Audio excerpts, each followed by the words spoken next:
Good morning, ladies and gentlemen, dear friends. My name is Ivar Sieps, and this is really a great honor to welcome you to the European Oncology Patient Congress on Equality in Beating Cancer. Well, during the last 3 weeks, most of us have been distracted from our everyday lives by news coming from Ukraine. Ukrainians are a brave nation which fight against a brutal invader. But for us, for all the Europeans, it is important to be aware of what they are fighting for. They are standing up for their dignity, their right to live in a humane, democratic society, and for their European choice. We, as the European decision makers, must live up to those Ukrainian expectations and to honor their choice for Europe. For Europe as a place where individual life of every person is being respected, as well as his or her freedom and well-being, including access to a healthcare of high quality. Today, this applies also to those many Ukrainians, men and women, who are coming to Europe, fleeing the hostilities taking place there, and we should live up to their expectations as a humane, socially just, and above all, an inclusive society. In this light, I would like to proceed to our today's agenda. It will cover many aspects of equality in beating cancer and how to reduce the inequalities in cancer care all across European countries. We will be dealing with planning and funding, with the newly created Cancer Inequalities Register, with diagnostic, treatment, access to medicine, and also the cross-border healthcare. And the special attention will be devoted to skills of oncologists, as well as to the EU policies in this regard. But first of all, I would like to give the floor to the opening speeches. And the first person who I would like to invite here is Olga Valciņa, the founder of the Latvian Association of Oncology Patient Organizations, Onko Alliance from Latvia. Please, Olga.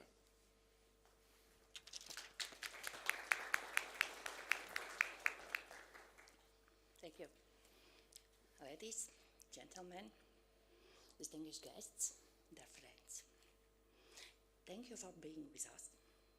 We appreciate your presence in this difficult time for the whole world. We are delighted to welcome you to this Congress on Equality in Beating Cancer, organized by Latvian Onko Alliance. And I want to point out that there are no random people in our organization. We all are cancer patients, survivors, or children of cancer patients. I've been a melanoma patient myself since 2017.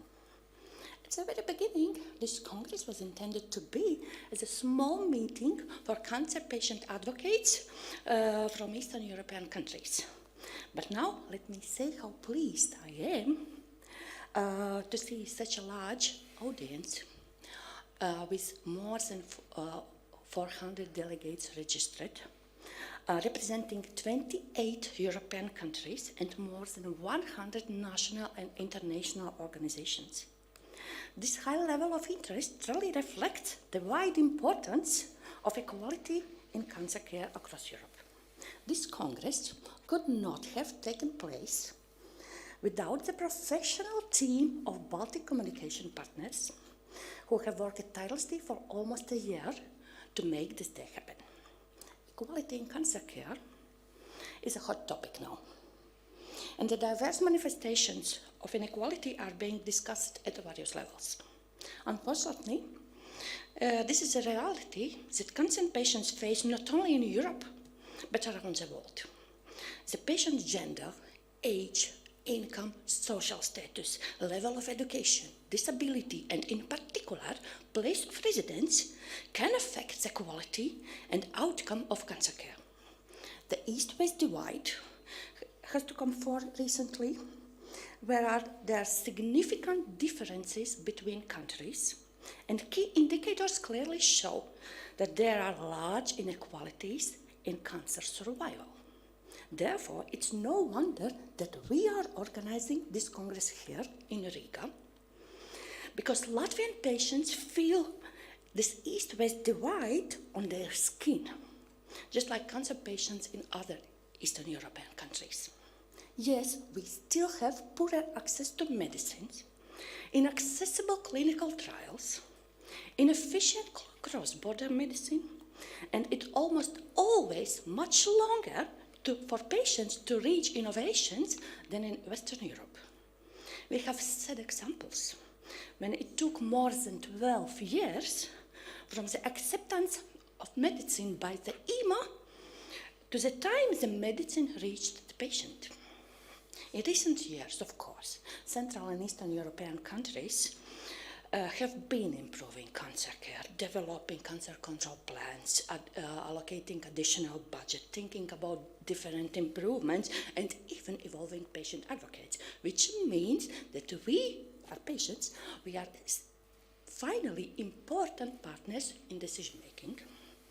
But, however, it's now becoming clear that all the existing efforts and investments are not enough. The improvements are too slow and not comprehensive enough. Too many people are still dying from cancer in Central and Eastern Europe. Equal, high-quality cancer care is only possible through coordinated action across Europe involving all stakeholders. That's why we brought together today health ministers, decision makers, medical professionals, scientists, patient advocates, and industry to find new solutions and propose more ambitious steps. And we as the cancer patients will always be present and highly demanding. Because this is our health and our life. With this, I would like to welcome all of you to start our Congress to change cancer care for better. Thank you.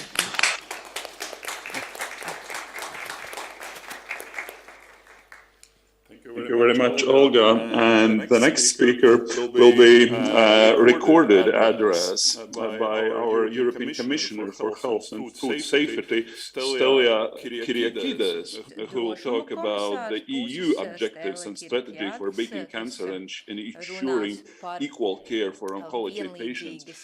Let me remind you that there is a translation available in two languages, Latvian and Polish.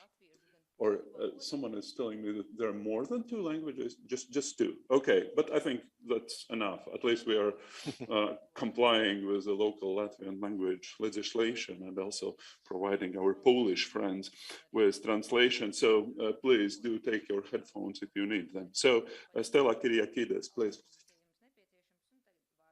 Dear all, thank you for the invitation to be with you today. After 2 years of living with COVID-19, the situation for cancer patients and healthcare professionals is particularly challenging.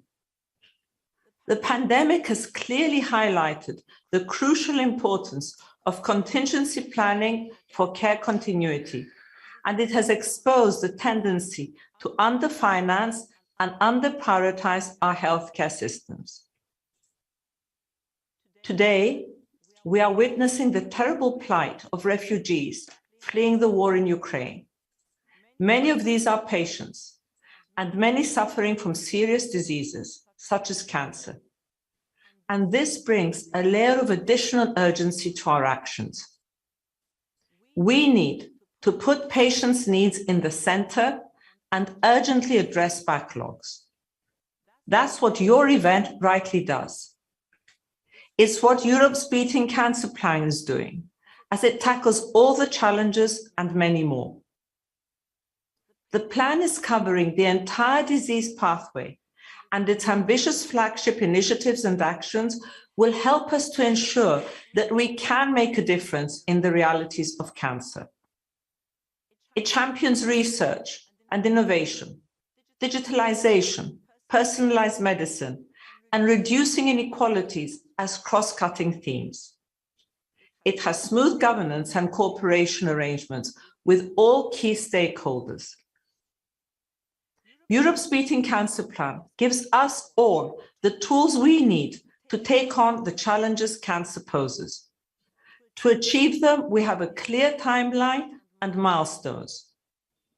To deliver what we have promised, we have substantial financial support of €4 billion.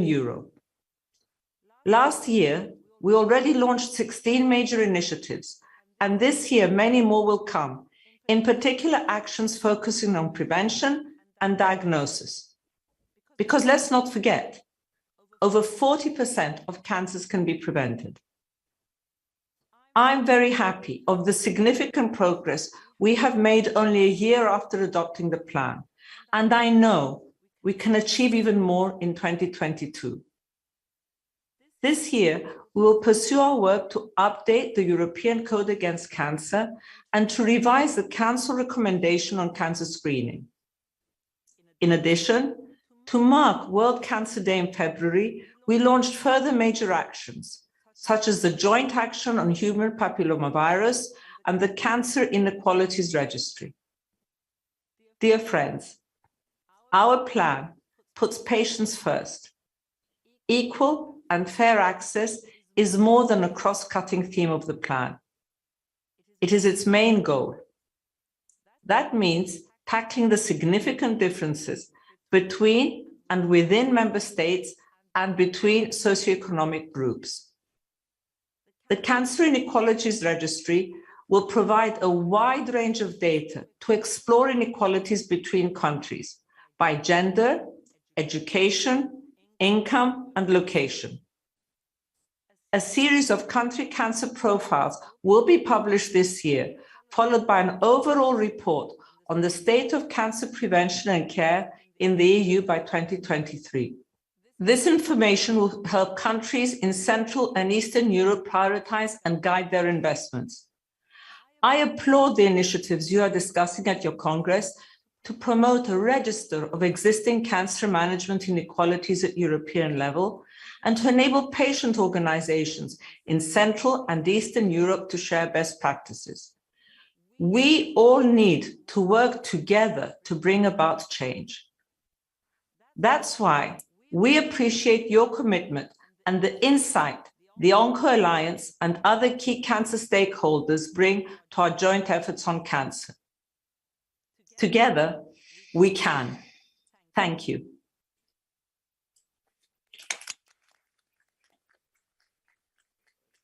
Thank you to Ms. Kyriakides. And the next recorded address comes from Andra Levite, who is the First Lady of the Republic of Latvia, but she is not just the First Lady, but she is also a very good gynecologist. And in that sense, I think that we would welcome her welcoming address as well.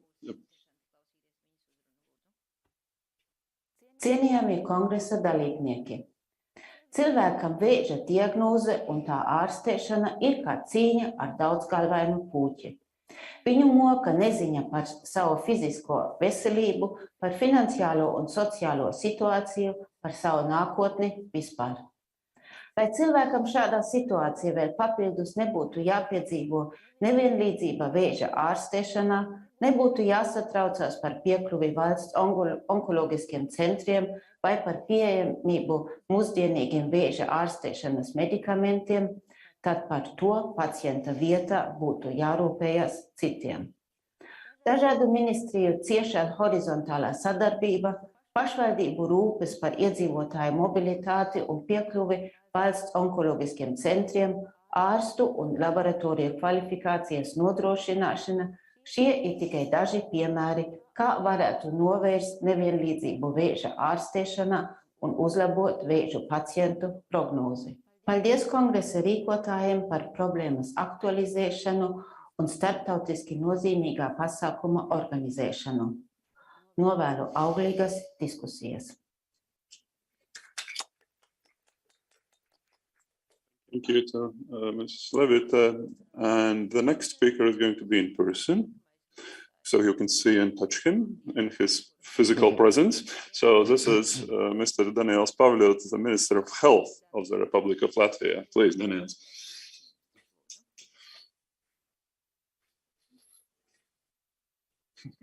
Thank you, Ivars. You're welcome to come and touch me later. Ladies and gentlemen, dear friends, dear colleagues. Well, Ivars already mentioned this. I cannot fail but say something about the incursion of Putin's army in Ukraine and the fight for the freedom for all of us. Maybe like myself, you also every morning when you wake up, and the last thing you do before you go to sleep is take your phone and see what is going on and how the fight for freedom is progressing. Now, such a massive crisis, it draws our attention, and very similarly, recently we had still have a huge crisis, which we call pandemic, the COVID-19. And yet, in the face of such massive challenges, it may seem that we may forget about slow, creeping, ongoing crises like cancer. Cancer killed about 6,000 people in this country last year. In comparison, in the 2 years of pandemic, 5,500 people have died in our country. It probably makes not much use to compare the numbers, and yet I'll do it. Last year, on top of a normal base budget for health in this country, which is about 1.5 billion euros, we spent at least additional €500 million in battling COVID-19, and this is in health area alone, plus economic support measures, etc., much more. And we know why we did it. Because otherwise, many more people would have died. We increase, despite the pandemic, we have increased funding for cancer treatment. We made a record increase of 30% of base budget for oncology treatment in this year's annual state budget, and it will stay there in the next year. And yet, this is the moment I'd like to point out the unique nature of this event. And this is the fact that this is organized by the patient organizations. We, the decision makers, the professionals, the medical profession, have been invited here by the patients. And as so poignantly was pointed out by Ms. Valtinger, the inequality in cancer treatment is a very painful fact on multiple fronts and multiple dimensions. Now, it has been discovered a lot, the pain of a medical professional faces in telling someone they have cancer, or telling someone that it's terminal, or facing the relatives and friends when somebody has passed away. It's discussed much less the drama that public health officials face when they have to tell someone, look, we have no money, we're not going to fund your particular type of cancer, your particular type of treatment, the latest, the most expensive treatment, we simply cannot afford it. This is also painful.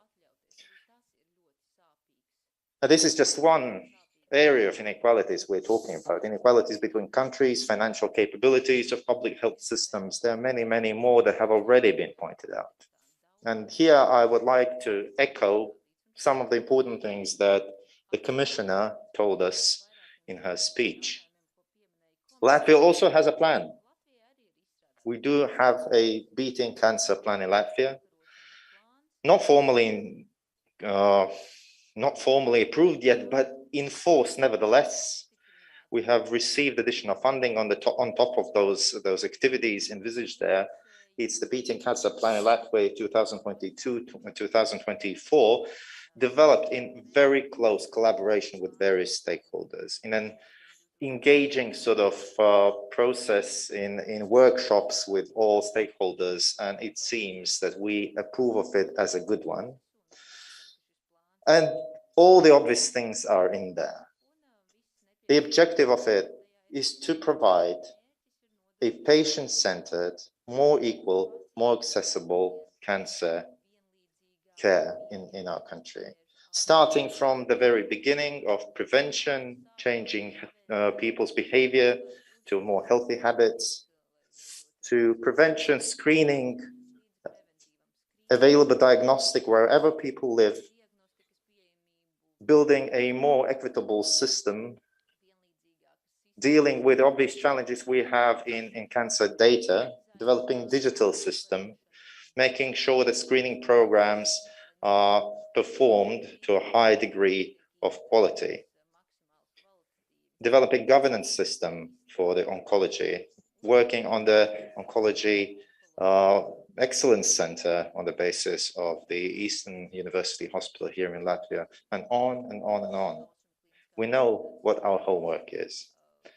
Today, I'm very much looking forward to the discussions here, particularly from the perspective of the patients, the people.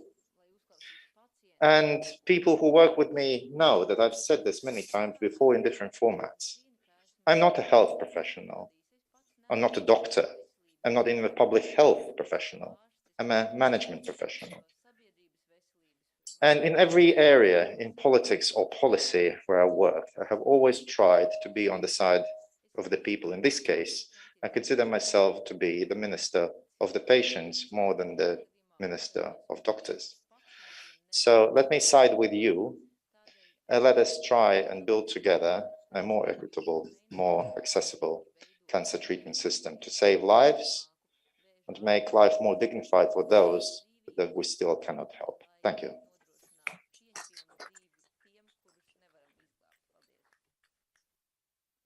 Thank you, Daniels. And since we are narrowing down our today's agenda, it's a great pleasure for me to invite Ms. Bettina Rill, who is a patient advocate, founder of the Melanoma Patient Network Europe and former EU Cancer Mission Board member from Sweden. And she will talk about the main aspects of inequalities in cancer care and their consequences. So you'll have a presentation as well.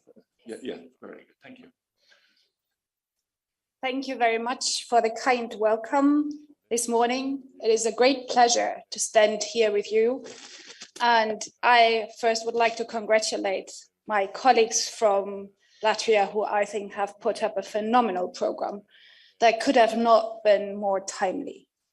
As you have heard, we are facing a situation that none of us would have hoped we would ever come to see or face again. By origin, I do live in Sweden, that is actually correct. However, by origin, I am German. My own family fled World War II. So the plight of the people and the transgenerational impact of the situation is something that I personally grew up with, why this topic is very close to my heart. It also very much touches upon the topic of inequality. Not long ago, we were discussing on the Beating Cancer Plan, you have heard Stella, as well as on the EU Cancer Mission that I had the honor to join in 2019, and where I worked on the recommendation for personalized medicine. We discussed that that the countries in the East needed help and support to minimize inequality across Europe. Now it is these very countries who were supposed to be receiving help, who receive millions by now, Ukrainians fleeing war, and now need support. If we're not careful, it will further increase inequality instead of decreasing it. And I believe now is the time. If we want to tackle inequality, the time is now. And we should be thinking what we are doing now to both help those fleeing war and helping the helpers, because the last thing we should be allowing is to make the situation worse for those who so bravely support those in need today. So what I was asked, and had I designed or written this talk a few weeks ago, it would have looked very different. But of course, the events of the last 2 weeks, 3 weeks have shaped my thinking about it. So this will be around on the Cancer Mission as such and the experience there, general thoughts on inequality and how this ties together, and why I believe that we will not beat cancer unless we're successful in beating inequality. And I got the clear task by my dear colleagues to be pragmatic. What do? We are all good at talking, but talks alone will not move the needle. I am a physician actually, but I'm also affected by melanoma. Melanoma killed my husband in 2012 before the new therapies were available. I started that patient network after that, and this is how I got to meet these fantastic colleagues here over time. So this is the EU Cancer Mission. For those who are not familiar with the program, the Horizon Europe was the last funding program of the European Union. In an interim evaluation, it came out that we spent a lot of money on research, but the benefit to our societies was unclear. Citizens felt that research and innovation was not important to them. And as someone, I don't know how familiar you are with melanoma, I'm sure, I know my colleagues here have been very active, but survival increased from 5% at 5 years when my husband was diagnosed to over 50% at 5 years by today. This is thanks to innovation and accessible innovation. We need research that people like us have a chance. So our audience does not have to be convinced, but people not affected by cancer might not see that benefit. So we have two tasks. It is about explaining and demonstrating the value of research and innovation, and then turning it into true, tangible benefit. Research is not about publications, it is about life saved. And that's why I was so passionate and so delighted to be able to join the EU Cancer Mission with a goal to save lives. In my past, I am a physician by training. I have a PhD in biomedical sciences, so I have worked in that field. I have seen the production side, if you want. Now it is time to see results. I would like to highlight that this is the backbone of what the EU Cancer Mission looks like, and you will see that ensuring equitable access is one of the foundation. It is holding the roof of the entire construct. We were told from the very get-go of the planning that equitable access, equity had to be designed into any program. And I believe that it is more now than ever before that we realize why this is so important. I would also like to highlight that the Horizon, or the Cancer Mission, and the Horizon funding program, the follow program from Horizon Europe, from Horizon 2020, is called Horizon Europe, is located under the Pillar 2 of the EU funding, which stands for Global Challenges and European Industrial Competitiveness. We have already heard that we have financial constraints in our societies. We can all be standing here and screaming for the best, but we have also be able to finance it. So health and the well-being and the financial well-being of our societies are critically interlinked. And I would like to share some examples on you and at least my personal thoughts on how to go about it. So healthcare and equity in healthcare is not only a moral obligation. Martin Luther King said, of all inequalities, inequalities in health are the worst. It is morally perverse not to help people in health if we can help them. This is unacceptable wherever we live. However, if we look back at the history of medical insurances, for example, they were never created for moral or humanitarian reasons. They were created by employers who wanted healthy workers because healthy workers work better. They had less time of work. There was always this economic element in there. And that means that healthy societies will be more able to support, to be more active, to be economically successful. So health is an enabler of our societies. And just 2-3 years ago, people would have said, yeah, but we have just heard what COVID does to our societies. I think with COVID, everyone has understood how critical health and the functional healthcare system is to the wealth and the health of all of us. So with cancer being a rising problem to our societies, tackling cancer is not just a moral obligation, it is something that is vital to the success of our societies. And now, with the increasing burden and the increasing pressure due to refugees displaced by war, it is something we have to tackle now. Now, these are some personal thoughts, and you have heard this. Actually, I could have skipped this slide and saved the time. We have already heard about the different type of inequalities. When talking or working at European level, we often refer to the inequality between countries, and that is obviously an important one and something we have to tackle at European level. What got me into advocacy was that because I was trained as a physician and working at universities, so I had access to scientific literature, and because I was born in the wealthy part of Europe, I'm actually born very, very close to the former inner border in Germany, very, very close to what was the former DDR. It is a region, for those who are familiar with, is called the Harz, and it has an east and a west part. And wherever I was, everyone thought I was one of them, which is a kind of odd kind of concept, never mind. So the point of this is that I was lucky in some circumstances, and it made a terrible situation worse.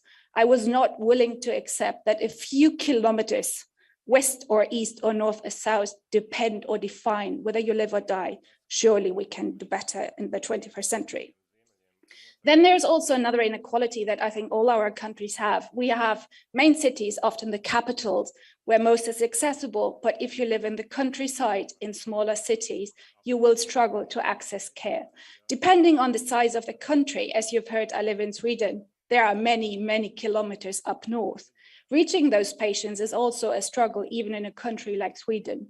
So there are geographic, this is linked to infrastructure. So something in our countries is something we have to think of. Just because it is available in one spot does not mean it is available to all. If you think about impact, saving one patient in the capital is nothing compared to saving every patient in the capital. And that is often, I think, forgotten. And I have an example on that later. And then obviously there are the differences between people, depending, as I already said, depending on your educational background, your financial means, your personal connections, your gender, your age, you have different chances to survive cancer, and it goes every way. So it is something we have to be mindful of. My examples are often very much melanoma. We know that elder men do worse in melanoma. That's not just. That is something we have to tackle. Now, so as I said, I was tasked to be pragmatic. What do we do? How can the mission and the Beating Cancer Plan, who are already integrated, help us to reduce inequality and reduce the burden of cancer? First, I would like to say that the Beating Cancer Plan and the EU Cancer Mission are already an example of the integration of research and health to a degree that we have never seen before. Probably was not intended by design, but the parallel launch of two initiatives from different departments triggered an integration that never existed before. And this is now trickling down onto country level, where our research departments often do not collaborate with our healthcare departments, which means that potential on the research side does not find access and integration into our health system. And I would like to stress that this is not just innovation and research on the medical side. We think about pipettes in a lab. We have heard that health is also a management issue. It is innovation and research also on these aspects. Implementation science, management structures will contribute as much, if not more, to reduce inequality, because all this great knowledge and all that access has to be realized somehow, and it's not with a pipette in a lab. Now, I would like to sum up and leave you then with a thought. Health is an asset to our societies. We have treated it as a cost or a sole cost for too long. If you look back, we had similar discussions about education. I think we have now understood what education, the wealth and the power education brings for our societies. Health is very similar. It is also a shared good. And most people intuitively grasp that with COVID. We're not safe unless everyone is safe. Cancer is very similar. Saving one life in a city on a country level has limited impact. Saving everyone or improving everyone's life, that's where we have impact. And that's the impact we have to go for. That means we need holistic approaches, how we can get this done. And from my perspective, both Beating Cancer Plan and the Cancer Mission are ways to generate that capacity to think about the inequalities we find in all our countries, and we all have them, and to tackle them. and use this as an opportunity to design holistic strategies that then allow us to, whenever there is innovation, systematically get it to everyone it comes. And it will be painful. The healthcare system, like any system, is full of vested interests, personal agendas, people who have found a very convenient spot in the system. And we have to be honest if we want to remove that and want better lives for all of us. So I believe they will not fix the problem, but they allow us, or they give us tools to help us address our own issues. And I would like to leave you with this. So this is the tallest building of the world. It stands in Dubai. I have just been in Dubai at the World Exposition for the Swedish Cancer Mission. It is impressive. It even doesn't fit a normal phone. I've tried to take a picture. This is my personal picture, and you can say it's pretty awful. So it is mind-blowingly tall. You see on the right side, the top of another skyscraper. It is taller by orders of magnitude. It is magnificent. It is impressive. It is out of this world. You have to stand like this in order to see its top. However, what do people most talk about once they have visited this building? Apparently, they did not manage to sort out the drainage system. So every day you have, I don't know how many tanks driving away the sewers, the content of the sewers from this building. So we built the world's tallest system, but you cannot flush a toilet without someone having to drive it off in a tank on the bottom. Anyone who visits this building, this is what people talk about. They don't talk about the tallest, greatest, wonderful building. They talk about the fact that the canalization is not working. And I think about many of our problems are just like that. We fall for the shiny, the big, the prestige object, and we forget to fix the backside. Just think about it logistically. I mean, I had a shower, I'm sure, like many of you this morning. We just expect this to work, right? I don't want to worry about someone driving away the wastewater afterwards. You keep people in work driving away wastewater because the structure is not working. You can spend a lot of time thinking about where you're going to get the tanks from and where they go. I'm sure it creates a lot of work. But really, do we want to waste our efforts and our energy and our intelligence on fixing stuff we should have built differently from the start? I don't think so. And with that, thank you again for the invitation and the opportunity to speak here. Please do not leave. We are a little bit ahead of schedule. I just wanted to ask you a question. Well, since some of our speakers didn't manage to join us. So, well, you spoke about this, well, health being an asset and not a cost item. I think this change of mentality among the policymakers and decision makers is extremely important. What are the best ways to make things, to make people think like that we should think about health as an asset and not just as a cost item, which it usually is? Thanks. So I'm now involved in way too many initiatives, as everyone knows who has to work with me. Something that I think we're currently lacking is that we don't have a unified concept of how to measure the value of health. We have siloed budgets, so we know this therapy costs that much, and then we stop thinking there. And what we have now is that, I mean, there are, for example, the discussions around digital that we try to hand over more responsibility, outsource more responsibility towards the patient side. In reality, what we're doing is we're outsourcing costs to different party, and we just don't see the cost anymore. Then let's say we say patients have to contribute more to their care by using a digital application. Those who are not able to use these digital applications will not be able to do so and will have worse outcomes. Who suffers most from that?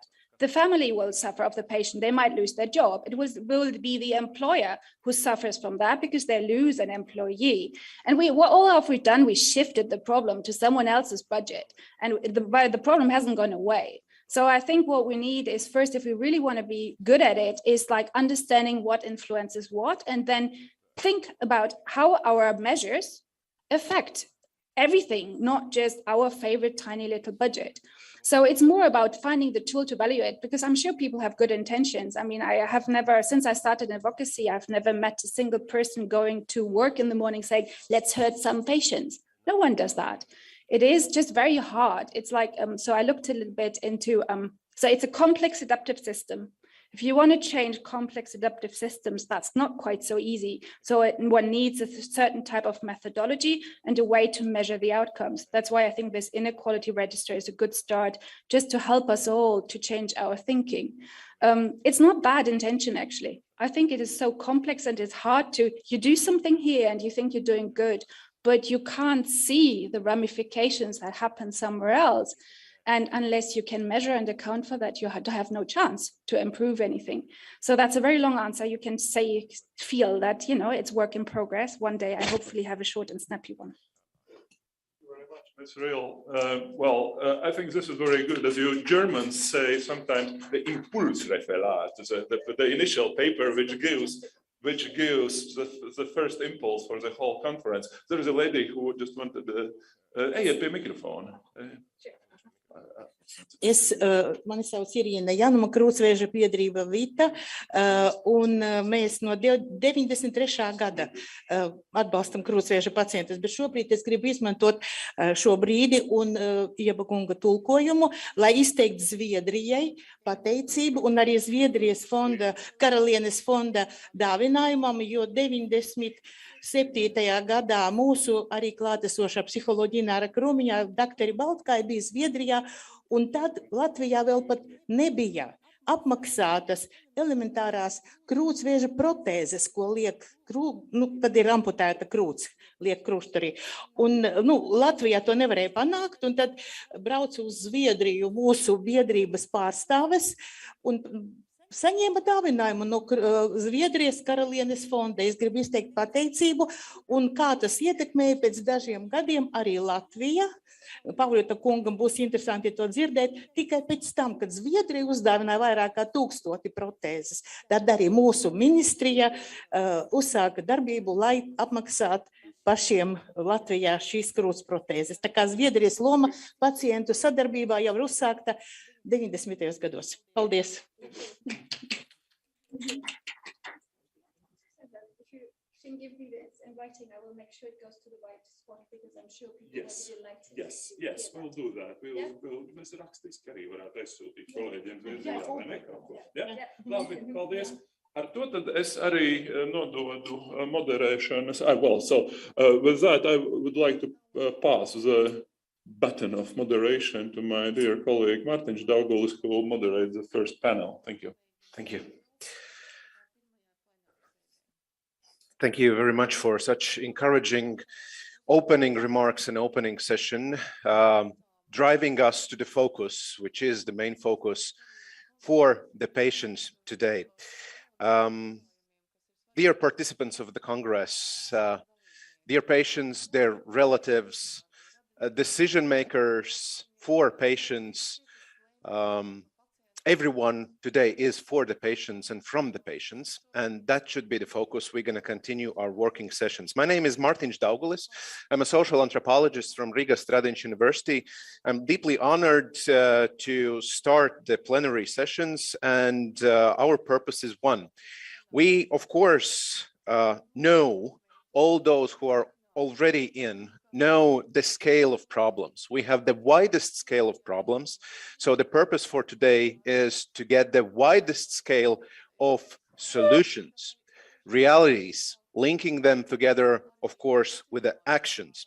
My personal purpose from this day is at the evening time to go out with the understanding for myself what I can do from perspective of my organization, my university, my own shoes, and I believe this is a good purpose for everyone. What can we do? How can we encourage decision makers, medical personnel, patient organizations, and everyone to get out real actions? What do we do? The steps. We have a very intense program. So starting from this moment, we are in really intense and informative, rich mode. So I encourage those who are online and here in the house, please give your questions, give your comments, and you can give your questions and comments through the phone you see on the screens and also through the phone you see down there. This phone goes to moderator, and he will manage all the information. And during the panel discussions, we're going to take all the questions in, at least if the time will let us do this. The first plenary session we have is on inequalities, the patient and healthcare providers' perspective, ways of implementing the principle of equality by synchronizing EU cancer standards at the national levels, common principles on the inclusion of innovative medical technologies for health services, for oncology patients in the EU countries. So the healthcare providers. The first speaker is online. It's my pleasure to introduce here Katie Oliver, Chair and Co-Director of the International Brain Tumor Alliance and Co-Chair of the Patient Advisory Committee of the European Cancer Organization, United Kingdom. And she's going to speak on the European Code of Cancer Practice. Katie, I hope you see us well, you hear us well. The floor is yours. Thank you very much. And thank you to the organizers for inviting me to speak to you today. I hope you can hear me and see my slides. If someone could let me know. Yes, we can hear you now and we see your slides either. Okay, that's great. So let me begin. I'm going to speak to you about the European Code of Cancer Practice. And I want to start by reading this. Everyone has the right to a standard of living adequate for the health and well-being of himself and his family, including food, clothing, housing, and medical care, and necessary social services.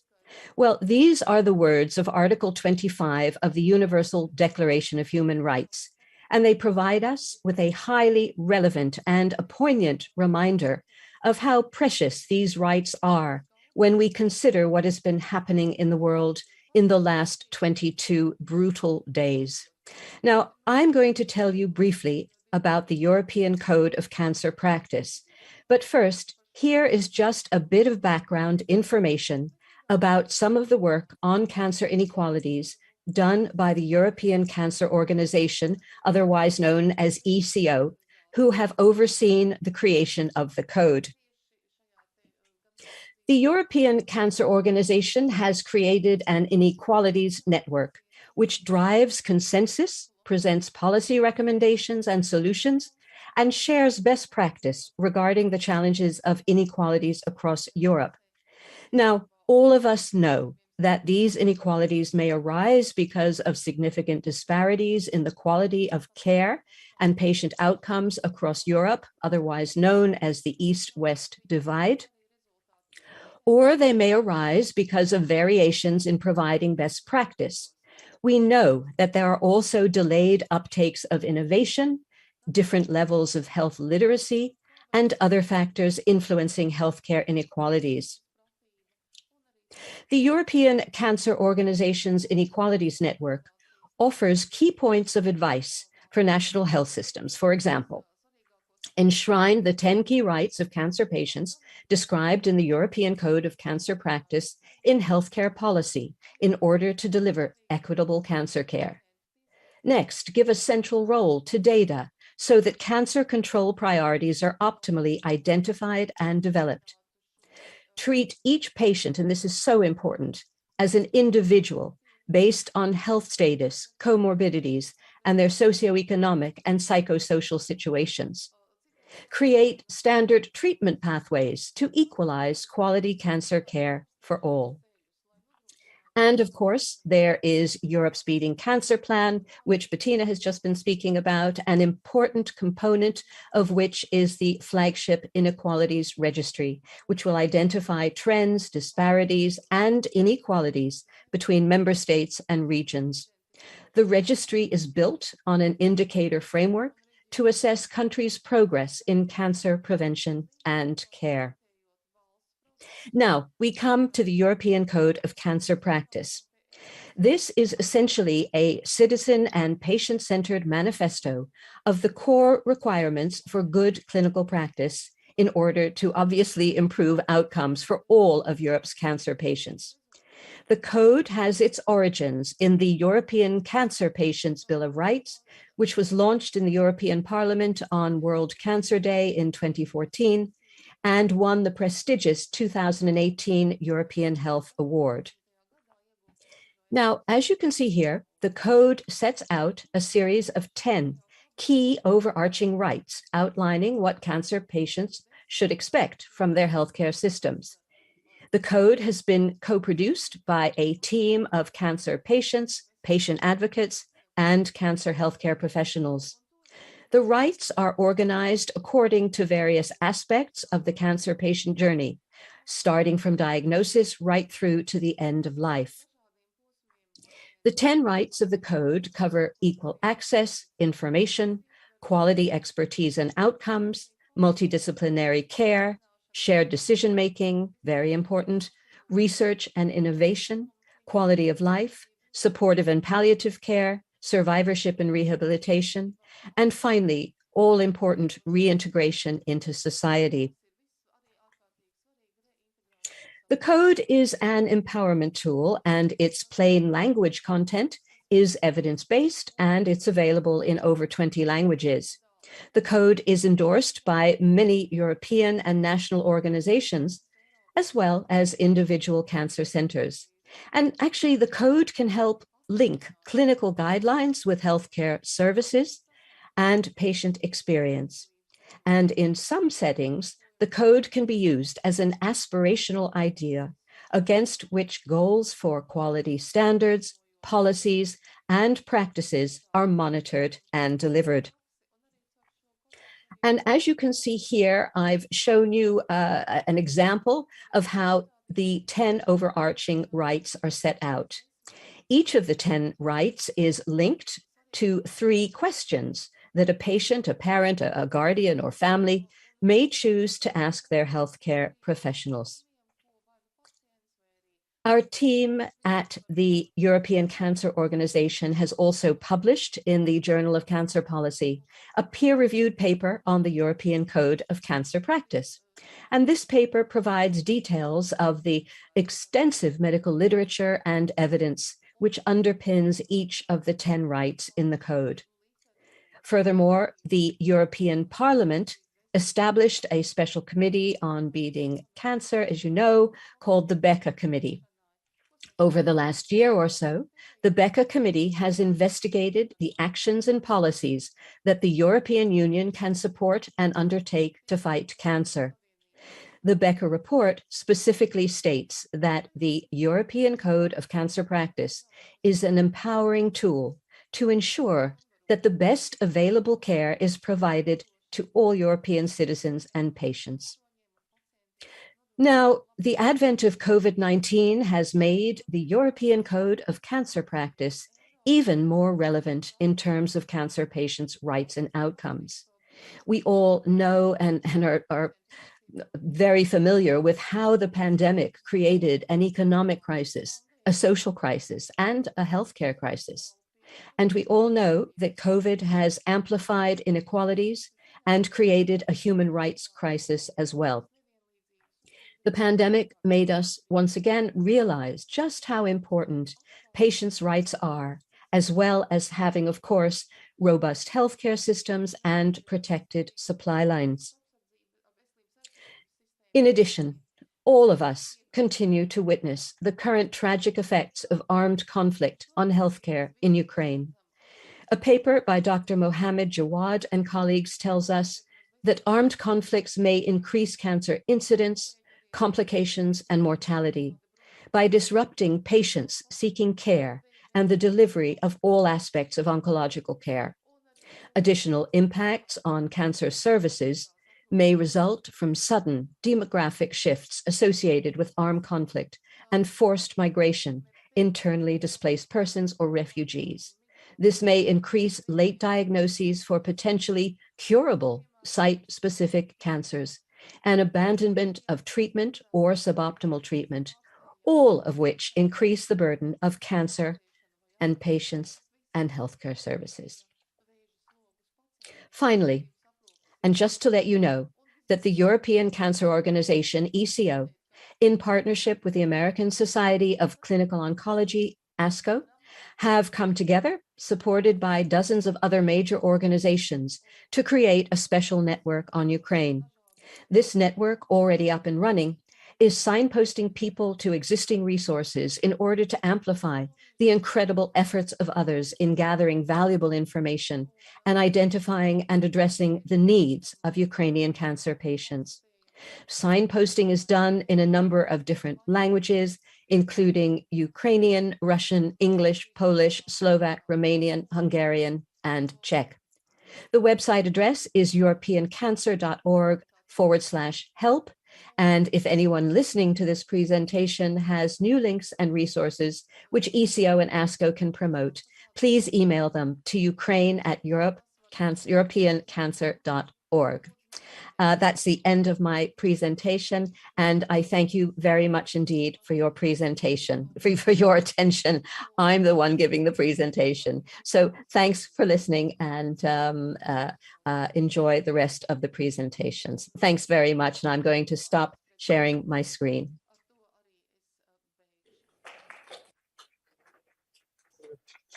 Katie Oliver, thank you very much. And indeed, the European Code of Cancer Practice will be also the topic we're going to deliver also in our panel discussion, where we're going to bring together the codes, the philosophy behind cancer practice with field experience and how it could be delivered in the real life. The next speaker is here in person, Sonata Yermalaite, Professor, Deputy Director for Research and Development in National Cancer Institute, Lithuania, Inequalities in Access to Personalized Cancer Care in Europe. Please welcome with applause. Thank you so much to be here. Actually, I'm professor of genetics, working in the clinics, but also during 30 years, I studied health politics and management. And let me present some numbers and to show the situation in equalities, straight showing the numbers. Okay, I will use this. Okay. So today we are here to talk about inequalities in the Europe, and we talk about cross-border inequalities, in-country inequalities. But let me compare the situation in Central and Eastern Europe with the situation in Western Europe. So CE countries, including Baltic countries, they share a common environment and a habitual factors which impact cancer risk. So I mean air pollution, extensive smoking, drinking, low physical activities and healthy food. But what we else share here in CE countries, we share a low investment in our healthcare. So the science already showed that lower spendings on healthcare, it's directly related to the poor health outcomes and quite a bad situation in cancer mortality rates, as it's already shown in this new cancer inequalities map from EU. So CE countries have 3% lower healthcare spendings, and it is shown also as a lower accessibility to innovations in the clinic.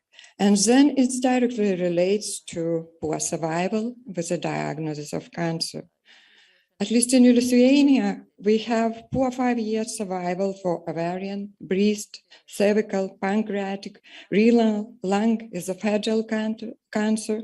It's Concourse 3 study data. And I think it's quite close numbers for Latvia as well. So aggregated cancer mortality rates are also above EU average. Personalized oncology offers a new paradigm for oncology patients. It's, as it's described, it's a right cancer treatment given to a right person at the right time as determined by molecular analysis of tumor. But for that, we need to have an infrastructure. Do we have that in CE? Of course, not well developed. And what offers personalized oncology for cancer patients? It, of course, First of all, it offers a better survival when the disease is advanced. So it offers improved patient well-being, but also it offers for the country a socio-economical benefits with lower need to stay at the hospital, lower need to visit clinical doctors, and actually it's cost-effective treatment because it specifically impacts on specific tumor without any additional effects and without any additional spending for rehabilitation, let's say. But what is the access to personalized oncology solutions in CE? So in our days, we have 66 personalized oncology drugs targeting 25 cancer-driving alterations approved by EMA and FDA. And what is access in CE countries? You can see it on the map. When it's yellow or red, so it's poor access. It's poor access to medicine. It's poor access to testing, especially when we go to multi-marker panel. And what are the numbers? Recent studies showed that based on the data from 2016 on personalized melanoma therapy accessibility across Europe, some of the patients at 30% were in Western Europe were denied access to this innovative treatment, but the numbers, percentages in Eastern Europe were 90%. Of course, the situation is changing over years, but the proportion of accessibility, disproportion, it remains the same. Out of 30% of new drugs authorized by EMA, in CE countries, only 30% were accessible in CE countries, and the waiting time was in 1 year longer than in EU5 countries. So what are the main barriers that not allowed to use personalized oncology solutions in CE countries? So first of all, it's lack of infrastructure. It's lack of infrastructure for molecular testing of tumors. It's a lack of legal regulation, and especially for equal reimbursement of medicines together with a testing system. And also it's a lack of understanding, training in the field. It's some problems with digitalization of our health system, safe data collection and data sharing. And we need to think about the awareness and education of main stakeholders. So what solutions can be done? So first of all is stakeholder engagement, including first of all, of course, patients. And together with Lithuanian Cancer Patient Association, POLA, we performed a questionnaire by asking patients, what do they know about personalized medicine? And only 20% responded positively that they know what is personalized oncology, personalized medicine, but they surely know about the targeted treatment, because it's closer to them. But we need to build a solid background in order the solution of personalized oncology will come closer to the patient and to all stakeholders. So what else we can do? It's of course collaboration. Collaboration between clinics and research, collaboration between policymakers and clinicians. And for that we need pilot projects. And in Lithuania, we truly have ongoing some pilot studies, pilot project in order to build the infrastructure of personalized oncology. First of all, we are building national biobanking system. It's a mean to collect biosamples for future discoveries and new drug discoveries. We are active participants in 1 million genome project, and our next generation Lithuania plan includes investments into infrastructure for molecular testing of cancer. And of course, we have many other pilotings. But actually, I think the main solution is that we need to do this equality solution together with all Europe Union. And pan-European collaboration, pan-European projects are the main solution to that. And of course, Europe Beating Cancer Plan is the main solution to these inequalities. And one of the topics is to provide a comprehensive cancer centers network all across Europe. It's of course a very nice task, but how to reach that in CE countries? So what can be solutions? In our Baltic countries, in CE countries that have no comprehensive cancer centers accredited by EU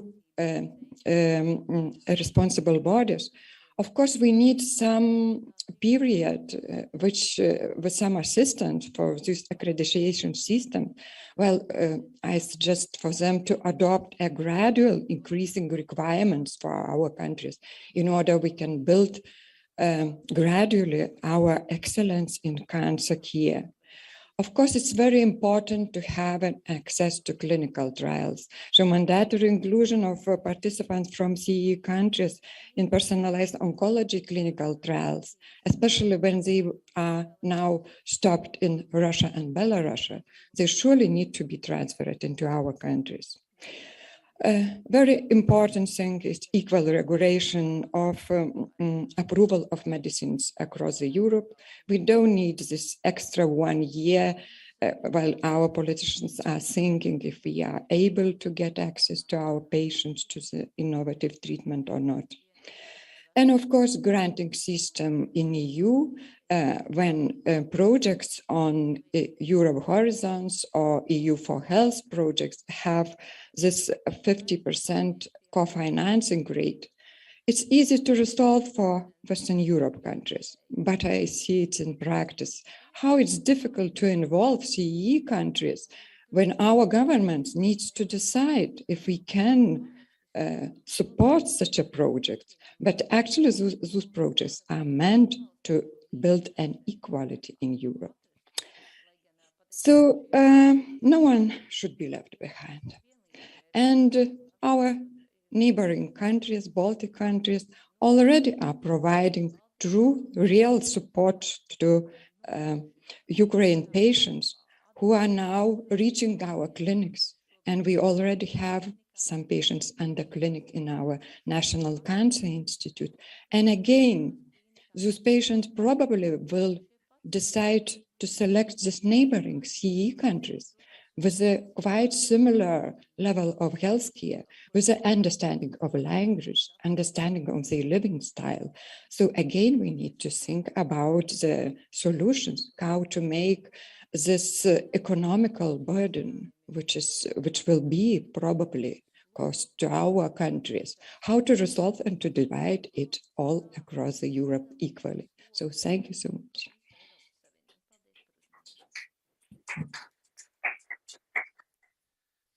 Thank you very much indeed for Professor Jarmolaite, and definitely for those who are starting watch us now online, then the second plenary session will be precisely on the decision makers and political landscape in the European Union. So we have a very rich and intense agenda. The next speaker is Dita Dzerviniece, Senior Associate at PricewaterhouseCoopers Legal Latvia. Patient rights in the EU, main provisions of the EU patient rights that are mostly breached by unequal cancer care. So please, Madam Dzerviniece, the floor is yours. So thank you for the floor. Good morning. As said, my name is Dita Dzerviniece, and I'm a senior associate at PricewaterhouseCoopers. And earlier speakers already mentioned our market study on CE region. We have a market study on oncologic treatment as well. So first of all, for today, I would like you to thank the organizers of this conference. with such a big goal and such a wonderful speakers. And secondly, well, I think we need to let's get to start because we don't have that much time. So firstly, previous speaker, Kathy, already highlighted issues related to the European Code of Cancer Practice, as you can see on the slide. And indeed, this document outlines a number of key principles and also patient rights in the treatment of cancer. For example, mentioned information exchange, rights to the treatment, rights to the information are very important. And of course, I would like to mention in relation to this document and other international human rights documentation, firstly, equal access to affordable and optimal cancer care.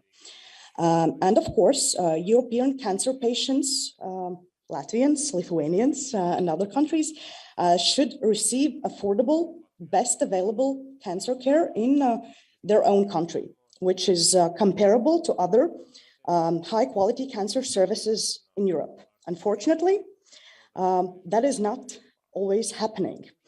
And currently, as mentioned, there are many inequalities in access to financially available and best available cancer care for people within European countries and even between different regions within some countries. And so many factors determine those inequalities, access to right to technologies, availability of skilled healthcare professionals, budget, of course, and of course, all of these aspects that you can already see in the slide, as well as additional aspects of healthcare financing in general, pose risks of inequality. The second thing I would like to mention is aspect of non-discrimination. I think discrimination is something that, along with cancer patients, is something that is talked about a lot. And I would like to mention that it is more difficult, I think, to talk about discrimination in healthcare because as it may be more difficult to see and control or determine discrimination given the individuality of each patient and characteristics of each patient and disease. And at the end of the day, it may not be considered as discrimination as such or as well. And it should be noted that all of those aspects of discrimination are identifiable, not only in relation to physical and financial availability of healthcare as such, but also in subsequent rehabilitation, and even in employment of cancer patients. And according to many of the research and the literature, these are also the most common types of violations, violation of equality and non-discrimination, directly related to the patient's rights. So about the patient's, let's say, opportunities to defend their rights or assert their rights. Well, if the violation is made or being committed by a specific institution, of course, it is necessary or possible to start addressing it to that institution. Health Inspectorate, National Health Service, Ministry of Health are also institutions to which you can turn. Additional help for patients is available at the Latvian Center of Human Rights, like counseling. Cancer patients can, of course, go to court, district court, constitutional court, at the European level, of course, European Court of Human Rights, or even the Human Rights Committee. But where is the problem? All those solutions are there legally, of course, but they are very time consuming for patients. and they are already fighting something else. And sometimes they do not have the will or the power to fight this administrative burden. And of course, we may not be able to expect something to change or significant change at the European level, but we can start with ourselves and our institutions and our organizations at the public entity level. For example, prioritizing institutional complaints, reducing processing time, common guidelines for institutions, and a plan for different solutions could certainly improve the situation with regard to the patient's rights and the prevention of infringements as well. An additional aspect that I would like to mention has to do with the function of the market as such. And of course, it can certainly go to the patient's rights violations. And I'm thinking about dominant position. I'm thinking about cartels paying for the delay.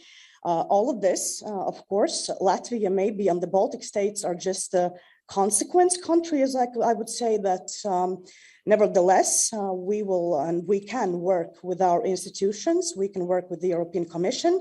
We saw the information on drugs called Leukeran. This violation already standing alone with the Commission's study and case, and Latvia was one of the cases with Competition Council who addressed this issue to the European Commission. So even if we are small, our National Health Service and Competition Council of Latvia stood out and did write a complaint. And of course, some little about initiatives like EU Cancer Plan, already mentioned, cross-border healthcare. There is evaluation of patients' rights, and this evaluation will assess already EU rules. How are they working? Are they working? Is there some solutions or some problems that we need to address? And for now, this feedback for those rules are closed, and Commission's adoption, I think, is planned for this year, a second quarter or third. So that is a possibility for us as well. Next 3 slides will be about shortly, because slides will be available to you, about this study from PricewaterhouseCoopers and FPA, developed the study entitled Healthcare Outcomes and Expenditure in Central and Eastern Europe, a review. This study can be found publicly on FP and PricewaterhouseCoopers websites. It's more of an economical level filled with data, and it's a very interesting research with regarding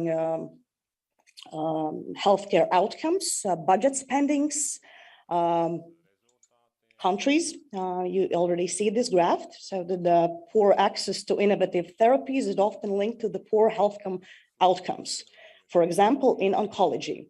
As you can see, Latvia is none of these countries that we looked in, but Latvia would be at the same level as Lithuania or even lower.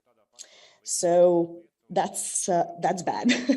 So basically that's bad. And of course, nobody wants to talk about budget. Nobody wants to talk about funding, but in this context, substantial discussions on at least for a basic treatment for some cancer treatment patients, information exchange, digitalization between institutions and across Europe, efficiency are definitely needed to promote patients' rights and achieve a better and more effective outcome for patients. So many thanks to all the NGOs that are working to advocate patients' rights in Latvia, working with decision makers, working with policy planners, and making this happen. And once again, thank you for this wonderfully organized conference. Another slide from this study, 4 main theses that were spent. And that was the main information from this study. And as I said, the slides will be available for you, but I would like for you to read the whole study, of course. So thank you.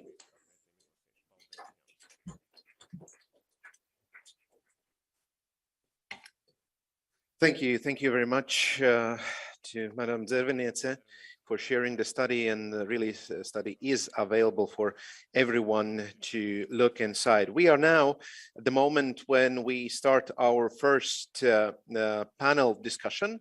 So we are changing a bit our setup, which means that I'm asking here in the front of the stage those who are present for the panel discussion: Viktoras Kozirovskis, medical oncologist, Deputy Chairman of the Board of the Latvian Society for Medical Oncology Latvia. Please take your seat. You have a possibility to choose every seat you want. Thank you. Thank you.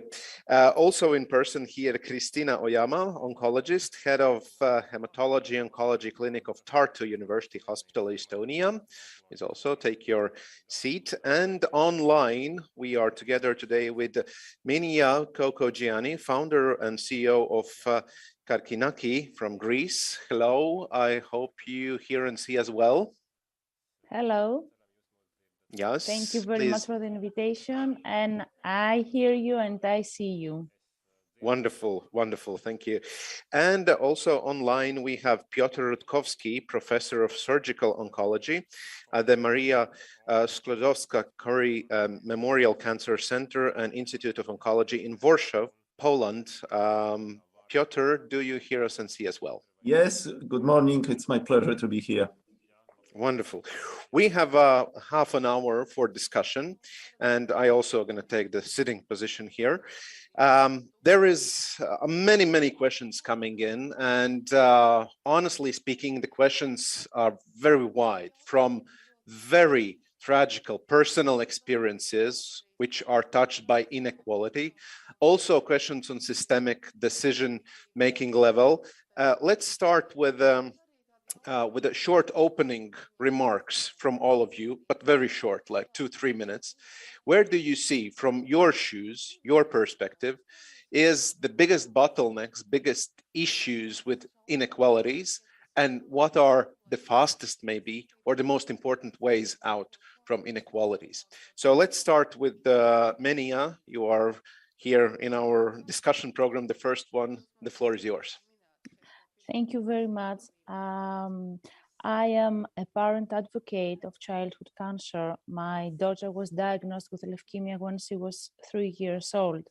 So I'm here with you, and I'm very honored talking about childhood cancer that of course has some differences from adult cancer.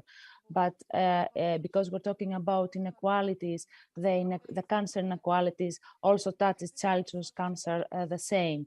So for childhood cancer, the four main factors, if we can use these technical words, for addressing inequalities in childhood cancers are, of course, the early detection, because as you know, childhood cancers are not preventable. We don't have time for diagnosis. We don't have time for treatment. Everything has to be very fast. Inequalities on diagnosis, inequalities on treatment, and of course, inequalities on recovery. And we're very happy that from the last days, we have the WHO report about cancer inequalities in childhood cancers. We see that there is a gap between the countries in Europe, not only on survival rates, but also on the treatment, diagnosis, and access to treatment for our kids. So it's a very challenging area, and we're very also very happy that childhood cancer is a top priority at the cancer plan and the mission cancer that all the presenters have already mentioned and talked about. So the childhood cancer community is here, and we are working very, very strong and very hard about reducing and eliminating inequalities. Thank you for opening remarks, Menia. We are moving forward. Viktoras Kozirovskis, your perspective on the issue. Yes, thank you for invitation here, and I'm very glad to see our healthcare minister in here. The problem I want to highlight is the access to human resources, because yes, we could say that there is less availability of new drugs, but this logistic improvement is also the thing that need to be done. And in Latvia, I could see that improvements going on. So now we have this improved genetic testing. The money comes from the taxes from cigarette sellings, and it will not be stopped. It will go ahead. We have this green corridor, so diagnostic is also now very well organized.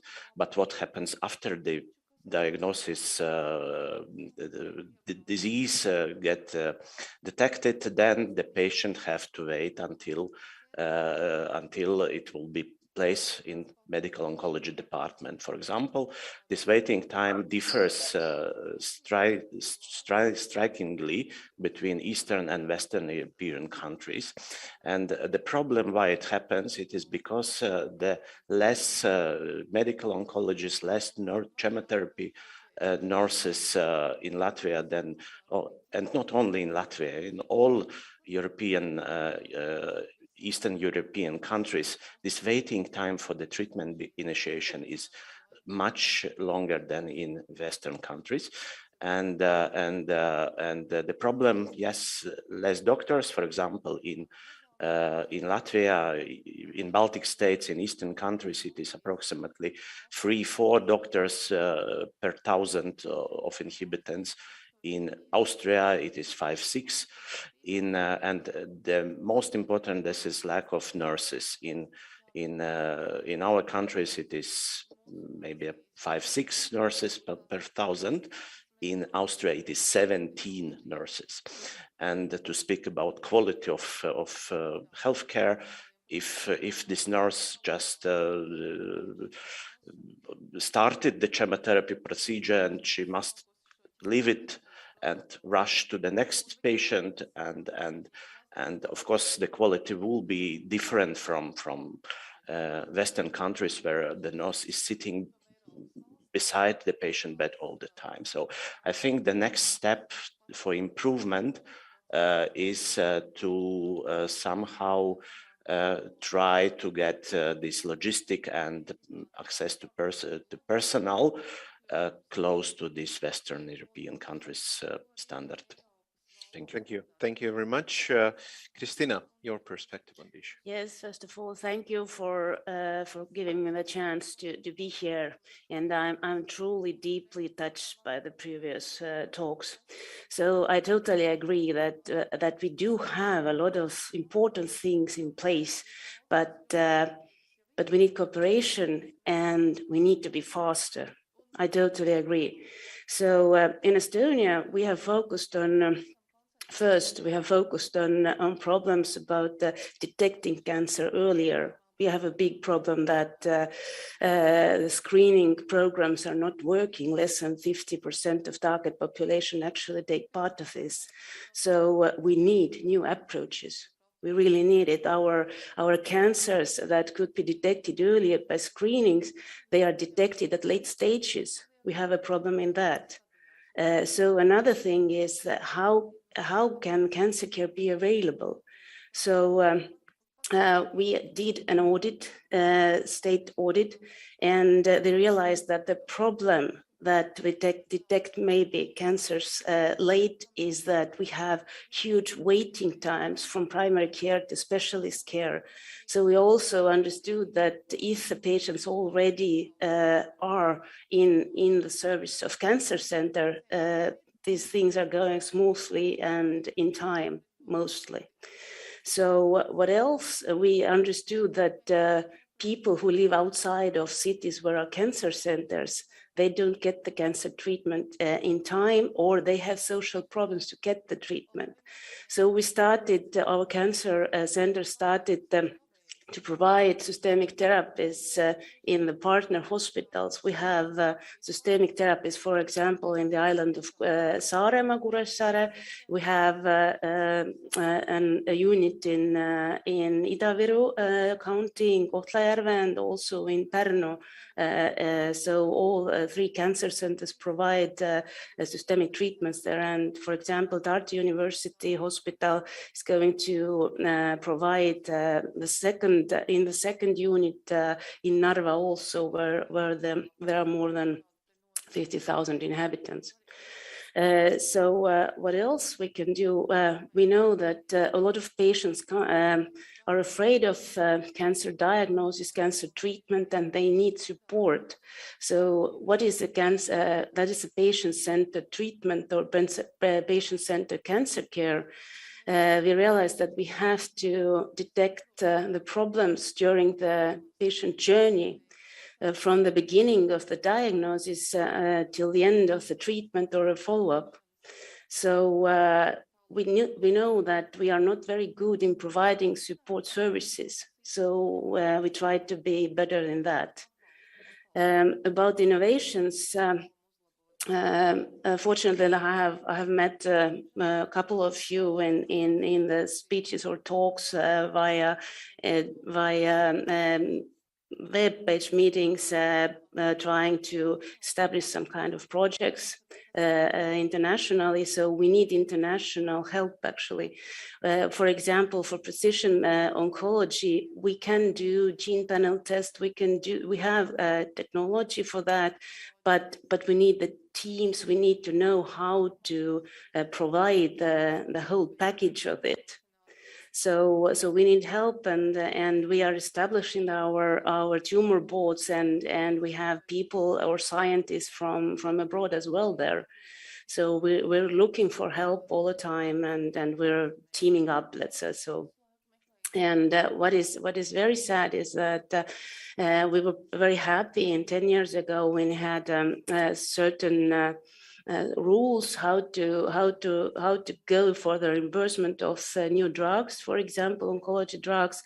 But today we know that this type of schedule or the plan is not working, because Estonia, by the previous speech, also the study that was conducted by the FPR, actually Estonia has the longest waiting time from registration of the new drug until reimbursement. It's more than 1,000 days. It's not good. And about minorities, were rare cancer, children cancer are rare cancer. So we don't have this high technology. We have to cooperate with the countries which has, for example, for proton beam therapies or something like that. Thank you very much, Christina. Piotr, your perspective on the pain points in this field of inequalities beating cancer. So again, good morning and thank you for invitation. I'm not only working as a surgical oncologist in our National Research Institute of Oncology, but I'm also the chair of working group of Minister of Health of Republic of Poland for National Oncological Strategy. So I will look from both perspectives, and it's very important because everything what we are talking about inequalities, of course, is in line with European cancer beating plan, but also with National Oncological Strategy. We launched our strategy 2 years ago in the painful time, because just before pandemic and now in this war, dramatic catastrophe. But generally, when we look at this, the goals, of course, 90% of all strategies are the same. So we are looking for development of the staff to decrease the inequalities, to looking in the primary and secondary prevention. Secondary prevention, that's true. It's a problem in many countries in Eastern Europe, because still the attendance of population is below what we expected as for efficient prophylaxis prevention. The same is with HPV vaccination in our part of Europe. Not all countries well developed this, and I think that is also the issue which could be resolved by lobbying at the whole European level, because still European cancer beating plan is a little bit theoretical from our perspective, because of course everybody agrees, but what we are doing from political perspective on the European level, still I think that we can do more. Next point, of course, is investing in science and innovation from, so for example, clinical trials. The equal access to clinical trials is also the issue, because of course, some countries are not included in the access to innovative drugs on the development level. This is, we have several patients from the countries, our neighbors' countries where the trials are not available, but still it's not perfect in terms of transborder healthcare, and also providing the documents by ethical committees approval and the care informed consent for the patient. So it's not so easy.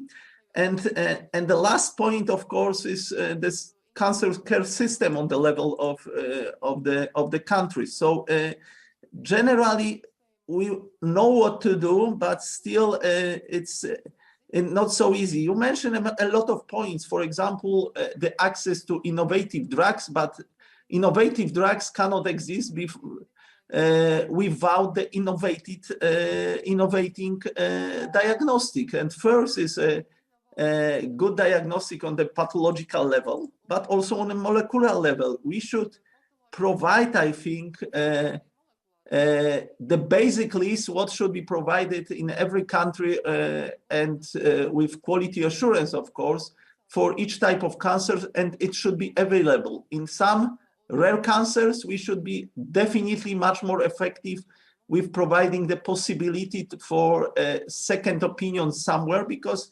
the host of our meeting is Latvia. So of course, we cannot assure that there's enough experience in very rare types of cancer with the diagnostic with NGS and some experienced pathologists for different, I don't know, sarcomas or lymphomas types. It's probably not possible, because it's even not worth to invest in such very sophisticated diagnostics. So this is what we should provide on the European level, because the patient will have no access to the drug without proper diagnosis. The next point, of course, is there are not only inequalities between the countries, but also internal inequalities within the country. With larger countries like Poland, for example, we identify clear differences with the access to the good oncological care and prevention between some rural areas and, of course, large cities. We cannot neglect this point, because it's of course it's included in our oncological cancer plan, but still it's not resolved, because before the structural changes. So we are working now on a national comprehensive cancer system for all types of cancers, and access to accredited pathomorphology laboratories in every oncological centers in every region. But of course, the first step is also develop standards and guidelines on the country level, which also decrease the inequalities, because every patient should get the same kind of diagnostic and treatment according to standards. So it's really multifactorial, and of course I think that our discussion is identifying this point, but without some set of solutions on the EU level, I think that it will be not easy to resolve in many countries. I think that for personalized medicine, diagnostics, clinical trials, this can really help with increase of quality of care, but also decrease the inequalities. So this is my thesis, which I wanted to share with you. Thank you very much, Piotr. Yes, one of the end results of this Congress is a common material of Congress, common letter, where also are outlined the points for the more active engagement of the EU level, because there are issues that can be soluted only on the EU level. Piotr opened up, in fact, a basket with the risks. He said, too theoretical this looks for me. What are other risks you see in the process which could be or should be managed in time with the common European plan, where you see that this is a bit maybe utopical or something like this, Christina? Actually, we're not talking like in wide sentences or something. So I'm actually involved in a couple of projects that we're planning. For example, these Horizon projects, and I can see that we are discussing a lot of data security, for example, data protection, and if you talk in precision medicine, for example, so how we can share the data. And we have a huge data protection laws, and how patients actually understand all of it. So I think this is one issue that we should manage, but I'm not so cautious about all of it. I would say that if we have a wish, if we have a will to make things better, if we have a will to cooperate, we find the way in every part of it, I think. So bringing also in the field the perspective of law, considering data security and person data. Absolutely, yes. Okay. Menia, your perspective on the risk management, considering the Europe Beats Cancer Plan. I would agree that the most of us, especially from the patient perspective, all these European plans and missions seems optimistic because we all know and we are all aware that European countries have different national health systems. And for me personally, it's very difficult to find out how can all these different health systems collaborate for one mission, for one plan. But from the other hand, I think the magic word is collaboration and cooperation. We have technology, we have a lot of laws, we have a lot of potentials, and we have a lot of weapons and privilege that we can work with. But I totally agree that collaboration, cooperation, exchange of data, data sharing, and first of all, health literacy, the patient and the caregivers must be informed, must be educated about all these issues, is the key to accomplish our mission. Thank you. Piotr is raising hand. Yes. Yes, of course, a short comment. First, it has been mentioned that GDPR, unfortunately, doesn't work well for sharing the data and even looking on the real world evidence for some types of therapies, which is very important on European level. The next point is, of course, that we are not talking only about the diagnostics and therapy, but also what is beyond for patient quality of life and well-being. There are several points like access to psycho-oncological healthcare and what to do in survivorship. This is also not well monitored, and we cannot neglect this point. There are some also financial mechanisms which in some countries doesn't exist. For example, for buying the houses after being the survivor after cancer. So we have several points which are even beyond what is included in Europe's cancer beating plan. Thank you very much. Victor, your perspective on risks. I liked very much example of Bettina Rill about this skyscraper in Dubai with ineffective canalization system. And I'm afraid that for many Eastern European countries, we are now at the not even skyscraper, but ordinary building without damaged or ineffective canalization. And we could not speak about access to equal healthcare and equal quality care until we will repair this canalization. And no, from my point of view, right now we do not have money to buy, for example, this very expensive innovative drugs. But what we can do, we can organize and improve this logistic, these human resources, these multidisciplinary teams, which are making the main quality of life for the patient. This is my point. Thank you very much. Unfortunately, time runs very fast, and the task of our first session was to open up the risks, the perspective with the reality, real reality.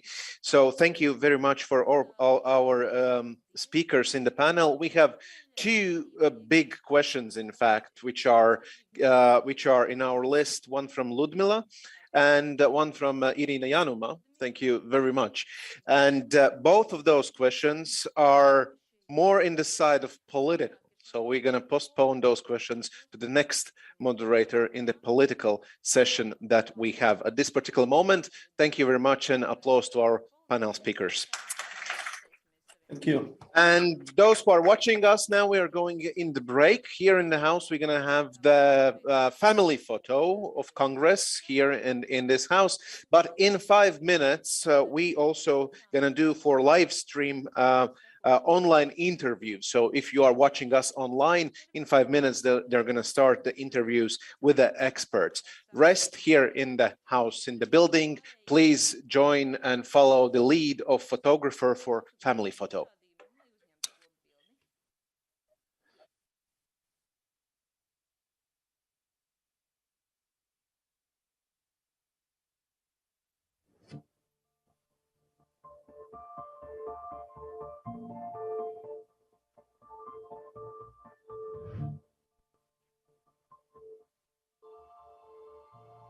The Myeloma Access Atlas is Myeloma Patients Europe Access Programme, and by access we mean patients' ability to receive high quality standards of diagnosis, treatment and care. Through the Atlas, MPE has mapped access to 27 drug combinations and drugs approved by the European Medicines Agency across geographical Europe. And we provide this data to our members who are patient advocates, so they can search availability in their country and also compare how their country is doing in terms of access to medicines. The data on treatment sits alongside information on healthcare systems, for example, GDP expenditure on health and out-of-pocket costs. It also contains information on mortality and incidence in myeloma, and there are tools that patient advocates can use to create strategies on access. And the overarching aim of the whole Access Atlas is to really provide evidence and data that patient advocates in myeloma need to advocate effectively on access issues. The most visible signs of European inequality are found in the Atlas data on access to medicines and the searchable heat maps that we provide to members. What they really tell us is that there are major differences in the standard of care across Europe, and many countries, particularly in Central and Eastern Europe, do not meet the standards of care set out in EHA and ESMO guidelines on the treatment of myeloma. And I think the affordability of medicines and the treatment combinations is a big factor in these access challenges.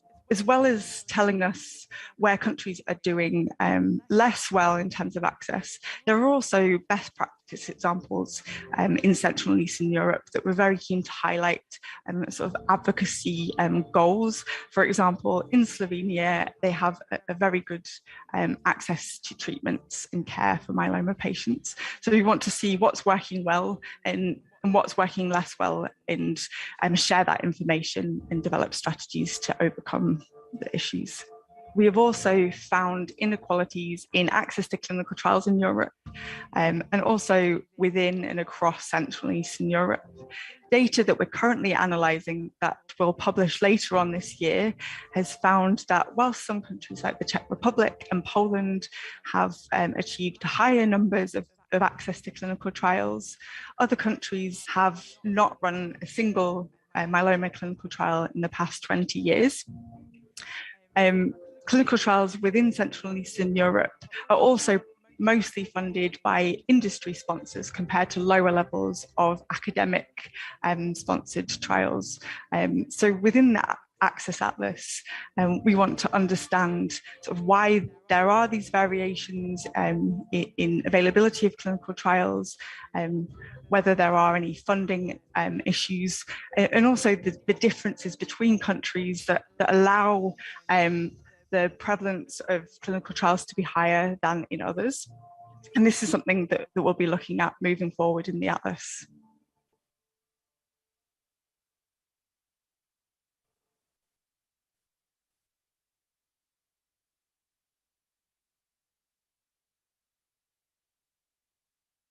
Congratulations. On behalf of Novartis, I'm really thrilled to see that you're coming together as patient advocacy organizations to help promote equality in cancer care. As you know, Novartis is a leader in innovating care for oncology patients, particularly in terms of personalized therapies.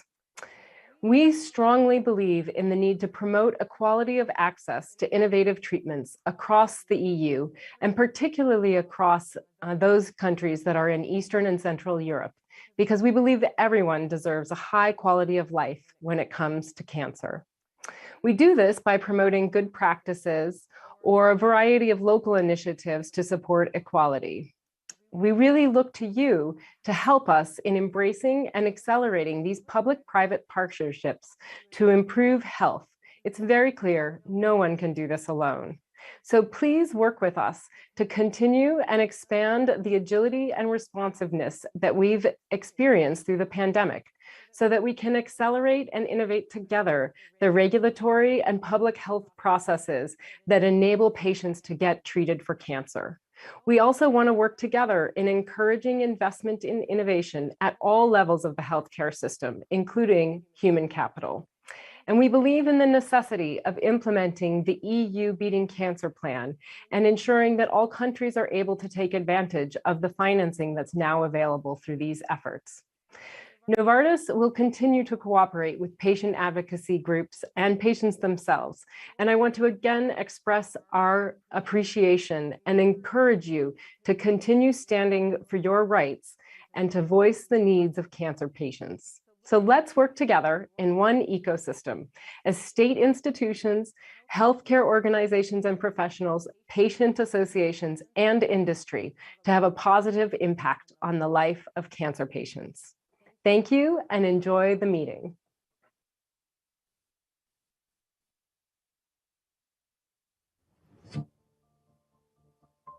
I myself have been diagnosed with cancer. In 2013, breast cancer, and then in 2019, I was diagnosed with a malignant tumor in my right cheek. When visiting my friend in Germany and visiting the oncology clinic, I was very much surprised by the amount of care and attention awarded to the privacy and the emotional well-being of patients. We have amazing doctors and wonderful medical staff, but the main oncology clinic in Latvia is understaffed, overcrowded, and patients often say that they feel like they are on a conveyor belt. So really are quite far from personalized, individual patient care, which takes into account also the privacy and emotional well-being of patients. For example, in Latvia, 1 in 3 women diagnosed with breast cancer will not survive this diagnosis, as opposed to Sweden, where it's 1 in 6 women will not survive the diagnosis. So we need to ask the question why this is, why the mortality rate is higher in Central Eastern European countries than in the Western Europe. For example, in Latvia, we don't even have any state-financed hospices for cancer patients who unfortunately are in the final stages of their lives. Very often, it's down to the families and friends of cancer patients to administer medication and to provide support for people at this time, whereas they should really be in the hands of medical professionals. Behind all this data and statistics today, we have patients across Europe who are receiving their diagnosis as we speak, who need this treatment, this quality care now, not in 3 months or 3 years or in a decade.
Good news, we've got the all clear.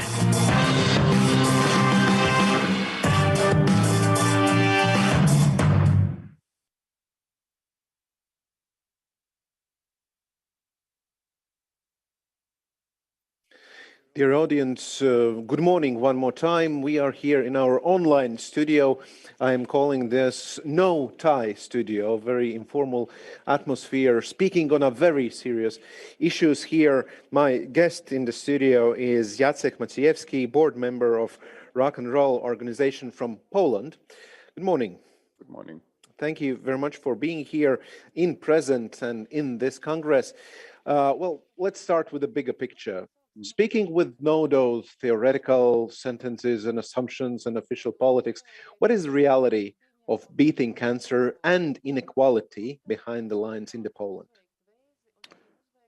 The reality is even numbered. There is something. There's the tool in the internet called onkologinių.org. That measures in a scale from 0 to 100 how much we in the country deliver treatment to our patients, and it seems like this up to this 100 we got 32. Comparing to Spain, it's 54. So this alone shows that there's a big gap. We had a lot to do, and I think, but you know, I was listening to this lectures, and many times it was repeated. And I think I want to start here also from the topic that was mentioned many times. The biggest inequality we are facing now is war in Ukraine. And in Poland, we got also onco patients from Ukraine coming more and more. And it seems like in coming few months, maybe weeks, it'll be it will be really a big problem for Poland, but I think it should be solved on the level of Europe.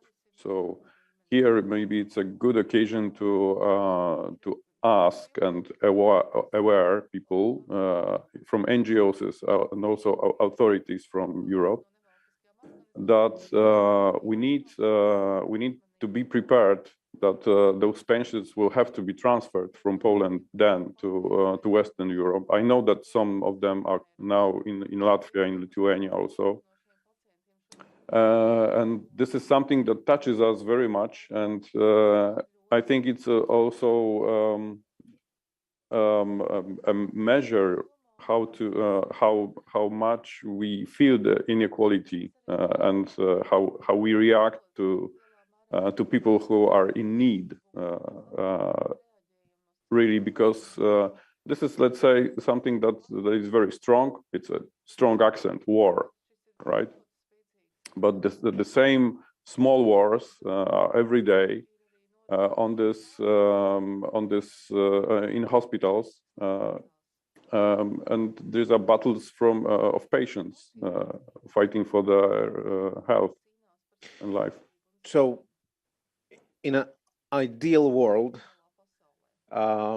Ukrainian refugees and the pressure on the system could serve as a signal for European Union to go hand in hand and increase capacity of the healthcare systems. Yeah, I feel that European Union is a community, is a big community. I'm 50-something, so almost half of my life I lived in communist country, and we are only dreaming about being in the Europe. For another 30 years, we are closer to Europe. Now we are in the European Union, and we still don't feel fully in this community. I think each of us should already feel that the community works for every of us, each of us. Sorry, I got lost. but this is the idea of I think to feel that we are in the community that helps and that we help each other in this community. With the helping each other and working together, what's your perspective on the NGOs in precisely in the cancer treatment field in Poland? Maybe you can describe how they are organized and where perspectives for collaboration. Okay. There are different NGOs. In Poland, there is over 50 oncological NGOs. Some of them are big, some smaller, some active, some less. And they do own choices how to act against the health system or not act. And I would say I'm from quite popular but not big foundation called Rock and Roll, and we concentrated on the aspect of communication about cancer into the society, because to us it's the basic problem is to keep people wanting to be back in life. Because the person that got cancer is firstly scared, because totally new situation where some people and people react very differently. Some people don't even show up with cancer. They don't say to themselves that they are ill. And it is very important to keep people alive, to keep on to make this choice at the very beginning that I want to be here, and that's why that on the beginning of the Rock and Roll Foundation we found out that how to communicate, how we talk to people about cancer is very important. There is also this area of prevention that I hope I will have a chance to talk with my colleagues from NGOs here tomorrow, that we call modern prevention, that is less cancer-centric. It's more about how fine is life and how to be healthy and stay out of the cancer, not go into the cancer and then talk about prevention because it's too late. I think it's an interesting topic that probably is not here about in the heart of the discussion of inequality, but it's a good platform to talk about this because less work we have to do with patients, the better for the world, for all of us. It's interesting that indeed, as you say, that prevention side, also in Latvia, we have in the health guidelines several topics on prevention, but usually in this kind of discussions, there is a so huge focus on the treatment and therapy, then prevention, and for a large part also rehabilitation and coming back into the full scale of life goes somewhere behind. That would be maybe the potential even more here in Latvia for NGOs to look on those two fields, prevention and life with the cancer after the treatment. Yeah, thank you for mentioning this because that's what that brought to my mind when you ask about NGOs. Because I think NGOs is a better let's say, instrument place to do the good prevention than Ministry of Health. Because I think Ministry of Health should take care of patients. They have to deliver good treatments, medicines, and stuff, and the health system should do this. How to protect people from getting into this problem is more on NGOs, because they should they know the problem. They should know how to prevent from the problem. They should work on how to effectively do the prevention. And it's well, let's say in the communication, a standard social campaign against cancer starts with, there's a big problem of cancer. So many people dies for the cancer. Now go and do the test, so you will not suffer from cancer. So there's so many cancer in this that people's reaction is like, I don't go for that. I feel lucky. I will. It's too big for me. So this is not the narrative that should be prolonged. That is effective. We shouldn't do it this way anymore. But I still see so many campaigns do that way that I know that a lot of money is lost. I hear doctors saying that part of the problem is the prevention, because people don't react on the screening tests. They don't go there. They have free tests to do, and they don't use them. Why? Maybe because this is not delivered them in a proper way. I think this should be part of this branch. It should be branch of the social life.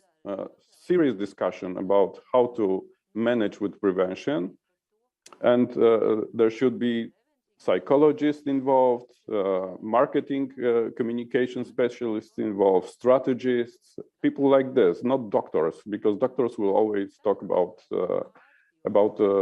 medicines, treatments, and stuff, and this is not the border that people go through. There was in one local event in Latvia also the discussion that there should be change in a way how we call cancer, that we should go to direction, this is chronic disease you can live with.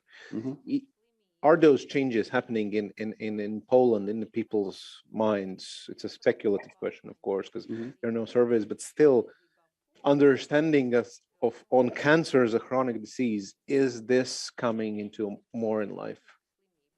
I hope so, because this is the part of our job as a rock and roll in Poland, that we try to convince people, not only us, of course. There's many NGOs that accepted this narrative, that this is chronic disease, this is not dying disease, and you can live happily with cancer. We got a few programs about this. We got a program called IPORAKO, how it's in English, after cancer, let's say, that delivers service to people who are after the cancer, but before coming back to life. There is a gap that needs to be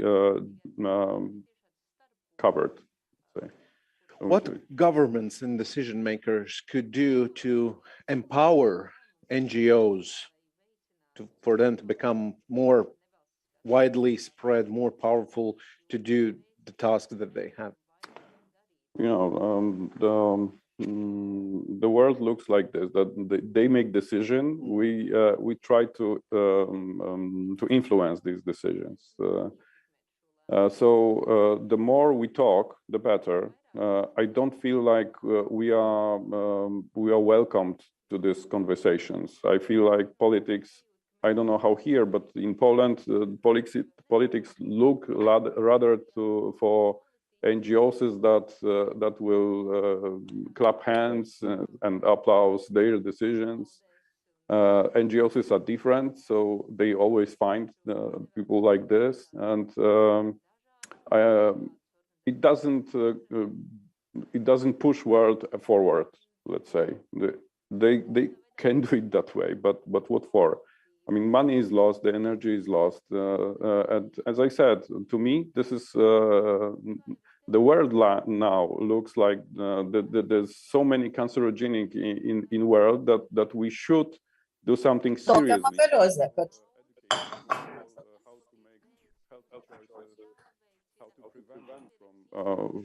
From going into illnesses, including cancer. And from decision maker perspective, putting more trust also in NGOs delivering those tasks. Thank you very much. Our time is over in our unofficial discussion here. Thank you very much to Jacek Maciejewski, board member of Rock and Roll organization in Poland. And you will be also participating in the Congress today and tomorrow. So we're going to follow through this. Thank you very much. Thank you very much.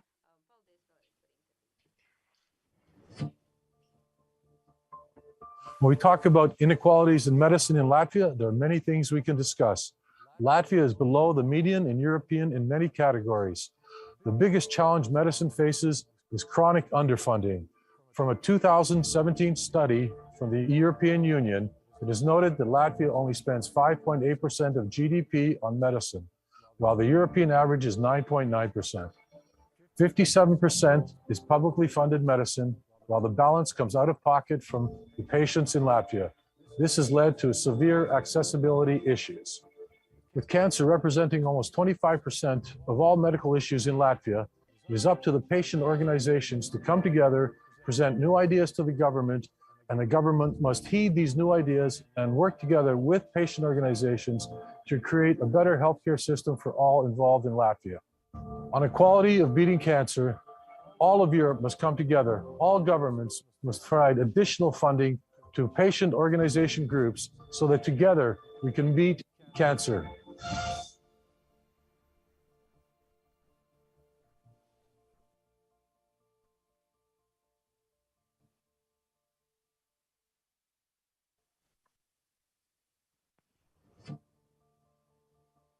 Labdarības organizācija Ziedot LV onkoloģijas pacientiem līdzās jau ir vairāk nekā 10 gadus. Un šo gadu laikā gandrīz katru nedēļu mūsu durvis ver kāds mūsu līdzcilvēks, kuram ir diagnosticēta kāda onkoloģiska saslimšana un, diemžēl, nav līdzekļu ārstēšanai. Es teiktu, ka tā ir tāda tā kā loterija, kur ļoti daudz mūsu līdzcilvēki izvelk tukšo lozi, kur rakstīts, diemžēl, mēs kā valsts, kā sabiedrība, tavu vēzi neārstēsim. Manuprāt, tas ir ļoti skaudri, ļoti nevienlīdzīgi, kad vienā palātā ir 2 cilvēki, abiem ir vēzis, katram mazliet savādāks, un vienu mēs ārstējam ar valsts apmaksātiem moderniem medikamentiem, un otram pasakam, diemžēl, naudas nav. Latvijas cilvēki ir ļoti atsaucīgi. Bērni ar ziedojumiem mēs sniedzām palīdzību 85 onkoloģijas pacientiem, un tam tika izlietot vairāk kā 1 miljons eiro. Manuprāt, tas parāda, ka problēma ir ļoti, ļoti liela. Tie cilvēki, kas vēršas pie labdarības organizācijām ar savu onkoloģisko saslimšanu, visbiežāk lūdz palīdzību valsts nekompensētu medikamentu apmaksai, dažādām analīzēm, tā skaitā gēnu kartē, lai noteiktu labāko ārstniecību, un, diemžēl, arī paliatīvai aprūpei tādā brīdī, kad medikamenti jau vairs nelīdz. Mums kopā vajadzētu saņemties un panākt tā, lai mēs pret visiem onkoloģijas pacientiem attiektos vienlīdzīgi, lai šī nebūtu loterija par dzīvību un nāvi.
Okay, gut. Ja, werde ich was überweisen. Okay, alles klar. Ja, mache ich. Ja, okay. Danke sehr. Danke gleichfalls. Wiederhören.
Hello once again, and please do take your seats.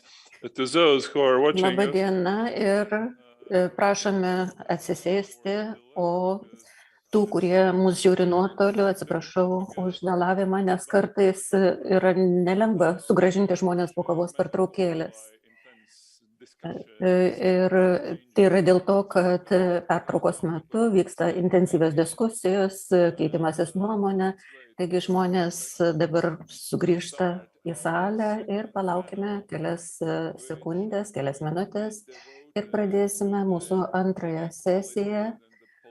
Ir jos metu mes kalbėsime apie nelygybę ir politinę perspektyvą. well, me myself being a member of the European Parliament, Aš esu Europos parlamento narys ir kartais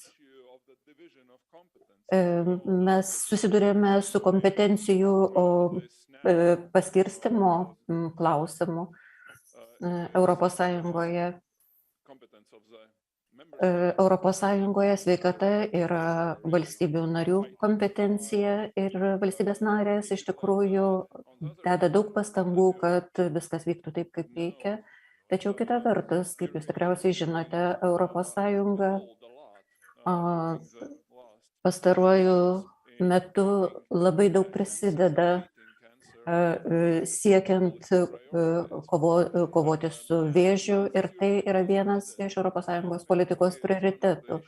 Ir aš manau, kad šiandieną mes turime pakalbėti apie lygybę ir galbūt ne prieš pastatyti nacionalinės ir Europos pastangas, bet mes turėtume pakalbėti apie tai, kaip ES galėtų padėti šalims nutiesti tiltą ir sumažinti tuos netolygumus. Ir kaip jau buvo šiandieną minėta anksčiau, nelygybė reikalauja visą apimančio požiūrio ir aš manau, kad tai bus viena iš mūsų šios dienos temų. Mes kalbėsime apie tokius klausimus kaip diagnostika, gydymą, reabilitaciją, paliatyviąją pagalbą ir ypatingai kalbėsime apie ES rytų ir vidurio Europos šalis, kurios sprendžia tokius sudėtingus klausimus kaip vienodos galimybės gauti vaistus, įskaitant individualizuotą arba dar kitaip žinoma tikslėją terapiją. Kaip minėjo profesorė Jarmalaitė, Baltijos šalyse, Latvijoje, Lietuvoje, Estijoje yra žemesnis negu vidutinis lygis, kalbant apie galimybę gauti vaistus, gauti gydymą. Tai yra susiję ir su pinigais, ir su kitais klausimais iš europinės perspektyvos, žiūrint iš europinės perspektyvos. Ir Europos parlamente buvo priimta ataskaita apie bendrą pirkimų ir sertifikavimo sistemą, vaistų pirkimo ir sertifikavimo sistemą. Ir aš manau, kad tai taip pat galėtų būti vienas iš sprendimų, kaip mažinti tą nelygybę tarp skirtingų valstybių narių. Taip pat yra klausimas susijęs su lygumu, su galimybė pasinaudoti diagnostikos, gydymo ir pažangiausių technologijų paslaugomis. Ir be abejo, įdomus klausimas, kuris yra dažnai keliamas pacientų, yra klausimas susijęs su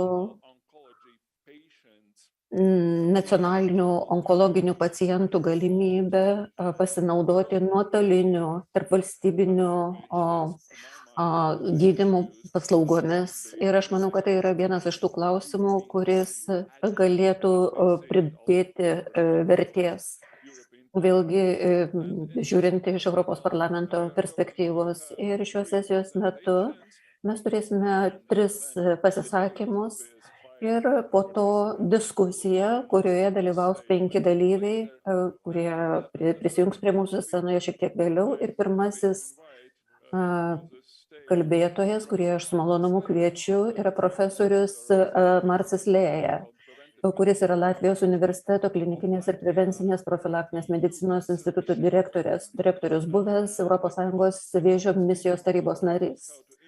Ir jis pakalbės apie priemonės, kaip įgyvendinti ES vėžio misijos rekomendacijas nacionaliniu lygmeniu. Taigi, profesoriau Lėja, žodis jums.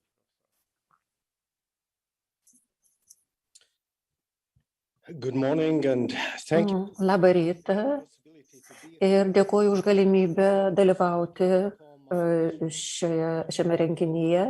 Ir aš pakalbėsiu apie savo viziją, galbūt ne apie priemonės. Man sunku kalbėti apie įgyvendinimo priemonės, bet aš galbūt pakalbėsiu apie tai, kokių priemonių mums reiktų, kad mes galėtumėm judėti į priekį. Buvo minėta, kad mes turime Europos dokumentus ir aš pilnai galiu suprasti, kad yra nedidelė skepticizmo dozė, kaip pasiekti lygybę tarp įvairių šalių, tarp to, ką gauna pacientai. Ir jeigu mes kalbame apie lygybę, tai yra ne tik pacientų lygybė, bet tai yra taip pat lygios galimybės gydytojams, gydantiems pacientus. Tai yra taip pat susijęs su bendravimu tarp įvairių šalių. Kiekviena šalis yra atsakinga už savo sveikatos apsaugos sistemą ir mes turime galvoti, kaip mums įgyvendinti šį bendradarbiavimą. Taigi mes turime tuos svarbius dokumentus, apie kuriuos mes taip pat kalbame šiomis dienomis, ir mes turime visą eilę įvairių priemonių, kurias siūlo Europos komisija ir įvairios šalis. Pirmiausia, mes turime svarbius finansinius resursus pagal Horizon Europe programą. Mes turime EU for Health programą, ten taip pat yra numatyti prioritetai, bet ar šalis yra pasirengę priimti šias galimybės ir jomis pasinaudoti? Tai labai priklauso nuo įvairių aplinkybių konkrečiose šalyse. Mes turime techninės paramos instrumentą, kuris taip pat gali būti panaudotas. Mes dabar jau kaip tik pradedame projektą remiamą šio instrumento. Taip pat mes tikimės turėti daug įvairių finansavimo galimybių, tai yra Digital Health sistema. Ir be abejo taip pat Resilience Facility ir Cohesion priemonė, kurios yra naudojamos iš tikrųjų siekiant pagerinti situaciją sveikatos priežiūros srityje. Aš nekalbėsiu apie visas komisijos rekomendacijas, bet man teko garbė dalyvauti rengiant šias rekomendacijas ir aš noriu tiesiog paminėti keletą pavyzdžių. Pirmiausia, 9 rekomendacija, kuri tiesiogiai kalba apie lygybės aspektus įvairiuose lygmenyse, kurie buvo trumpai paminėti anksčiau. Tačiau dauguma iš kitų rekomendacijų yra taip pat tiesiogiai arba netiesiogiai susiję su lygybės aspektu. Tai yra rekomendacija dėl atrankinės patikros, technologijų.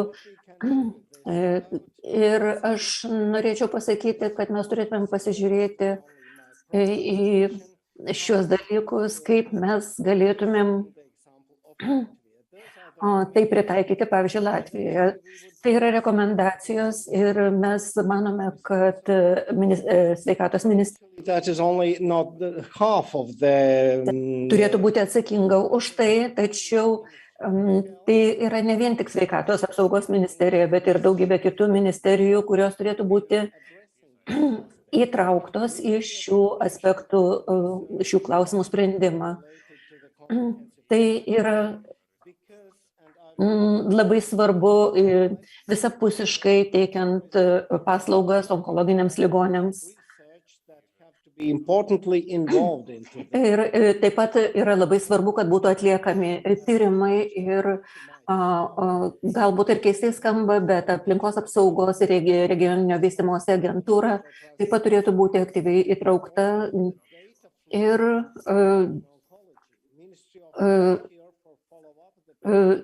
taip pat ir kitos ministerijos, kurios gali fiksuoti duomenis. Ir, pavyzdžiui, finansų ministerija, tai yra taip pat labai svarbi ministerija, kuri turėtų būti įtraukta. Tačiau dar daugiau mes turime visą eilę institucijų, universitetų, tyrimo organizacijų ir kitų institucijų, kurios yra įtrauktos į pacientų valdymo procesus. Aš įrašiau tik tai vieną iš regioninių ligoninių, bet aišku, yra daugybė kitų ligoninių, kurios yra taip pat šio žaidimo dalis.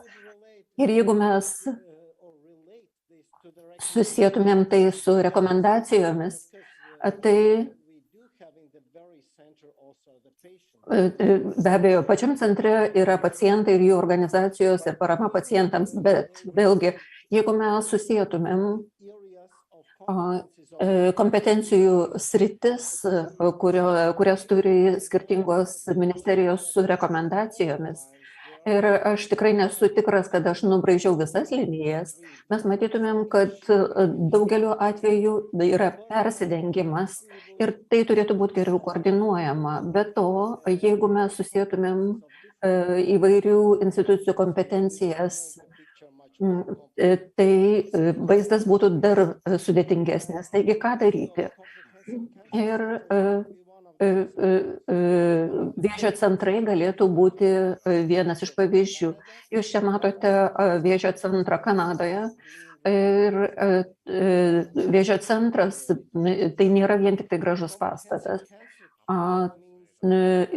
Visa apimanti vėžio priežiūra, tai yra daugiau infrastruktūra negu pastatas, negu technologijos.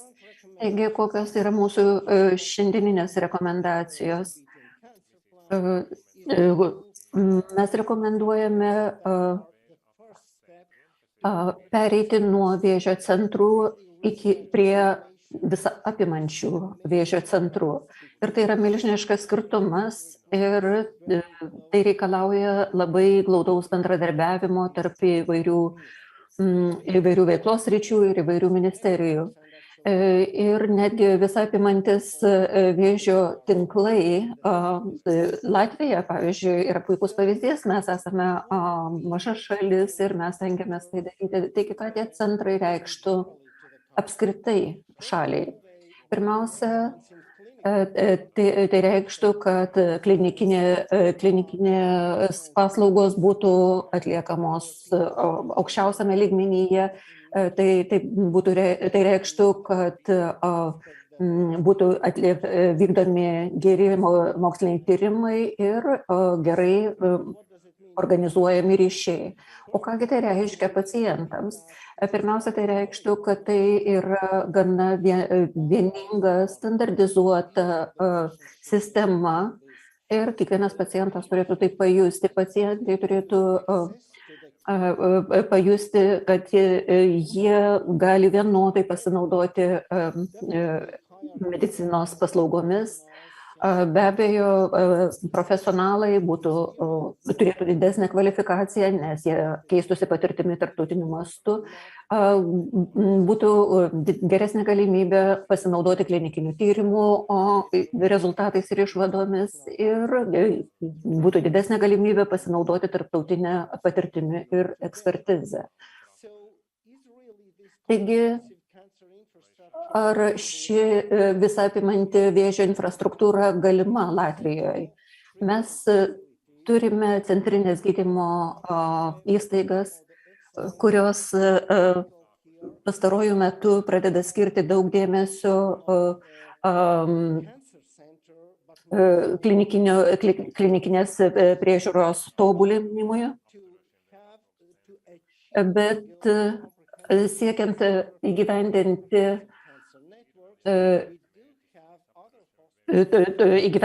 šią idėją, mes pasitelkėme įvairias mokslinio tyrimo institucijas, agentūras ir turime registrus, mes turime atrankinės patikras ir tai yra visas procesas. Taigi, kaip tai galėtų veikti? Ir viena iš rekomendacijų, kurią parengė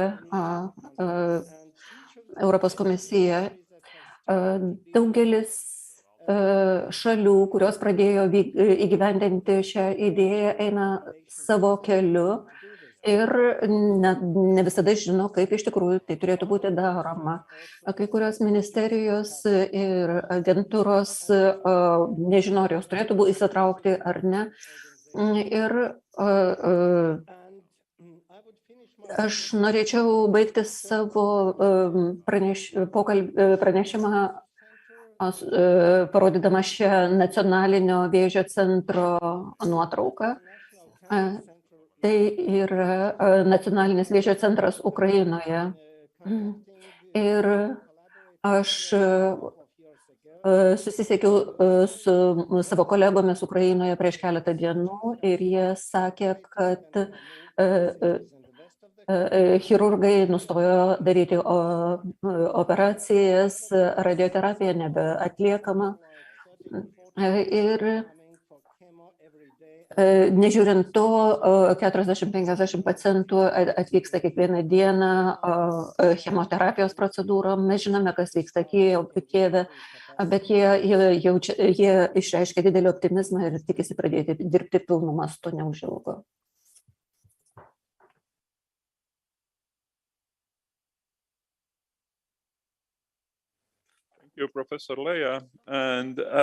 Dėkojame profesoriui Lėja. Kitas pranešėjas mūsų, jis prisijungs nuotoliniu būdu. Tai aš manau, turėtume suteikti žodį ponui Niko Štefanuta, kuris yra mano kolega Europos parlamente ir jis buvo Specialiojo komiteto kovai su vėžiu koordinatorius, jis yra iš Rumunijos ir jis kalbės apie tai, kokių priemonių reikia, norint įgyvendinti rezoliuciją Europos parlamento, kuri ką tik priimta, ir sumažinti nelygybę visoje vėžio priežiūros srityje tarp rytų ir centrinės Europos Sąjungos šalių. Tai malonu jūs matyti ir dabar žodis jums. Tai ačiū, Ivars. Ir noriu pasakyti visiems žiūrovam, visiems besiklausantiem, koks puikus lyderis yra Ivars kovoje su vėžiu. Ar girdit mane? Tai aš pakartosiu. Tai Ivars Ijaps yra puikus lyderis, jis buvo mano vadovas komiteto kovai su vėžiu ir aš buvau jo koordinatorius. Aš nesu kartu su jumis, nes esu Rumunijos ir Ukrainos prie jos sienos ir ten bendrauju su daugeliu žmonių. Ir jūs tikėkit ar ne, bet kad vėžio klausimas yra vienas iš svarbiausių klausimų, problemų veikiančių. Ir vėžys yra viena iš tų problemų. Aš noriu pakalbėti apie nelygybės, kad paprastai aš turiu, kad būna nelygybių dėl vėžio. Tai aš dabar vykstant karui, aš istorinių palyginimų nedarysiu, bet mes turime tam tokią, pavadinkim, minkštą sieną tarp rytų ir vakarų, kas liečia nelygybę. Manau, kad jūs matėt mano skaidrę, kad 2020 metais buvo 2,7 milijonų, kuriam diagnozuotas vėžys, o dar 1,3 milijono, kurie neišgyvens. Ir manoma, kad 1 iš 3 vyrų ir 1 iš 4 moterų per pirmosius 75 gyvenimo metus susirgs vėžiu. Tai aš labai asmeniškai nerimauju dėl tų, kurie išsigydo vėžį. Ir vėžių sirgę asmenys turi teisę būti pamiršti. Ir draudikai bei bankai neturėtų atsižvelgti į jų ligos istoriją ir nebausti jų dvigubai. Tai kalbant apie nelygybę visoje Europos Sąjungoje, tai kas liečia prieigą prie prevencinių programų, nustatymo, diagnozavimo, gydymo, išgyveninamumo ir priemonės, kaip pagerinti jų gyvenimo kokybę. Pavyzdžiui, rizika mirti nuo gimdos kaklelio vėžio yra 5 kartus didesnė blogiausių rezultatų pasiekusioje valstybėje narėje nei geriausioje.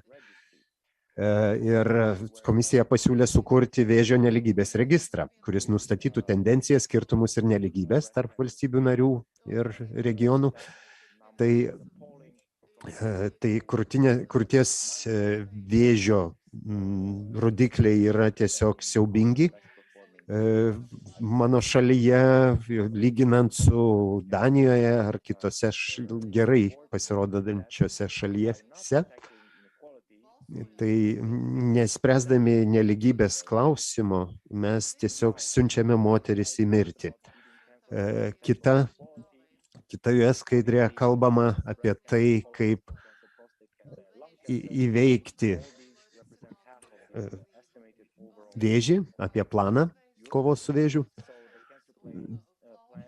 Taigi, kovos su vėžiu planas turi tam tikrą schemą, kaip užtikrinti kokybę, tai sukurti plačius centrus Europoje ir kad iki 25 metų įsteigti bent vieną nacionalinį visapusišką vėžio centrą kiekvienoje šalyse. Prie retų vėžių, reti vėžiai sudaro 24% visų vėžio atvejų, o visi pediatriniai vaikų vėžiai laikomi retais. Tai jiem reikia vaistų ir gydymo būdų, diagnostinių procedūrų, taip pat vėžio profilaktikos vakcinų, tokių kaip ŽPV ir hepatito B vakcinų, ir pirkimo procedūras reikia plėsti. Kaip Ivarsas sakė, kad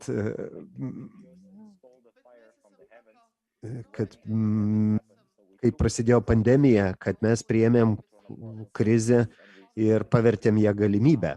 Ir pradėjome tai, kas yra embrionas Europos lygybės programos ir rengti vienodas pirkimo procedūras. Mes turim biudžetą. Žinau, kaip tai buvo sunku, bet mes dabar jau uždegėm tą ugnį ir tikėkime, kad ji nebus užgesinta. Dabar apie tai, kaip palengvinti prieigą prie tarp valstybinių sveikatos priežiūros paslaugų ir klinikinių tyrimų. Negalima sakyti, kad rumunas, kuris turi tą ligą, kad jis gaus tikrus molekulinius tyrimus 8 mėnesiais vėliau negu kitose labiau pažengusiose ES šalyse. Tai manau, kad reikėtų vystyti tą tarpvalstybinį pagalbą. Reikia pagerinti finansinį modelį ir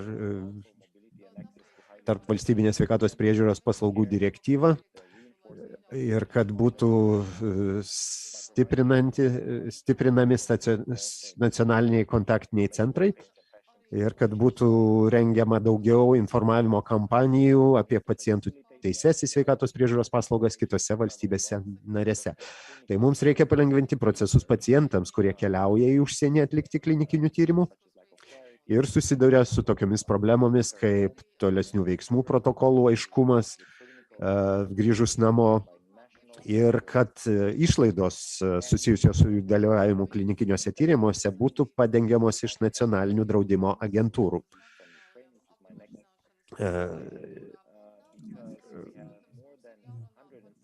Dabar dėl Ukrainos mes turime daugiau nei 179 tūkstančius pacientų, kuriems naujai diagnozuotas vėžys. Tai yra ukrainiečiai, kurie kenčia nuo Rusijos agresijos, ir mes paprašėme Europos vadovų tarybos ir Europos komisijos, tai mes kaip tik Rumunijoje padėjome žmonėms, kurie persikėlė per sieną, ir iš karto suteikėm jiem gydymą nuo vėžio. Tai buvo įspūdinga. Tai buvo tiesiog mes organizavom, kad ta moteris persikeltų per sieną ir būtų iškart nugabenta į ligoninę. Visą tą leido pasieniečiai Ukrainos, ir tai tikrai buvo toks jautrus momentas. Tai aš labai pono Alukovičiaus iniciatyvą labai sveikinu, kad reiktų sukurti specialų medicinos fondą skirtą pabėgėlių iš Ukrainos medicininiai priežiūrai, ir kad padėtų aktyviausioms valstybėms narėms priimančioms pabėgėlius. Tai Rumunijoje mes turime dabar apie 100 tūkstančių ir daugiau pabėgėlių. Pavyzdžiui, Lenkija turi 1,5 milijono ar dar daugiau pabėgėlių. Taigi dosnumas yra geras dalykas, bet kartais to gali būti per daug, jau tų pabėgėlių gali tapti per daug. Tai mes galvojam, kaip galima būtų kažką padengti, tas išlaidas iš Europos fondų, ir kad tai būtų skirta pabėgėliams ir ypač atsižvelgiant į sveikatos priežiūrą. Prieš keletą metų turėjom Sirijos pabėgėlius ir praleidom istorinę galimybę išmokti, kaip elgtis su pabėgėliais, su jų sveikatos priežiūra. Dabar jau nebeturime tos prabangos. Tai gerai,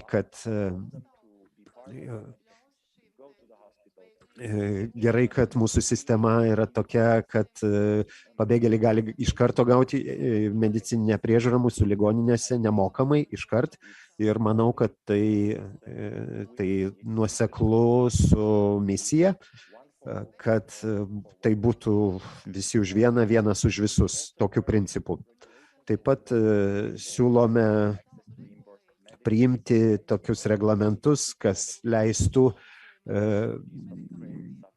Ukrainos pabėgėliams, sergantiems vėžių, gauti prieigą prie vaistų ir gydymo.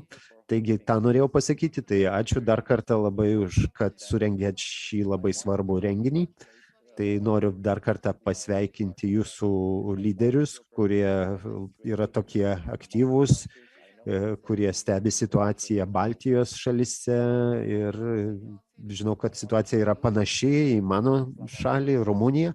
Noriu pasakyti slava Ukrainai, ir taip pat noriu pasakyti, kad įveikime vėžį, gyvenimas tęsiasi, toks kaip ir buvo prieš karą, ir mes negalim ignoruoti vėžių sergančiųjų interesų vien dėl to, kad turime dabar didesnę krizę. Taigi mūsų toks jau likimas, kad turime su keliomis krizėmis vienu metu kovoti. Taigi ačiū dar kartą labai ir sveikinu, kad surengėt šias labai pamokančias ir svarbės diskusijas. Aš pratęsiu. Tai ačiū, Niko, tai buvo puiku, kaip visada. Tai ačiū labai už tai, ką jūs darote ten, prie sienos. Ir dabar pereinam prie mūsų paskutinio pranešėjo. Tai ponas Partabasu, jis yra Tarptautinės vėžio tyrimų agentūros ankstyvo aptikimo, prevencijos ir infekcijų skyriaus vadovo pavaduotojas iš Prancūzijos. Taip pat kalbėsime apie DG Reform, tai yra struktūrinių reformų rėmimo generalinio direktorato projektą. Taigi, ponia Basu, jums žodis. Tai ačiū, laba diena, ponai ir ponios. Aš tikrai dėkingas šio susitikimo organizatoriams, kad suteikėt galimybę pristatyti šį labai įdomų projektą, kuris neseniai pradėtas. Ir šiame konkrečiame projekte, kurį mes įgyvendiname, glaudžiai bendradarbiaudami su suinteresuotomis šalimis Latvijoje ir Slovakijoje, tai jis skirtas mažinti nelygybę vėžio priežiūroje ir taip pat jis sutelkia labai dėmesį į tai. Kaip žinote, demografinis perėjimas, patiriant įvairius rizikos faktorius, tai sukėlė susirgimų vėžio didėjimą visame pasaulyje. Tačiau svarbu mažinti nelygybę. Tai yra skirtumas mirštamumo nuo vėžio. Jeigu pažiūrėsite į kairėje esantį grafiką, tai nepriklausomai nuo šalies matote, kad vėžių susirgimų skaičius didėja. O dešinėje mirštamumas, mirtingumas, jis gerokai skiriasi kai kuriuose šalyse. Pavyzdžiui, Latvijoje ta linija yra gan tiesi. Taigi mes kažką vis tik galime padaryti. Laimiai Latvijai, kad 5 pagrindiniai vėžių atvejai, pavyzdžiui, prostatos, krūties, žarnyno, jos galime prevenciškai veikti, plaučių, mes galime veikti kartu. 2017 metais Tarptautinė vėžio tyrimo agentūra paskelbė šią ataskaitą, kurį mes vadiname antroji Europos vėžio tyrimo ataskaita. Tai kad buvo padidėję, kad krūties vėžio tyrimų ir gimdos kaklelio vėžio tyrimų skaičius padidėjo. Tai žinoma, žarnyno vėžio programa dar nebuvo pradėta, jinai buvo tik tai bandomojai fazėje. Tai kai matote, kiek kvietimų aprėptis, tai yra, kad didelė populiacijos dalis kviečiama atlikti tyrimus, o toliau matome dalyvavimo rodiklį ir jis yra gerokai mažesnis. Taigi tyrimo aprėptis tai yra tikrai netoks, kokio mes tikėtumėmės. Ir į ką norėčiau atkreipti jūsų dėmesį, tai į kitos porą eilučių. Tai jeigu norim gerinti vėžio profilaktinius tyrimus, mes turim rinkti duomenis. Tai pradedant nuo žmogaus pakvietimo iki to, kas atsitinka su tais, kurie teigiami būna rezultatai. Tai kaip matote, ir krūties vėžiui, ir gimdos kakleliui mes neturim tokių duomenų. Ir taip pat turime surinkti duomenis, kokiam procentui atliekami tolesni tyrimai. Mes neturime tokių duomenų. Ir mes neturime netgi rodiklio, kiek nustatoma. Taigi šis projektas nukreiptas būtent į tą. Tai ir mes dirbam kartu su Latvijos nacionaliniam suinteresuotom šalim. Čia dabar yra vėžio išgyvenimas, rodikliai jo. Tai kokios yra pasiskirstimas stadijų ir kokia yra vėžio priežiūros kokybė. Tai per pastarąsias porą dienų, kai aplankėme šalį, mes tikrai susidarė mums geras įspūdis, kaip gerai prižiūrimi vėžio pacientai. Ir paslaugų tiekėjai stengiasi pagerinti visą tai.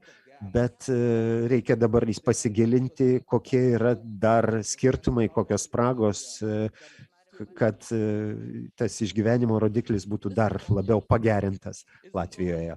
Šis projektas, jis tai nebuvo atskiras, tai yra tęsinys projekto, kuris jau buvo pateikęs labai konkrečias rekomendacijas, kaip gerinti vėžio kontrolę. Tai pirma, kad sėkmingas vėžio patikrinimui reikia kompetinga daugiadisciplininė ir skaidri valdymo struktūra. Tai yra labai svarbus dalykas.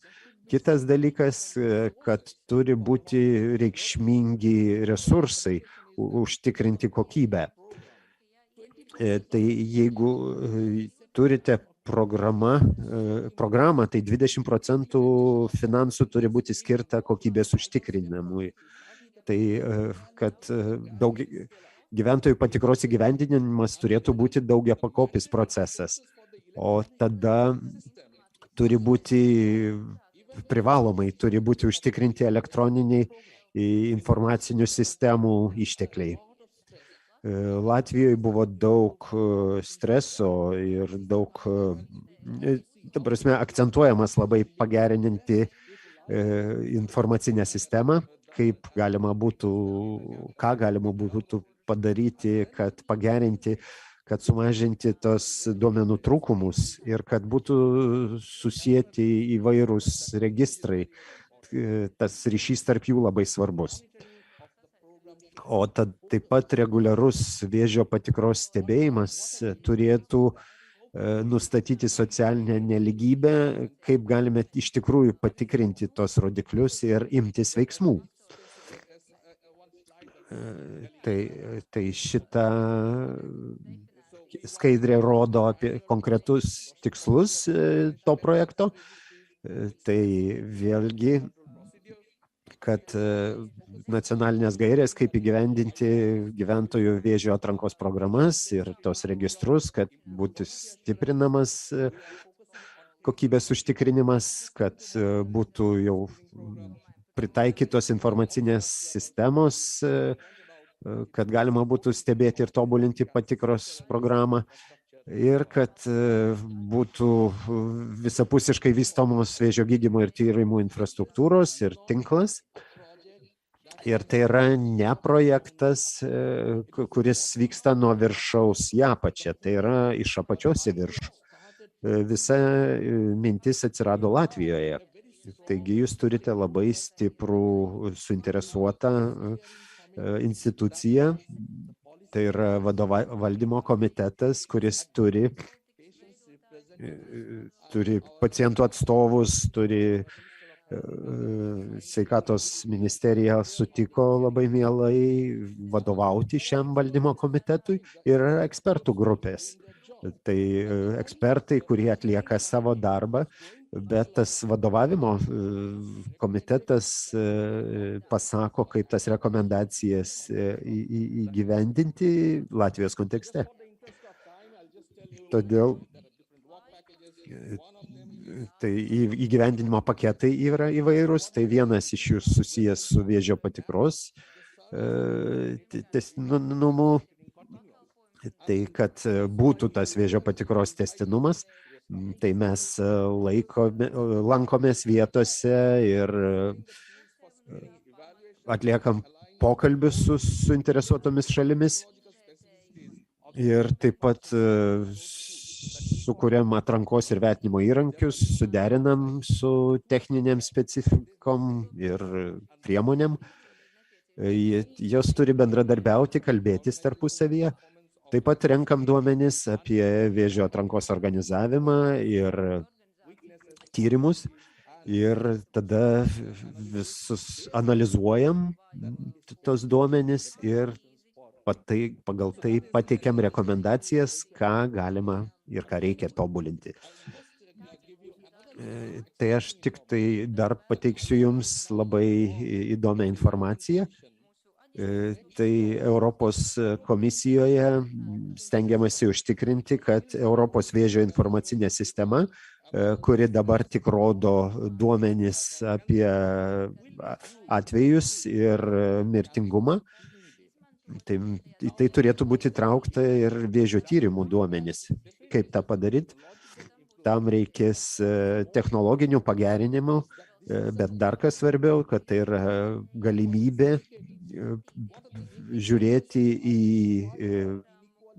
efektyvumo rodiklius, kokia yra nelygybė tarp šalių. Ir mes taip pat atliksim bandomai projektą ir Latvija be abejo yra vieni pagrindinių bendradarbių šiame projekte. Taigi, kaip Europoje, tai geras pavyzdys, kaip Europoje programos neveikia atskirai, o tai geras pavyzdys, kaip gerai bendradarbiaujame, be ko čia europinių lygių vykdomos programos nebūtų sėkmingos. Taigi, ačiū labai, kad remiat šį projektą. Ir kolegos dirbantys šiame projekte yra štai tarp šitos auditorijos. Dėkojame, ponia Basu, ir linkime jums visokiojopos sėkmės įgyvendinant šį projektą. Ir dabar mes pradėsime diskusiją. Mes turėsime du sveikatos apsaugos ministrus, Latvijos ir Estijos, jie fiziškai dalyvauja. Todėl aš su malonumu kviečiu poną Daniels Pavluc, Latvijos Respublikos sveikatos apsaugos ministrą, ir poną Tanel Kik, Estijos Respublikos sveikatos ir darbo ministrą, užimti vietas ant scenos. Taip pat mes turėsime 3 dalyvius, kurie dalyvaus mūsų pokalbėje nuotoliniu būdu. Tai ponas Matijas Šupė iš Europos komisijos, ponas John Ryan, kuris buvo įtrauktas mūsų darbotvarkę, negalėjo dėja atvažiuoti, bet Matijas Šupė jį pakeitė. Jis yra Europos komisijos sveikatos ir maisto saugos generalinio direktorato vėžio srities projekto grupės vadovas. Ir taip pat su mumis ponia Inga Cechanovičienė, Lietuvos Respublikos sveikatos apsaugos ministerijos asmens sveikatos departamento specializuotos sveikatos priežiūros skyriaus vedėja. Ir trečiasis nuotolinis dalyvis yra ponas Uldis Mittenbergs, Pasaulio sveikatos organizacijos Latvijos biuro vadovas. Taigi labai malonu, kad jūs galėjote prisijungti. Ir kaip ir ankstesnios sesijos metu, aš norėčiau pakvieti jūs trumpai pakalbėti nedaugiau negu 3 minutės, nes mes turime labai daug klausimų apie nelygybę, gydant ir teikiant paslaugas onkologiniams pacientams. Ir pakalbėti apie vėžio politiką. Taigi pradėkime nuo pono Matijas Šupė. Ponas Šupė. Ačiū, labą rytą. Tikriausiai labai trumpai, tiesiog keletas pamąstymų apie veiksmus, kuriuos mes paskelbėme Europos kovos su vėžiu planu. Jau ankstesnieji kalbėtojai minėjo šį planą ir aš norėčiau galbūt akcentuoti vieną iš elementų. Tai yra vėžio netolygumų registrą, kuris padės mums surinkti duomenis, kurie yra išsibarstę įvairiose ataskaitų sistemose. Ir mes gausime informaciją, kuri yra mums reikalinga, norint įvertinti, kokie yra investiciniai poreikiai tiek nacionaliniu, tiek ES lygmeniu. Taigi vasario pradžioje mes jau pradėjome įgyvendinti pirmąjį šio registro etapą. Ir tai yra duomenys, kurie pateikia informaciją, pavyzdžiui, apie lytį, apie aplinkos duomenys.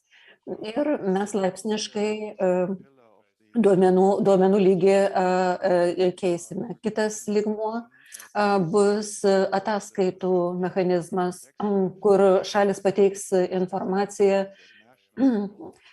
apie specifiškumą nacionalinių lygmenių. Ir jie mūsų turimus duomenis perkels į nacionalinį kontekstą. Ir galiausiai mes turime horizontalų vertinimą. Tai yra lygmuo, kada mes giliau žiūrime į konkrečius klausimus. Šis registras dirbs ne tik labai glaudžiai su komisija, bet taip pat su tarptautinė vėžimų tyrimo agentūra ir kitomis organizacijomis siekiant užtikrinti pačią geriausią darbo kokybę. Na ir pabaigai galbūt dar vienas momentas. Norėčiau pastebėti, kad darbas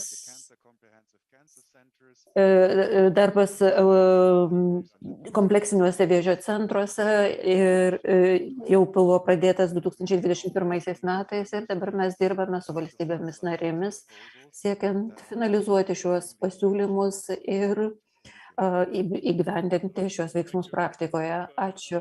Ačiū, ponas Šupė, ir žodį perduodu ponui Daniel Stavlots.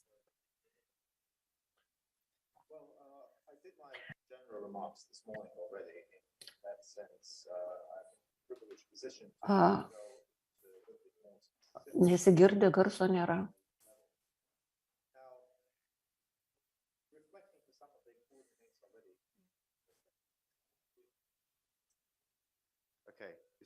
Better now? Kaip dabar jau girdėsi, taip. Taigi aš šiandieną ryte jau kalbėjau ir galbūt dabar aš truputėlį pakalbėsiu konkrečiau. Ir noriu pradėti nuo Latvijos, vietoj to, kad skirčiau laiką kalbėti apie situaciją visoje Europoje ir pasaulyje. Taigi truputėlį apie tai, kas jau buvo paminėta. Norėčiau pažymėti svarbią idėją, kurią paminėjo profesorius Lėja. Tai yra kompleksinis vėžio gydymas. Galbūt tai atrodo sudėtinga, bet ir iš tikrųjų taip ir yra. Labai turint omeny Latvijos biurokratiją, bandymas spręsti visas problemas, kartais galbūt ir nelengva. Kaip aš jau minėjau anksčiau, pradžioje, mes turime planą, Europa turi planą, mes taip pat turime planą, kaip kovoti su vėžiu Latvijai. Ir tiesiog atsitinka taip, kad mūsų situacija yra privilegijuota, kadangi mes turime keletą gerų dalykų. Mes turime galimybės, mes turime kompleksinį požiūrį į problemas vėžio gydyme. Taip pat sprendžiant nelygybės klausimas. Kita vertus, mes aiškiai žinome, kokie yra mūsų prioritetai. Ir svarbiausia, mes turime išteklius ir aiškias iniciatyvas, kurios gali mums padėti. Taigi, kokie yra svarbiausi dalykai Latvijos vėžio gydymo plane artimiausiu metu? Kai profesorius Basu sakė, vienas iš svarbiausių aspektų yra pagerinti atrankinės patikros programas, užtikrinti geresnę kokybę, užtikrinti, kad mes galime identifikuoti vėžį jau ankstyvosiose stadijose. Tai yra daug sunkiau, negu gali pasirodyti iš pirmo žvilgsnio. Ir mes kalbame apie sveikatos apsaugos sistemos vaidmenį, kurį jį vaidina ypač ankstyvose etapuose. Aš kalbu apie įsitraukimą, apie informaciją, apie šaltinius, motivaciją, visus išteklius. pirminės sveikatos priežiūros lygmenyje. Taigi, dalykai, kuriuos mes turime padaryti plačiau, žiūrint į pandemijos metu įgytą patirtį, kalbant apie pirminės sveikatos priežiūros sistemos reformavimą, užtikrinant galimybę naudotis paslaugomis. Kitaip tariant, stiprinant bendrosios praktikos gydytojų galimybės, kad jie galėtų prisidėti prie atrankinės patikros, yra labai svarbu. Tai yra svarbus įrankis ir mes tik tokiu būdu galime įgyventi projektus, apie kuriuos kalbėjo ponas Basu. Antras dalykas yra tai, kas jau irgi buvo minėta, duomenys. Iššūkis ir politinė ir praktinė prasme yra susijęs su tuo, kad reikia padaryti labai daug įvairių dalykų ir jie nėra labai patrauklus. Ir labai nedaug žmonių supranta, kad duomenų surinkimas, kuris turi būti padarytas vadovaujantis standartais, kad duomenys būtų vienose rankose. Mes iš tikrųjų turime daug duomenų, bet jie yra išmėtyti įvairiose vietose, įvairiose institucijose, naudojami įvairūs duomenų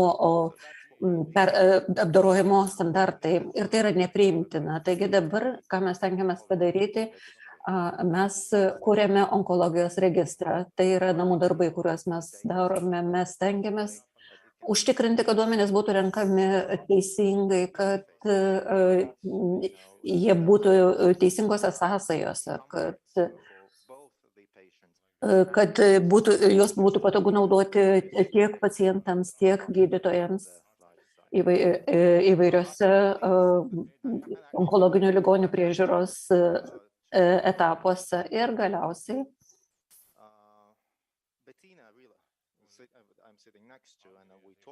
Tina Vila, šalia kurios aš sėdžiu, minėjo, pamenat paskutinę skaidrę su tuo bokštu Dubajuje, man atrodo. Tai yra nuotekų problema. Mums nuotekų problema turi būti veiksminga tam, kad mes galėtumėm statyti blizgančius bokštus. Inovatyvus gydymas, didelės pinigų sumos investuojamos be paprastos ir eilinės ir kasdieninės sistemos, visą tai neįvyks. Ir galiausiai mūsų Rytų Europoje tampa viena iš Europos Europos kvalifikacijų centrų. Taigi, greitai mes būsime vienas iš tų geltonų taškų žemėlapyje. Mes dar nesame, bet tikimės, kad greitai būsime. Taigi, atrodo, kad šie svarbus elementai turi būti apjungti tam, kad mes užtikrintumėm tinkamą vėžio gydymą. Atsiprašau, kad aš užtrukau taip ilgai. Ačiū labai. Ir žodį perduodame poniai Ingai Cechanovičienė. Atsiprašau, jeigu aš pavardę ištariau negerai. Cechanovičienė. Taip. Ačiū labai už galimybę dalyvauti šiame kongrese. Ir kalbant apie sveikatos netolygumus Lietuvoje, mes galime identifikuoti pagrindinius faktorius. Tai yra socialiniai, ekonominiai faktoriai, gyvenimo ir darbo sąlygos, sveikata, švietimas, pajamos, galimybė pasinaudoti visuomenės sveikatos sistema, efektyvus organizavimas sveikatos priežiūros paslaugų. Tai visa tai veda prie netolygumų. Bet sveikata tai yra taip pat ir gyvenimo kokybė. Ir gyvenimo trukmė neišvengiamai ilgėja. Ir senėjanti populiacija susiduria su specializuotos priežiūros ligoninėse ir ambulatorinės sveikatos priežiūros institucijose poreikių. Ypatingas dėmesys turi būti skiriamas gyvenimo būdui, ligų prevencijai, sveikatos priežiūros sistemos optimizavimui, reformuojant ją taip, kad mes galėtumėm spręsti pagrindinius sveikatos netolygumų klausimus. Lietuva aktyviai vysto savo visuomenės sveikatos politiką, įvairios sveikatos priežiūros institucijos, biurai, savivaldybės skiria tam ypatingai didelį dėmesį. Yra 48 visuomenės sveikatos priežiūros biurai. Nuo 2015 metų visuomenės sveikatos tinklą finansuoja valstybės biudžetas ir skiriamos subsidijos savivaldybėm. Pagrindinės biurų funkcijos yra visuomenės sveikatos gerinimas ir siekiant stiprinti biurų sistemas yra nustatomi prioritetai ir ypatingas dėmesys yra skiriamas tarp sektoriniam bendradarbiavimui.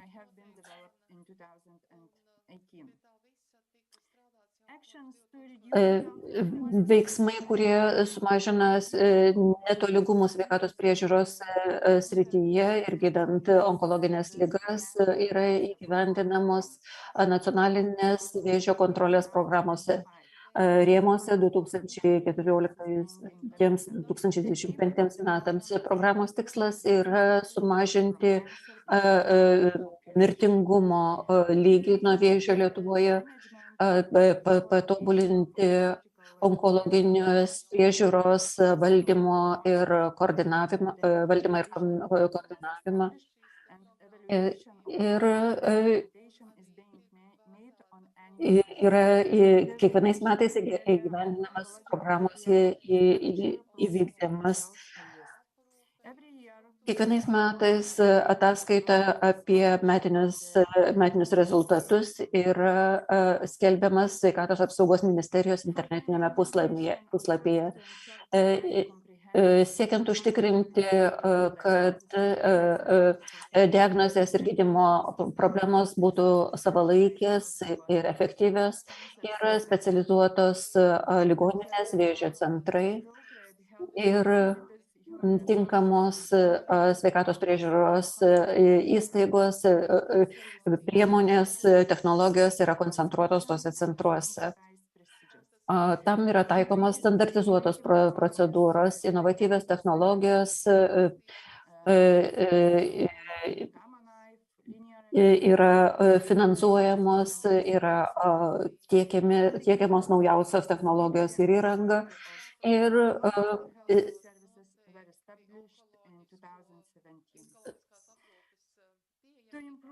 siekiant užtikrinti vėžio pacientų gyvenimo kokybę, jiems yra siūlomos reabilitacijos paslaugos, paliatyvinės sveikatos priežiūros paslaugos. Taigi ačiū Jums labai visiems. Tokie mano buvo svarbiausi pastebėjimai. Ačiū labai ir dabar paprašysime poną Tenelkeek pasisakyti. Aš tikiuosi, kad mikrofonas veikia taip. Pirmiausia, aš norėčiau padėkoti organizatoriams už šį renginį, nes COVID-19 pandemijos metu ir dabar mes susidurime su milžiniška krize visoje Europoje, mes turime daugybę iššūkių.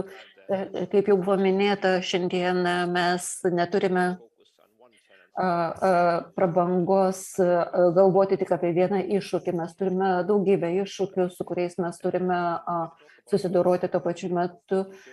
Vėžio situacija ir daug dalykų, kurie buvo paminėti šiandieną apie Latviją, yra lygiai tokia pati situacija ir Estijoje, ir visose 3 Baltijos šalyse. Mes žinome, kad vėžio pacientų skaičiai didėja, pavyzdžiui, Estijoje kiekvienais metais diagnozuojama apie 90 000 pacientų ir mes žinome, kad labai didelė dalis visų šių naujų atvejų jiems gali būti taikoma prevencija ir ankstyva diagnozė ir gydymas. Estijoje vėžio kontrolės planas 2021-2030 metams buvo parengtas dalyvaujant daugybei ekspertų,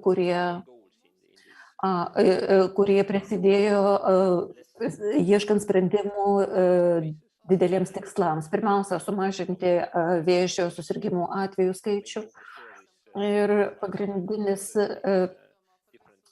akcentas čia yra gyvenimo būdas, aplinka, darbo aplinka ir panašus dalykai, kurie gali užkirsti kelią vėžio atsiradimui. Antra vertus, mes turime užtikrinti, kad žmonės sergantis vėžiu galėtų gyventi ilgiau ir sveikiau.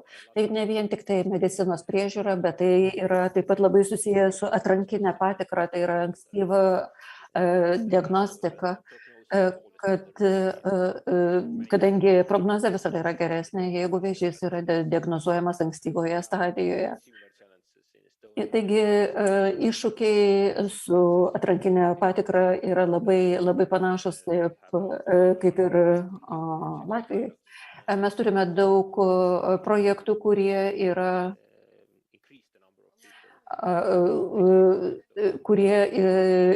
didina žmonių dalyvaujančių šioje veikloje skaičių. Ir mes kviečiame visus Estijos gyventojus ateiti šios vėžių centrus ir pasitikrinti. Kita dalis, kuri yra labai panaši į antrą temą, tai yra tai, kad mes norime pagerinti vėžiu sergančių pacientų gyvenimo kokybę. Tai yra susiję ne vien tik su sveikata, tai yra fiziologinė parama, tai yra pagalba žmonėms atsidūrusiems šitoje situacijoje. Mes žinome, kad išgirdus vėžio diagnozę žmonės patiria didžiulį šoką. Ir todėl mes turime jiems padėti grįžti atgal į normalų gyvenimą. Tai yra didžiulis iššūkis ir žmonėms reikia pagalbos tiek sveikatos apsaugos, tiek sveikatos, tiek socialinėse srityse. Dabar mes taip pat rengiame įgyvendinimo planą, šios strategijos įgyvendinimo planą. Mes labai glaudžiai bendradarbiaujame su sveikatos specialistais ir yra labai svarbu bendradarbiauti su Europos institucijomis, veikti išvien su Europos kovos su vėžiu planu. Ir galbūt dar vienas dalykas, kurį aš galėčiau paminėti, yra tai, kad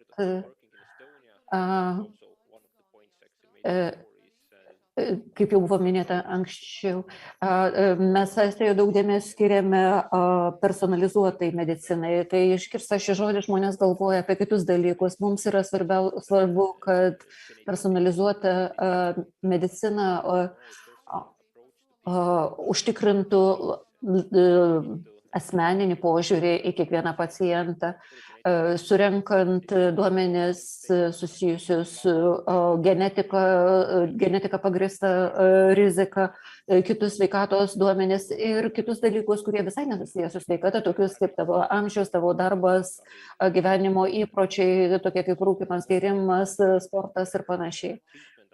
Ir tada, turint visus šios duomenis, mes galime užtikrinti geresnį gydymą, mes galime pasiūlyti geresnės atrankinės patikros programas. Taigi, apjungus visus šios duomenis ir taikant asmeninį požiūrį, mes žengėme į ateitį ir tai yra tie iššūkiai, su kuriais susiduria sveikatos priežiūros sistema. Taigi, nemažiau svarbus yra ponas Mittenbergas, Pasaulio sveikatos organizacijos Latvijos biuro vadovas. Tai pirmiausia, dėkoju, kad mane priimat šiame svarbiame renginyje. Taigi, labai svarbi vėžio tema. Žinome, kad tiek daug žmonių buvo diagnozuota, kuriem buvo diagnozuotas vėžys ir kiek daug mirė 20 metais. Tai 13 000 maždaug žmonių diagnozuojama ir apie 6 000 miršta kasdien pasaulyje. Tai reikia atsižvelgti į kokias pasiekmes tas turi, kiek tai milijardais dolerių galima matuoti, kiek tai kainuoja. Tačiau didžioji dauguma tų ligų yra, jas galima profilaktiškai numatyti, įveikti. Mes matysim 2,5 milijono mirčių 2030 metais vien Europos regione. Tai ne vien Europos Sąjunga, visame Europos regione. Ir todėl Europa ėmėsi bendrų veiksmų, kad sujungtų pajėgas kovoje su vėžiu Europos regione, pagal ilgalaikę viziją, kaip vėžį, kaip ligą įveikti. Tai visų pirma, reikia visais lygiais stiprinti bendradarbiavimą ir įtraukti daugiau partnerių, kas dažnai būna, kad šitos veiklos būna išbarstytos. O dabar tikslas yra sujungti, suderinti veiksmus ir taip pat įtraukti politinius vadovus, paskatinti tą politinę valią tame. Trečias tikslas - įtraukti pilietinę visuomenę, jaunus žmonės, tiesiog visuomenės judėjimus. Tai Pasaulio sveikatos organizacijos veiksmai apima 5 dimensijas, tai prevencija, ankstyva diagnostika, gydymas, paliatyvi priežiūra. Ir šie bendri veiksmai neseniai, visiškai šių metų vasario 15 PSO pateikė ataskaitą apie nelygybės gydant vaikų vėžį. Ataskaita dėl suaugusių vėžio nelygybės bus vėliau. Tačiau dėja tai,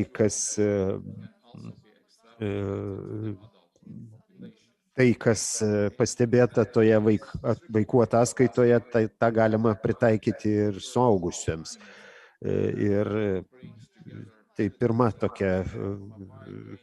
tokio pobūdžio ir pateikia duomenis, kokie yra mastai nelygybės gydant sergančius vėžio. Ir tai yra nelygybė ne tik tarp šalių, tačiau ir šalies viduje, tarp įvairių gyventojų grupių pagal socialinius rodiklius, pavyzdžiui, pagal lytį, socioekonominis statusas ir taip pat pasiskirstimas tarp miesto ir kaimo gyventojų.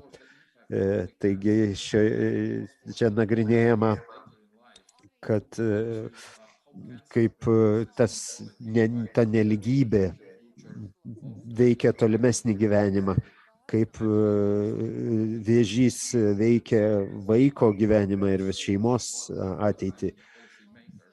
Tai manau, kad ta ataskaita yra geras šaltinis rengiant politinės programas. Tai aš mielai apie tai galėsiu padiskutuoti, jeigu turėsim dar laiko tam. Tai aš manau, kad čia tokios mano trumpos įvadinės pastabos. Ir manau, kad mes toliau galėsim padiskutuoti apie tolimesnės rekomendacijas ir pagrindinius rezultatus šios ataskaitos. Tai ačiū labai ponui Mittenbergui. Taigi atkreipkite dėmesį į šį telefono numerį ant ekrano. Tai čia galima siųsti visus klausimus. Ir jau nemažai klausimų atėjo, bet pasinaudokite galimybę ir siųskite juos. Tai aš skaitau jūsų klausimus, kol kas dar netikrinu telefono, bet aš patikrinsiu, kai jūs pradėsit siųsti. Taigi kitas klausimas skirtas ponui Šiupė dėl nelygybių registro. Manau, kad tai svarbus darbas, kurį remia Europos komisija, bet aš turiu klausimą apie nelygybę valstybėse narėse. Ir tai klausė, ar bus matuojama nelygybė tarp miesto ir kaimo vietovių šalies viduje, kadangi tai gali būti gan svarbi problema. Jeigu žiūrėsim į ankstyvos diagnostikos rodiklius, į išgyvenamumo rodiklius, taip, turbūt man reikėjo paminėti, kad nelygybių registras žiūri ne tik į nelygybės ir skirtumus tarp valstybių narių, bet taip pat ir regionus jau pačių šalių viduje. Ir iš tikrųjų, šitų skirtumų tarp miesto ir kaimo vietovių yra vienas iš klausimų, kuris jau įtrauktas į šį pirmąjį duomenų etapą, duomenų rinkimo priemonės. Ir mes renkam šios duomenis. Tai ačiū labai. Dabar turiu klausimą visiems trims politikos formuotojams, tai dviem ministrams ir poniai Cechanovičieniai.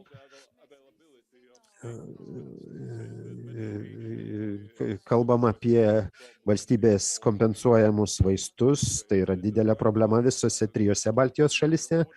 Ir turiu klausimą iš mūsų žiūrovų, tai kurie tiesiogiai patyrė, tai yra moteris, kuria yra krūties vėžys ir gauna valstybės finansuojamus vaistus, tai yra Latvijoje, bet tie vaistai kenkia jos kepenims.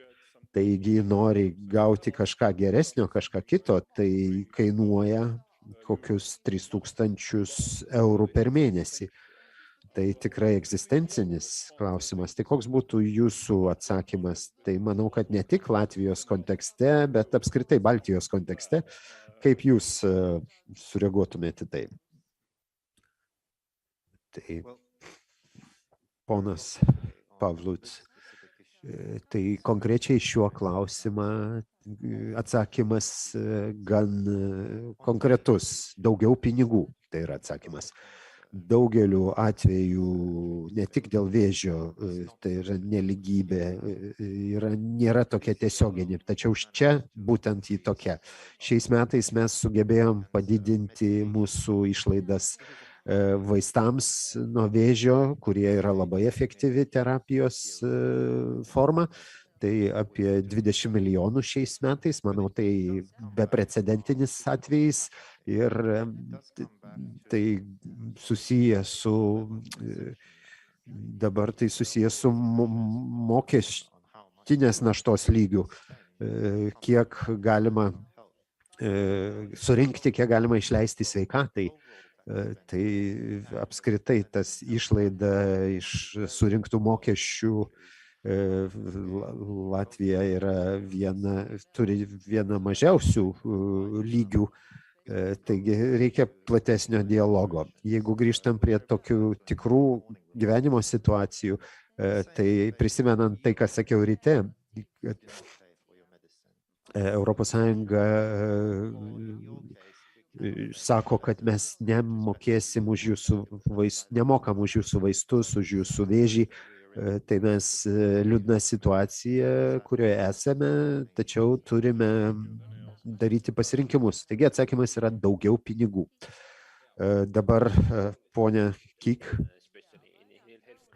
tai ypač sveikatos apsaugoje, tai kaip paminėjo, tai panašu turbūt Baltijos šalyse, kad gan maža mokestinė našta, bet norisi duoti žmonėms tokį patį gydymą žmonėms, koks yra šiaurės šalyse.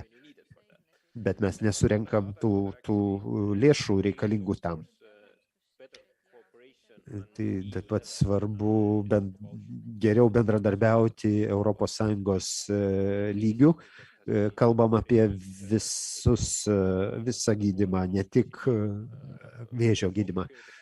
Tai mažesniems šalims ilgainiui visoms valstybėms narėms būtų naudinga geriau bendradarbiauti ir taip pat ir su vaistų kompanijom.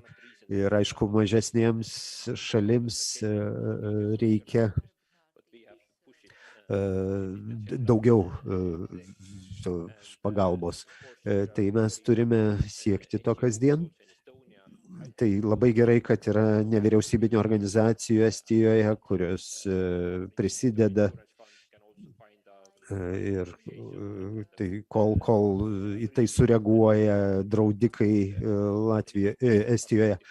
Ir kai atsiranda nauji vaistai rinkoje, bet visada būna kažkoks tai tarpas, kad jeigu turim pinigų, tai be abejo, štai ko jūs prašote, gerai, įdėsim pinigų, bet kadangi turime labai ribotus biudžetus, tai reikia tai aptarinėti ir tai užima laiko. Ir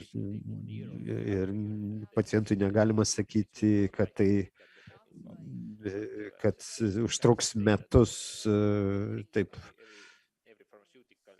Bet kaip valstybė mes negalim sakyti, kad kiekvieną vaistą įtrauksim į biudžetą, nes nežinom, ar tikrai tą galėsim padaryti. Ar ponia Cechanovičienė? Lietuvos privalomos sveikatos draudimo modelis yra paremtas visuotinumo lygybės principais. Tai visuotinumas tai reiškia, kad visi nuolatiniai gyventojai gali gauti sveikatos draudimą. Solidarumas tai reiškia, kad visuotinis sveikatos draudimas yra gyventojams ir tai padengia sveikatos apsaugos poreikius ligos atveju, nepriklausomai nuo sumokėtų įmokų, o lygybė tai reiškia, kad visi turi vienodą prieigą prie sveikatos apsaugos paslaugų. Tai visi žmonės turi mokėti įmokas privalomos sveikatos draudimo ir šios įmokos turi būti mokamos darbdavio arba valstybės. Valstybė moka įmokas socialiai pažeidžiamoms gyventojų kategorijoms. Tai nustatoma pagal įstatymą ir 21 metais 33% gyventojų buvo apdrausti valstybės lėšomis. Tai visi gauna nemokamas sveikatos paslaugas ir apimtis sveikatos apsaugos suteikiamų paslaugų kiekis yra kompensacija išlaidų už vaistus ir medicinės priemonės. Tai yra 3 tipų kompensacijos vaistiniams preparatams. Tai yra sąrašas vaistų, kurie vyksta ambulatoriniam gydymui, taip pat jau gydymui ligoninėse ir taip pat ypač retoms ligoms. Tai tiek ambulatoriniams, tiek stacionariniam gydymui. Ir sveikatos technologijų vertinimas tai yra tarpdisciplininis procesas ir tai suteikia tam skirta komisija ir išlaidos kompensuojamiems vaistams ir medicininiams prietaisams nuolat auga. Tai ačiū labai. Grįžtant prie dar vieno klausimo Europos komisijai, nelygybės registre, kuris buvo tik sukurtas ir paleistas, tai yra didelė dalis to yra kova su vėžiu ir mes taip pat matome, į tai žiūrime. Tai klausimas, tas kovos su vėžiu projektas ir tas nacionalinis kofinansavimas,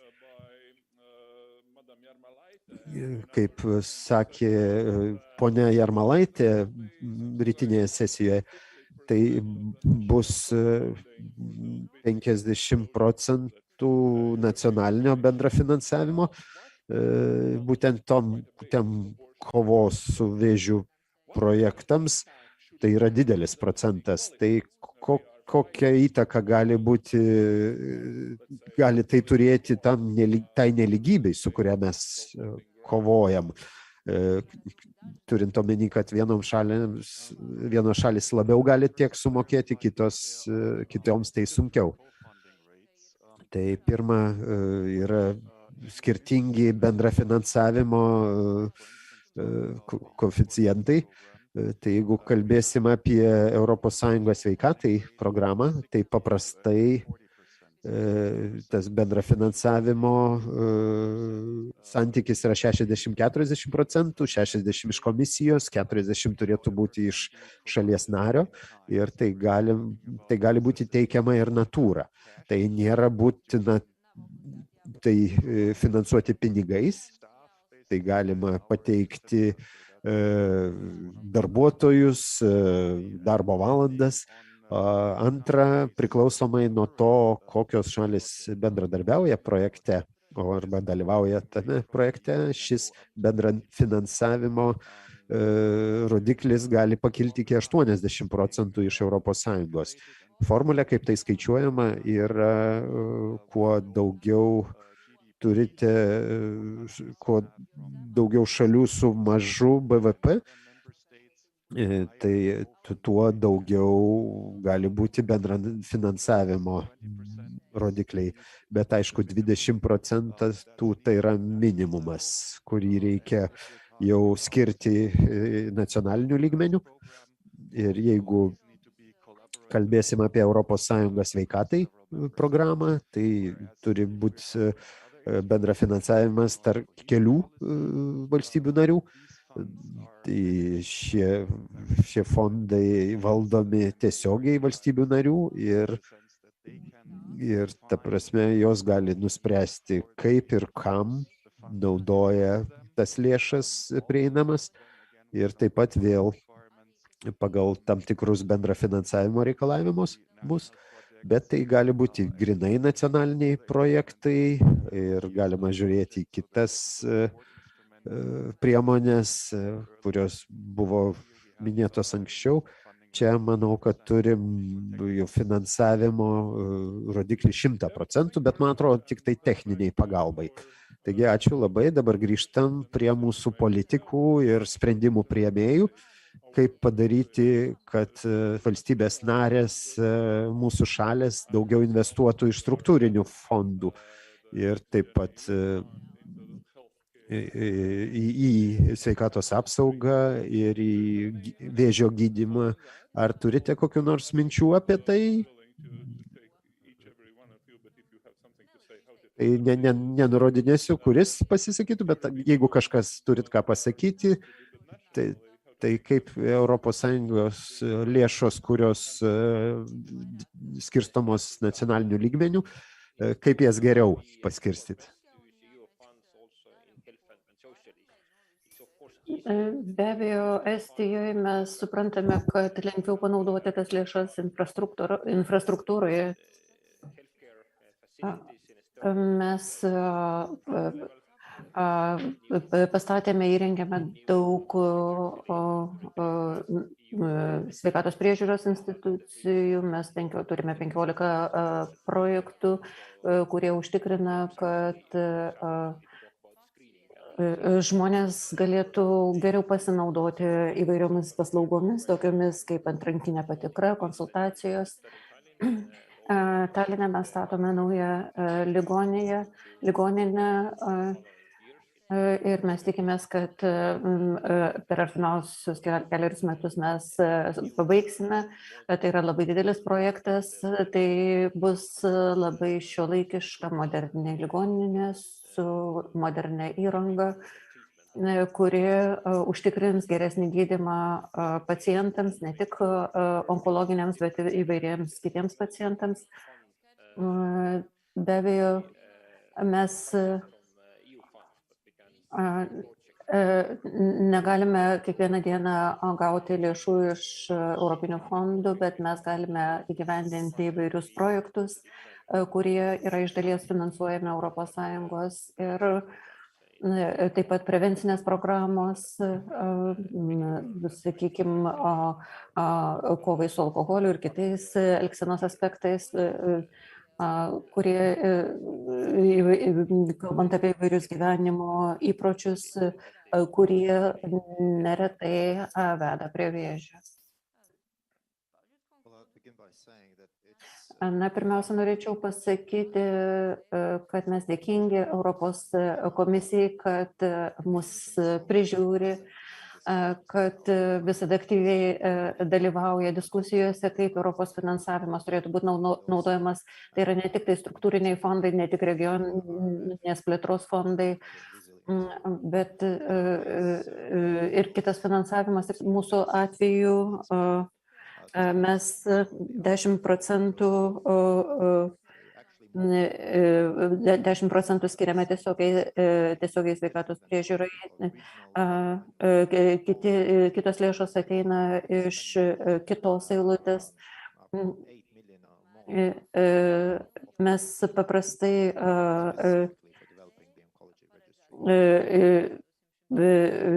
šio fondo naudojame apie 8 milijonų šio fondo lėšų, gerinant onkologinių ligonių gydymo situaciją. Mes investuojame į minkštąsias programas ir aš galiu pasidžiaugti, kad nacionalinės vyriausybės požiūriu mes skiriame vis daugiau dėmesio onkologinių problemų sprendimui. Ir sveikata yra numeris 1 klausimas tiek politinėje arenoje, tiek finansavimo srityje. Ir aš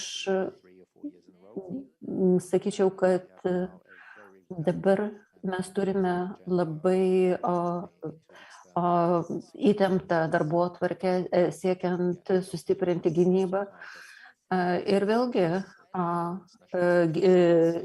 sveikatos apsauga yra glaudžiai susijusi su šalies gynybiniais aspektais, todėl mes ieškome pinigų visų šių aspektų finansavimui.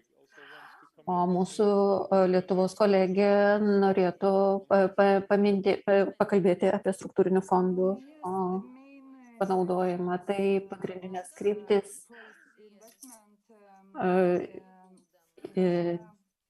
investavimo kryptis yra sveikatos gerinimas, veiksmai siekiant sumažinti mirtingumą nuo vėžio, teikiant sveikatos priežiūros paslaugas ir įgyvendinant efektyvius modelius, žaliuosius koridorius, e-sveikatos vystymas ir organizacijų efektyvumo didinimas bei sveikatos priežiūros sistemos bendraja prasme įgyvendinimas. Ačiū labai, aš turiu keletą klausimų, kuriuos gavau. Pagrinde apie techninius klausimus ir Vienas iš tų klausimų, kurį aš noriu užduoti čia, tai yra klausimas apie žaliąjį koridorių. Ir klausimas yra toks, kaip yra planuojama užtikrinti onkologijos pacientams funkcionuojantį geltonąjį koridorių. Tai yra pagrindiniai žingsniai nuo bendrosios praktikos gydytojo iki onkologinės ligos gydymo.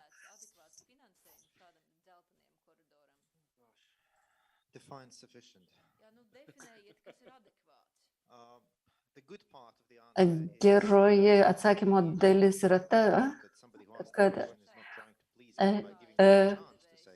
aš tikiuosi, kad tas, kas uždavė klausimą, nesistengia suteikti man galimybę apie tai pakalbėti, bet šiais metais mes padidinom finansavimą onkologijai 30%.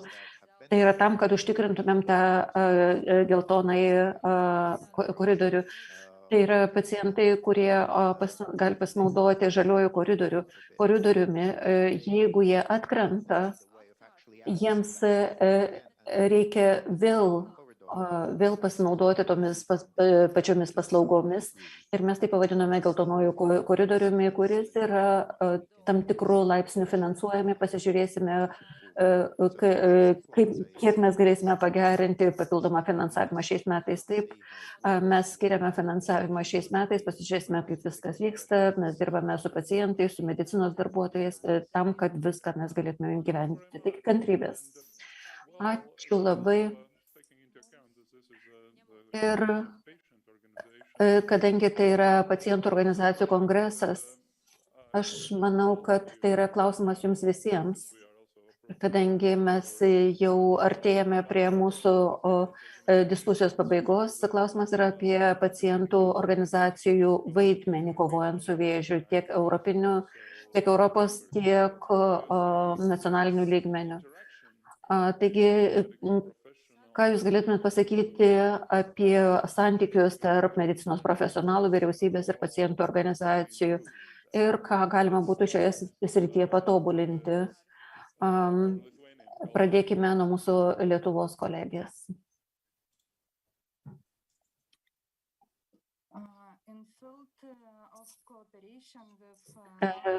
Kalbant apie bendradarbiavimą ir apie nevyriausybinės organizacijas, jos dalyvauja rengiant teisės aktus, sprendžiant problemas. Nevyriausybinės organizacijų veikla yra remiama finansuojant jų projektus iš įvairių fondų, įskaitant ES fondus, ir mes bendradarbiaujame ir mes gauname sveikatos apsaugos ministerijos pagalbą. Pone Kik, be abejo, kada pirmiausia mes kalbame apie Estijos vėžio kontrolės planas, pacientų organizacijos yra įtrauktos į projekto grupės, į darbo grupės, rengiant dokumentus, ir taip pat pacientų organizacijos visada yra sveikatos draudimo tarybos partneriai, kur jos gali pateikti savo idėjas, kalbėti apie iškilančias problemas. Ir nežinau, kaip tai angliškai, bet tai yra logiška, kad pacientų organizacijos yra įtraukiamos į visų sveikatos apsaugos sferų darbą.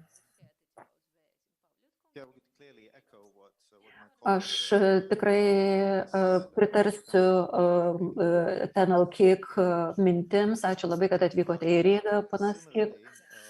Ir požiūris, apie kurį mes kalbame, galiu pasakyti, kad vėžio planas buvo pradėtas rinkti mano pirmtako ir mes stengiamės visą tai vykdyti netradiciniu būdu, kada sprendimus priima tik tai ministerijos. Šis požiūris yra kitoks.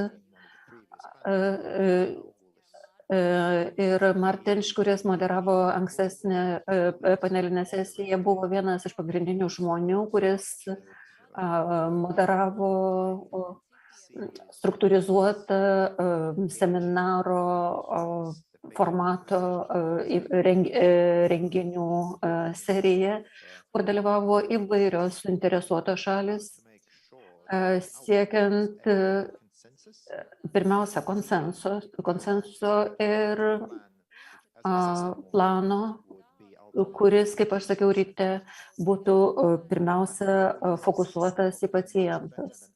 Aš tikiuosi, kad mums sekasi geriau negu mums sekėsi kada nors praeityje.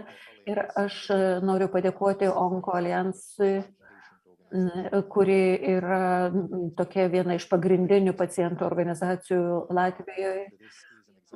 Ir tai yra pavyzdys, kaip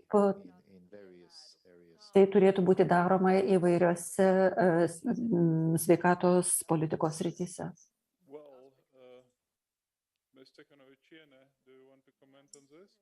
Ponia Cechanovičienė, ar norite ką nors pasakyti? Ne. Kadangi mums liko dar kelios minutės, aš norėjau paklausti,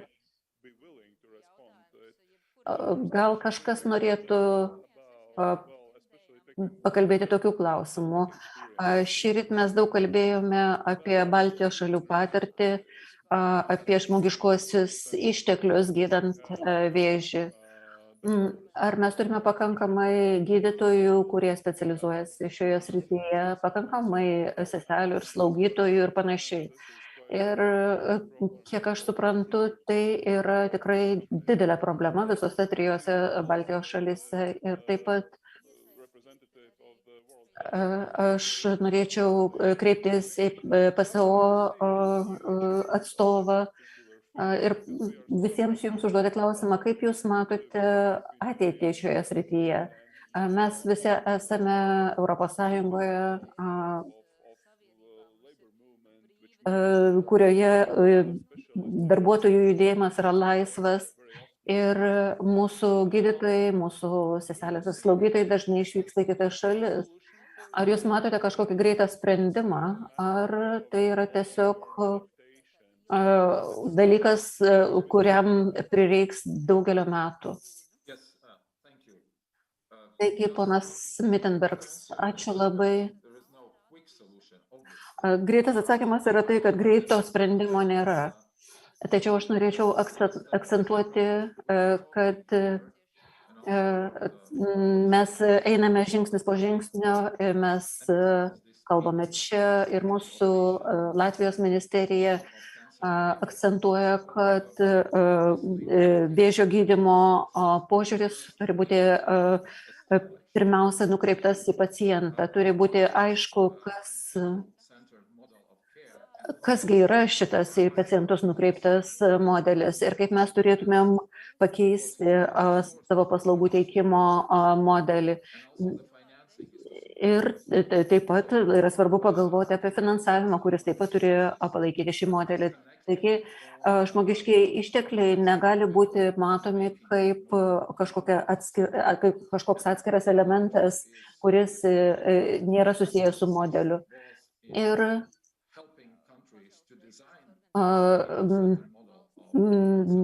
Europos Sąjungoje yra kuriamas šis į pacientus orientuotas modelis.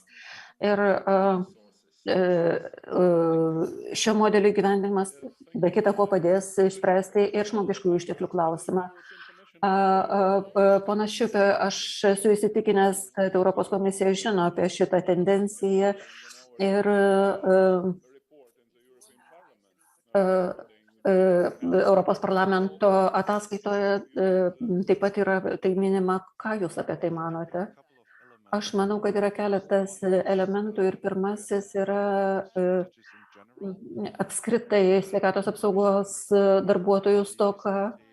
Mes Europos komisijoje ir sveikatos ir maisto saugos generalinėme direktorate dirbame šiuo klausimu. Ir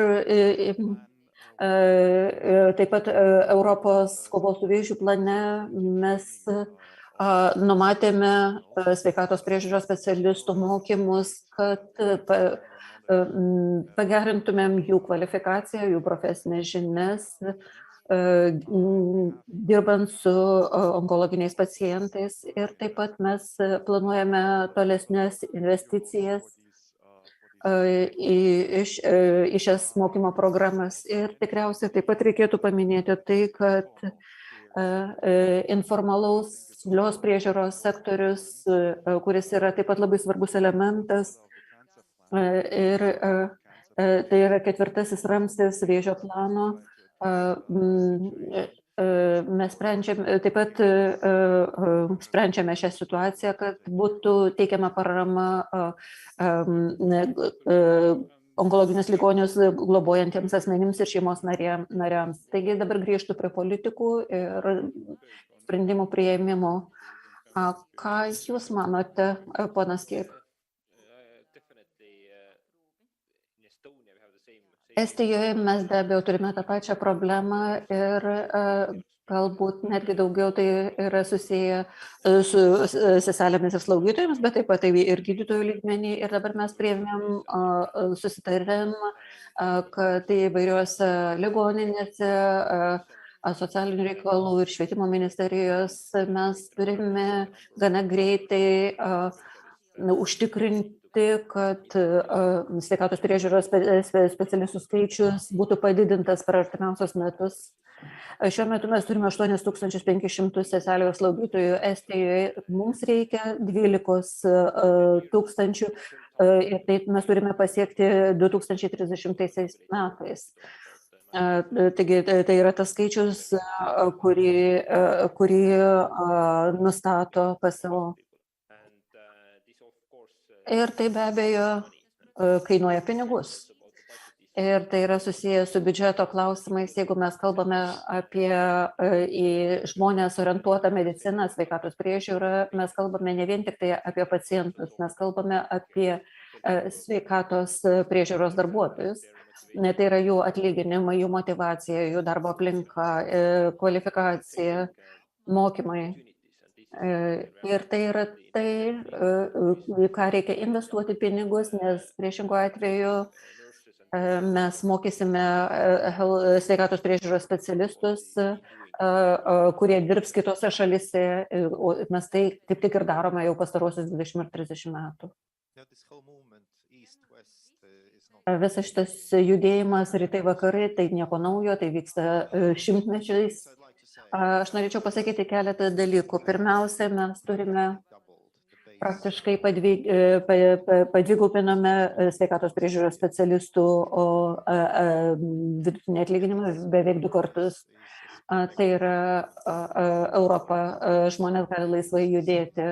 Aišku, tai yra tikrovė. Nėra sprendimo, ką padaryti šiuo klausimu. Aš sutinku su ponu Mittenbergs, kad greito sprendimo nėra. Vienintelis būdas yra tvariai spręsti šį klausimą. Ir aš tikiuosi, kad naujų ES valstybių narių skaičius padidės. Aš turiu omeny Ukrainą. Taigi mes turime judantį tikslą. Galbūt kas mums galėtų šiek tiek padėti, tai būtų telemedicina. Mes tai pradėjome naudoti pandemijos metu. Netolygumų naikinimas, bet bendradarbiavimas, telekomunikacija tarp kvalifikacijos centrų galėtų labai padėti. Tai yra pavyzdžiai, kurie gali padėti išspręsti. Tai yra technologinė pažanga ir panašiai. Bet galiausiai kiekviena šalis pati turi užtikrinti, kad joje būtų būtinas gerai parengtų sveikatos priežiūros specialistų skaičius. Bet šis traukinys važiuos ir mes jį turėsime visą laiką vytis dar daug metų.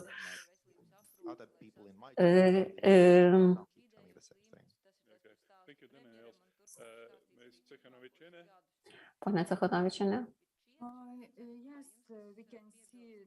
Taip, mes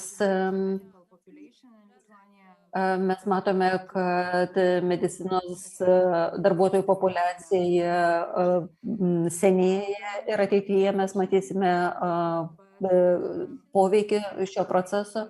Greitų sprendimų nėra, bet mes turime imtis tam tikrų veiksmų skirtų sveikatos priežiūros sistemos optimizavimui, e-sveikatos telemedicinos vystymui. Ir taip pat mes turime finansiškai motyvuoti sveikatos priežiūros specialistus.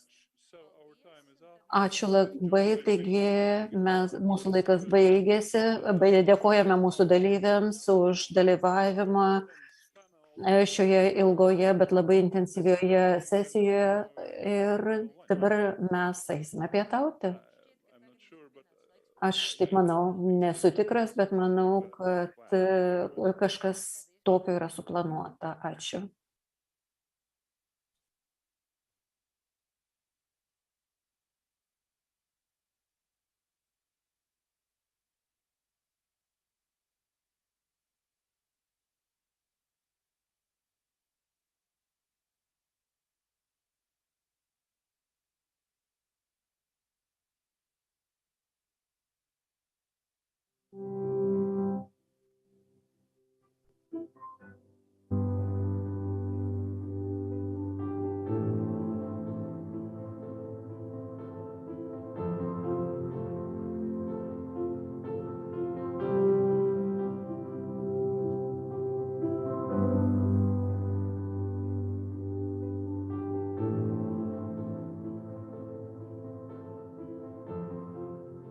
When I was diagnosed the first time, I was like, oh, I'm 32, I'm too young. You know, you handle it how you need to handle it. And it's okay to feel all the feelings, and it's okay to say all the bad words if you need to. It's okay, you know, to respond in a really authentic way. When you're diagnosed with metastatic breast cancer at a younger age, it feels that you do not have time for this disease. You're dealing with your career, you're dealing with family or trying to start a family. Sometimes you're dating. You know, when they tell you that cancer's all over your body and you don't know what your life expectancy is, and that there's a 5% chance that you're going to live past 3 years. And that meant not seeing my 40th birthday. And that meant not seeing my 2 youngest children get out of elementary school. I wasn't okay with that. We're going to be realistic. My future is now. You know, even if I live a day, or if I live a year, or if I live 10 years, I am still acting that my future is now because of my diagnosis. You are dealing with having young children. A lot of times you're dealing with having to work full time a lot of times. When I was re-diagnosed at stage 4, he was 3 years old. He had just turned 3. And he does not know any other life than his mom being sick. But I've always gone into it with the idea that my son is still entitled to his childhood, and he's still entitled to a mother who gives him everything that she possibly can. So I really try to not let it impact his life, even though he's having to deal with it just as much as I am. This disease comes and takes over your life, and you have to kind of think about things that people typically do later in life. For example, I had to retire.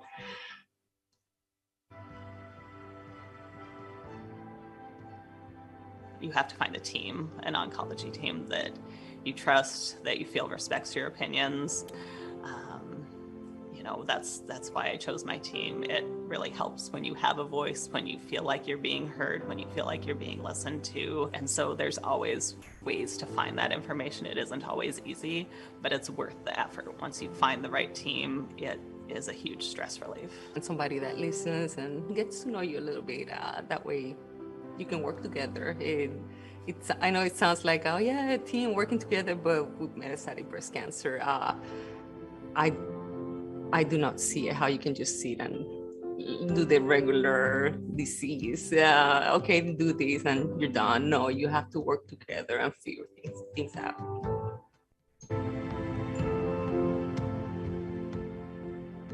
The common narrative is the happy, pretty pink breast cancer patient, you know, waving her pink ribbons and her pom-poms in her hair. And we're not, that's not the truth. That's not the reality. So many people say, well, it's so rare in young women. And I tell people all the time, well, it doesn't really matter what age you are, or if you have a history, or if you're a male or female, it can happen to anyone at any age. I remember when I finished treatment for my early stage cancer, my doctor did mention there's this 20 to 30% that you may have a recurrence, but he did not go into the details of what this recurrence could be. You could become metastatic, and I think that that's important, especially for younger women, to know that the risk of a recurrence or metastasis is there. And what does it mean?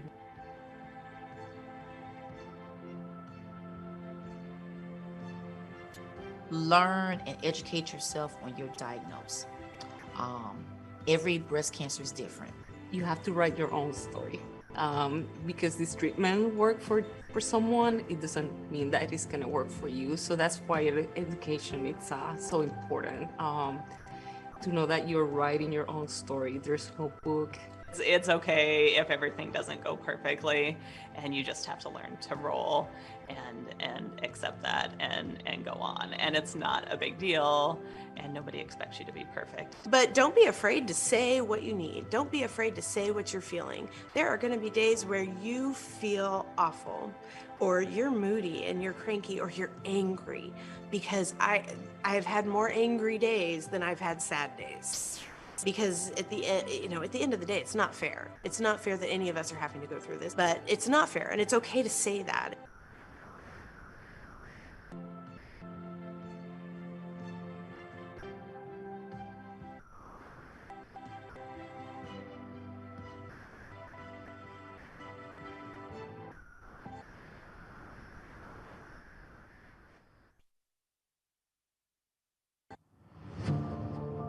Hello, my name is Boy Eliassen. I'm the Director of Health at the Copenhagen Institute for Future Studies. I've been a part of developing the Future Proofing Health Index and work with that not just in Europe, but also in the other parts of the world. The idea was from the beginning to assemble data to make it more usable and easier to access for decision makers and also for people who are not sitting with their head into statistics all day, but still can get access to the necessary data so we actually do get data-driven health systems. The important part here is not just to produce data, but to make data usable, accessible for decision makers in different ways. When we look into Eastern Europe, there is clearly social determinants of health can clearly be seen, and there are a fair portion of citizens who do not get a good enough access to health. And this is partly based on that the insurance system is not working as well as we want it to work. When we look at Europe as a whole, the southern eastern part, but Eastern Europe in general, are lagging quite behind also on having infrastructures that are really connected and working and that can provide quality care. We clearly see a huge difference in longevity between male and females. And it's quite clear that lifestyle, especially with drinking and smoking, is a huge part of this. You could also say that when it comes to equipment, of course, some of the countries lag a bit behind, but not as much as you might think in concern of the health outcomes. So it's more the application of combining the use, for instance, of knowledge and data with the equipment that is a weakness in these parts. Clearly, there is a need to focus more on how do we activate the use of knowledge and data in the countries, which then can optimize the use of the resources that are existing. And then, of course, from there, begin to focus on what more is needed.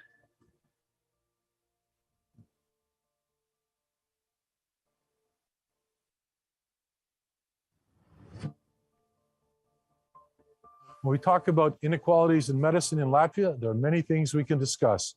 Latvia is below the median in European in many categories. The biggest challenge medicine faces is chronic underfunding. From a 2017 study from the European Union, it is noted that Latvia only spends 5.8% of GDP on medicine, while the European average is 9.9%. 57% is publicly funded medicine, while the balance comes out of pocket from the patients in Latvia.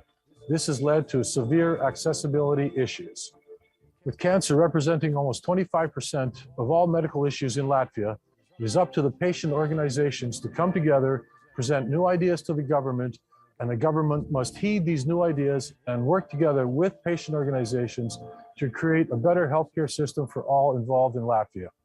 On equality of beating cancer, all of Europe must come together. All governments must provide additional funding to patient organization groups so that together we can beat cancer.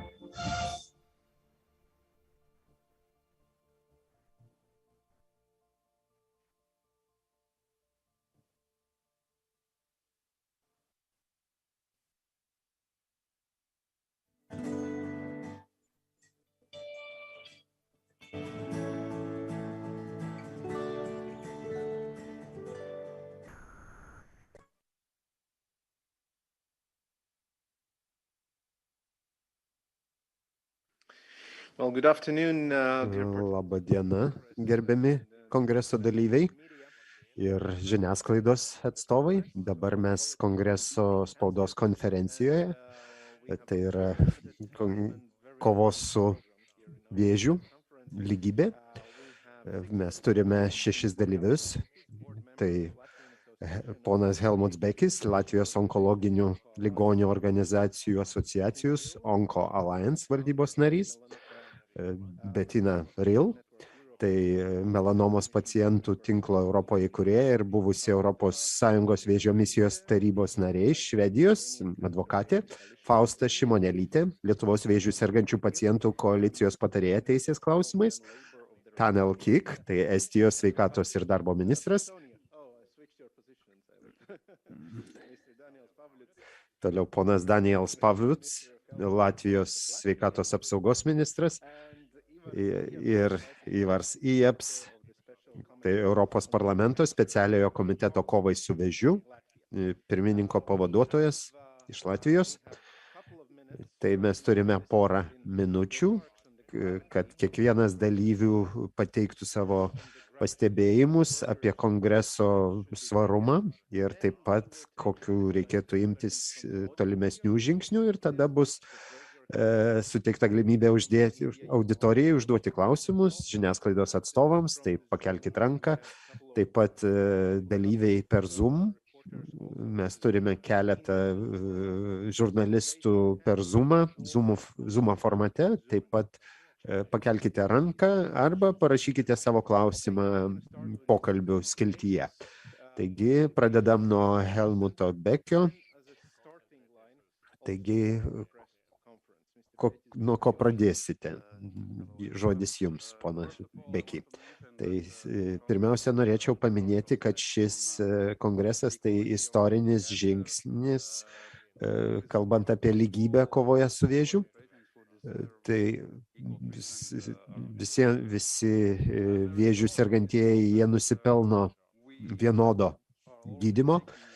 Tai jau mes ruošiam atvirą laišką su 10 punktų, kaip 10 žingsnių, kaip sumažinti tos skirtumus Europoje. 28 šalis ir tai vienyje specialistus ir 18 šalių jau pasirašė šį laišką, kaip Belgija, Kroatija, Bulgarija, Estija, Prancūzija, Gruzija, Italija, Lietuva, Malta, Niderlandai, Jungtinė karalystė. Tai šio atviro laiško pasirašymas tęsiasi ir bus pasirašius visiems. Mes šitą laišką siūsime į Europos komisiją, Europos parlamentą, visų ES valstybių narių sveikatos ministerijoms ir žinoma žiniasklaidai. Tai bus toks Rygos kvietimas ir aš jame dalyvauju. Taigi noriu pasakyti, kad ačiū visiems dalyviams, kad dalyvavo šioje konferencijoje, kad dalyvaujat rengiant šį atvirą laišką. Mes jau esame istorijos dalis. Toliau pastabas pasakys ponė Bettina Ril. Tai jūsų pastabėjimai apie šiandien. Tai ačiū, malonu būti čia kaip pilnavertė dalyvė. Tai vėžio misijos tarybos kaip narė. Tai vienas iš svarbių dalykų tai spręsti nelygybės klausimus gydant vėžį. Tai yra grėsmė nelygybė, grėsmė mūsų sistemai. Mes suprastome, kad COVID situacijoje, kad sveikatos priežiūra tai ne prabanga, tai yra būtinybė mūsų visuomenėms, ekonomikai ir saugumui. Mes dabar perėjom iš pandeminės į karo situaciją ir tos šalis prieš pusmetį mes diskutavom, kad joms reikėjo Europos pagalbos, kad išlyginti nelygybę. O dabar tos pačios šalys priima didžiąją dalį pabėgėlių iš Ukrainos. Tai jeigu mes nebūsime atidus, tai šita rizika gali padidinti nelygybę, ne tik vėžių gydyme, bet apskritai. Tai todėl reikia būtent dabar jau spręsti nelygybės klausimus.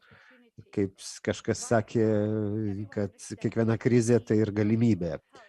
Ir dabar visi mes matome sveikatos apsaugos vertę ir ką mes galime padaryti kartu. Ir kaip jau pasakyta buvo, kad dabar istorinis momentas, kada galim tai patiekti ant stalo ir išsakyti, kaip mes norėtume matyti ateityje gydymą vėžio. Vėžys jau sukūrė grėsmę mūsų visuomenėms, o turim dabar jau daugiau nei vieną krizę, su kuria turime dirbti. Taigi, ką galim padaryti dabar, čia, lokaliai, kad didinti vieningumą, pasinaudoti vieni kitų ekspertiniam žiniom, resursais ir bendrumu. Taigi, galimybė, kurios neturėtumėt praleisti, tai kad jūsų balsas būtų išgirstas. Taigi, ačiū labai, Bettina Ril. Dabar tęsiam.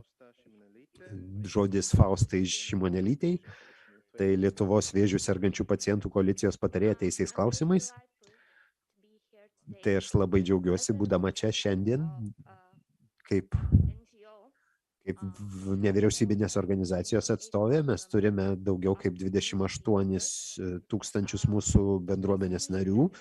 Mes matome ir pabrėžėme poreikį, kad reikia tokių viešų konferencijų ir kad reikia, kad visas pastabas, visus pasiūlymus reikia sudėti į šį atvirą laišką ir mes labai palaikome šį atvirą laišką ir ką norėtume dar pabrėžti, kad bendradarbiavimas tarp sveikatos ministerijos, visuomeninių organizacijų, nevyriausybinių organizacijų yra labai svarbus ir kartais atrodo, kad nevyriausybinės organizacijos jas nežiūrima kaip į lygiaverčius partnerius. Ir aš tikiu, kad mes šiandien bandom pasiekti tai, kad parodyt mums, žmonėms,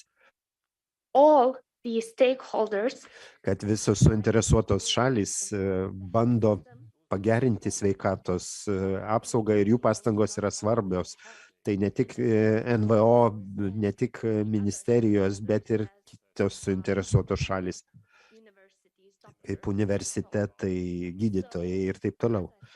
Taigi, kaip sakiau, džiaugiuosi būti čia, džiaugiuosi galėdama išgirsti visus skirtingus požiūris ir manau, kad tai gali padėti mums paderinti sveikatos apsaugos sistemą ne tik ES lygmenių, apie ką taip pat diskutuojame čia, bet taip pat tas idėjas įvesti ir mūsų nacionalinių lygmenių. Taigi ačiū. Tai ačiū, poniai Šimonelytei. Ir dabar labai džiaugiamės turėdami čia Estijos Respublikos sveikatos ir darbo ministrą. Taigi, ponia Taneli Kik, jums žodis. Taigi, ačiū organizatoriams už šitą labai svarbų ir laiku surengtą renginį. Estijos vyriausybė taip pat nustatė prioritų kontroliuoti susirgimus vėžį, nes tai labai turi labai svarbų poveikį ir daug gyvybių prarandama. Registruota apie 4000 mirčių nuo vėžio ir tai sukelia tai maždaug per metus 1,7 milijardų nuostolių tai suteikia šaliai. Ir Estija darė gerą pažangą, tai kaip vėžio profilaktinės tyrimų programos ir kokybė paslaugų gerinama buvo, tai geriau koordinuojama priežiūra, išgyvenamumo rodikliai gerėja ir ypač per pastarėjęs metus tai pastebima, bet vis tiek daug galima dar padaryti, kadangi mes atsiliekame vis dar nuo pirmaujančių Europos šalių, pavyzdžiui, šiaurės šalių. 20 metais mes išvystėme tai planą, kaip kontroliuoti vėžį, kad sumažinti vėžio susirgimų ir mirčių atvejų ir taip pat kaip pagerinti sergančių vėžių priežiūrą. Ir siekti šios vizijos ir taip pat visi sveikatos apsaugos sistemos dalyviai turėtų dirbti kartu, kad įgyvendintume tą planą, prie kurio prisidėjo daugiau kaip 100 ekspertų. Taip pat ta lygybė tarp šalių yra prioritetas, apie ką kalbėjom šiandien. Tai anksti nustatyti, diagnozuoti ir taip pat suteikti galimybės prieiti prie gydymo ir taip pat kompensuoti medicininės išlaidas ir negaunamas pajamas. Taip pat ES lygmenių veiksmai reikalingi, kad būtų išlygintas ta nelygybė tarp valstybių narių ir jų viduje. Taip pat mes be abejo dėsim visas pastangas, kad pasiektume šios tikslus ES lygių. Tai stengsimės pagerinti situaciją, kaip nustatyti ir gydyti vėžį visoje Europoje. Taip pat suasmenintos medicinos vystymas, tai tarp valstybinių lygmenių, taip pat politikos formavimo klausimai. Taip pat šie klausimai yra esminiai. Ir šio kongreso dalyvių atvirame laiške visa tai bus išdėstyta. Dabar, ponia Kikai, dabar suteikiamas žodis ponui Danieliui Pavluc, Latvijos Respublikos sveikatos apsaugos ministrui. Taigi, ačiū. Pradėsiu nuo padėkos pacientų organizacijoms, kad jos pažymėjo, kad unikali ši konferencija 3 lygmeniais. Visų pirma, tai yra pacientų organizuota konferencija, o mus pakvietė prie stalo būtent pacientų ligonių organizacija. Taip, labai laiku ir būtinas priminimas, kad mes jau praėjus 2 metams nuo pandemijos situacijos ir krizė, kurią sukėlė Putino zombiai, kurie užpuolė Ukrainą. Taigi, ir negalvokim, kad krizės baigsis, kad kai baigsis pandemija ir laimės Ukraina, kad mes būsim laisvi. Tai vėžys yra tokia liga, 11 tūkstančių žmonių diagnozuojama įvairiomis vėžio stadijomis. Tai mūsų šalyje yra didelis žudikas. Jis nusileidžia tik tai širdies kraujagyslių ligoms. Trečias lygmuo, tai labai svarbu pažymėti nelygybės aspektą. Tai yra tema parengta šiam kongresui. Tai yra būdai, kaip galima spręsti tuos nelygybės tarp regionus, šalių, tarp socialinių sluoksnių, amžiaus, ekonominių rodiklių. Tai kaip visą tai spręsti. Tai skaudu, bet vis yra dalykų, kurių negalime mes išspręsti ir dėl finansavimo, ir dėl kitų priežasčių, ir dėl to, kaip mūsų sveikatos apsaugos sistemos organizuotos, dėl to, kaip bendradarbiaujam. Taigi Latvija turi planą, kaip kovoti su vėžiu, kaip ir Europa turi kovos su vėžiu planą, kaip ir panašiai kaip ir Estija. Tai yra toks atviras procesas, į kurį įtraukta daug suinteresuotų šalių. Labai svarbu pabrėžti prioritetus, kad gydymas nuo vėžio būtų labiau prieinamas, labiau lygus. Ir kad galiausiai galėtume padėti žmonėms išvengti vėžio ir gyventi ilgiau ir sveikiau, net jeigu jie suserga juo. Tai aš tik paminėsiu keletą sričių, kad mes dirbsime, kad programos geresnio diagnozavimo būtų įvestos, kad kuo anksčiau būtų vėžys nustatomas ir kad būtų galima išgydyti vėžį. Latvijoje visos vėžio formos gali būti išgydomos ir geri rezultatai gali būti pasiekti. Antra, mes pertvarkom mūsų valdysenos sistemą, kad tai būtų į pacientą nukreipta sistema.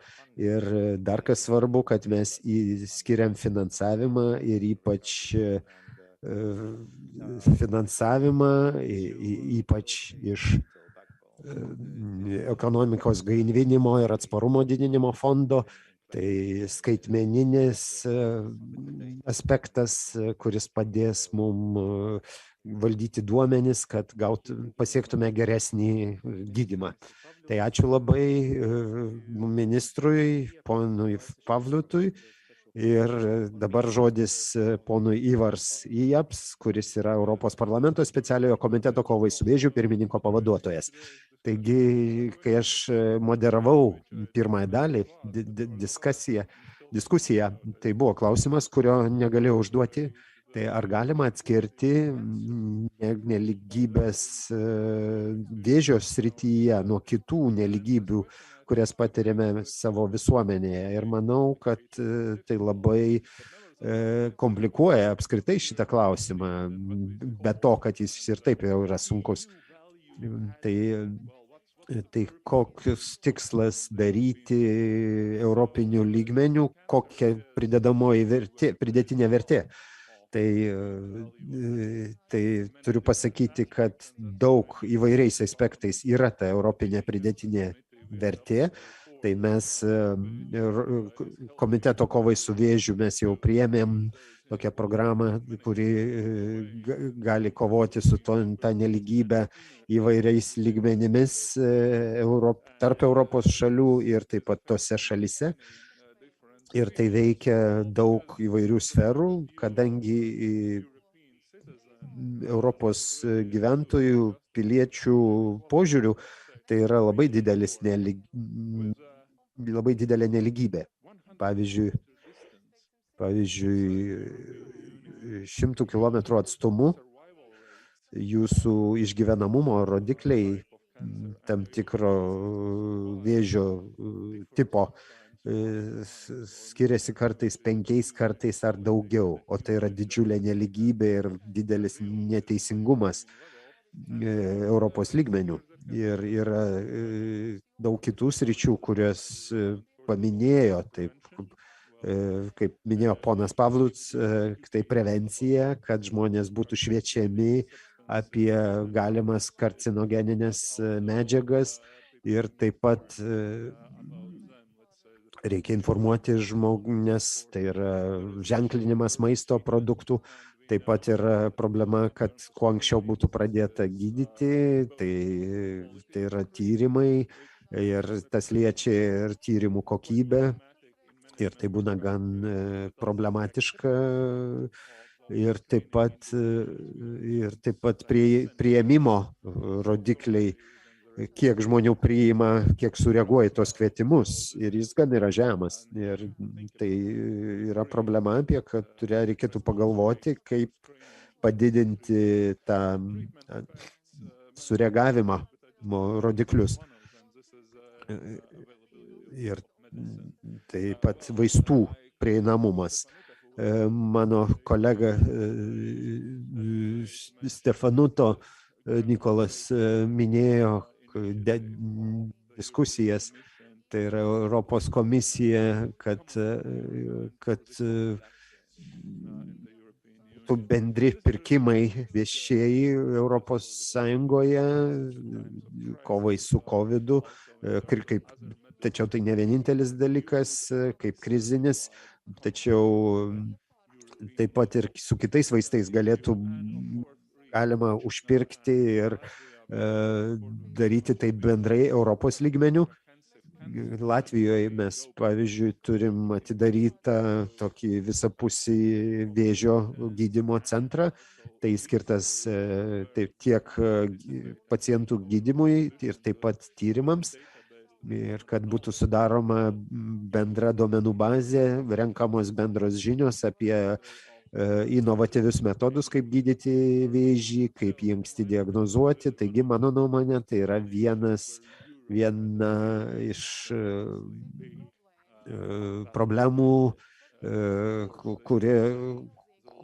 kuri Europa, jeigu jis sprendžia, tai priduoda labai didelę pridėtinę vertę ir išgelbsti daug gyvybių.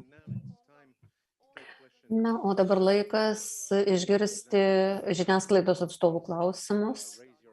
Taigi prašome pakelti ranką ir užduoti klausimą arba parašyti pokalbių skiltyje.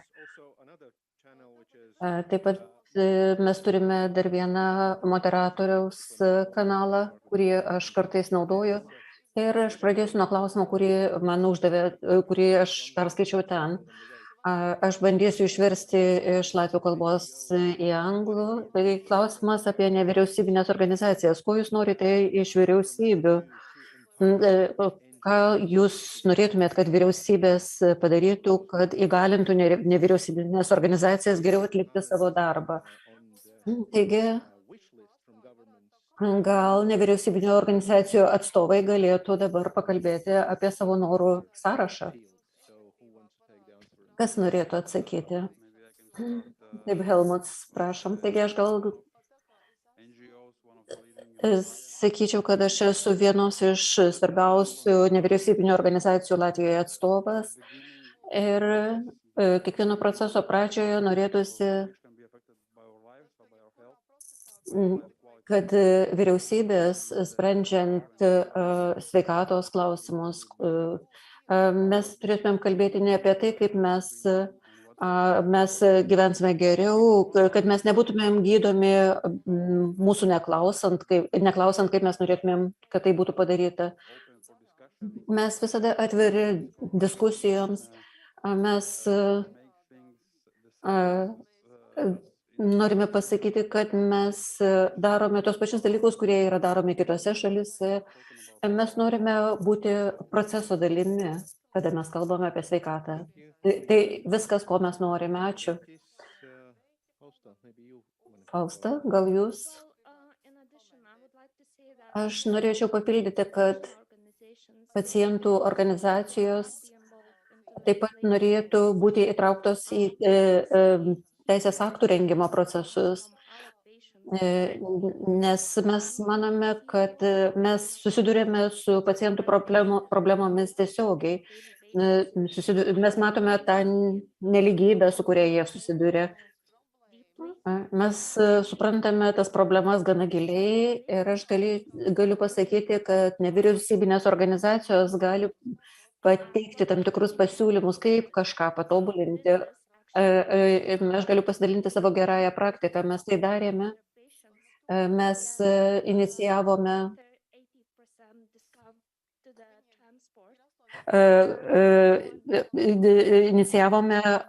sprendimą, kad vėžio pacientams transporto išlaidos būtų sumažintos 80%.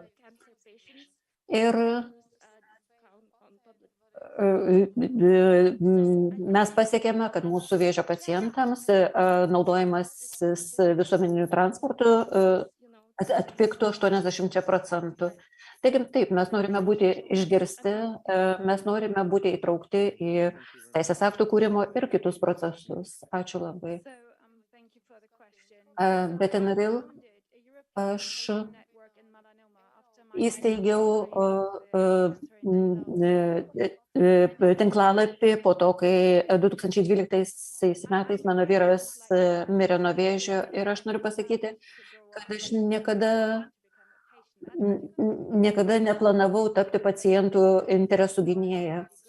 Aš turiu išsilavinimą medicinos srityje, aš esu daktarė, mokslų daktarė ir po to, kai mirė mano vyras, mano šeimos ir mano asmeninis gyvenimas pasikeitė.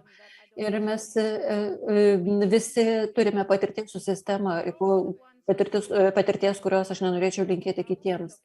Taigi, tai, kaip mes matome savo bendruomenę, mes stengiamės išrinkti tuos dalykus, kurie neveikia, mes juos akcentuojama. Mano tinklalapyje mes nepristatome vaistų ar gydymų. Mes žinome apie pašalinį poveikį, mes apie tai galime pasiskaityti forumuose, bet mes stengiamės šviesti pacientų bendruomenės, kad jie nesivadovautų netikromis žiniomis, melagienomis. Mes mokome žmonės, kaip sužinoti apie savo būklę, apie savo sveikatą. Mes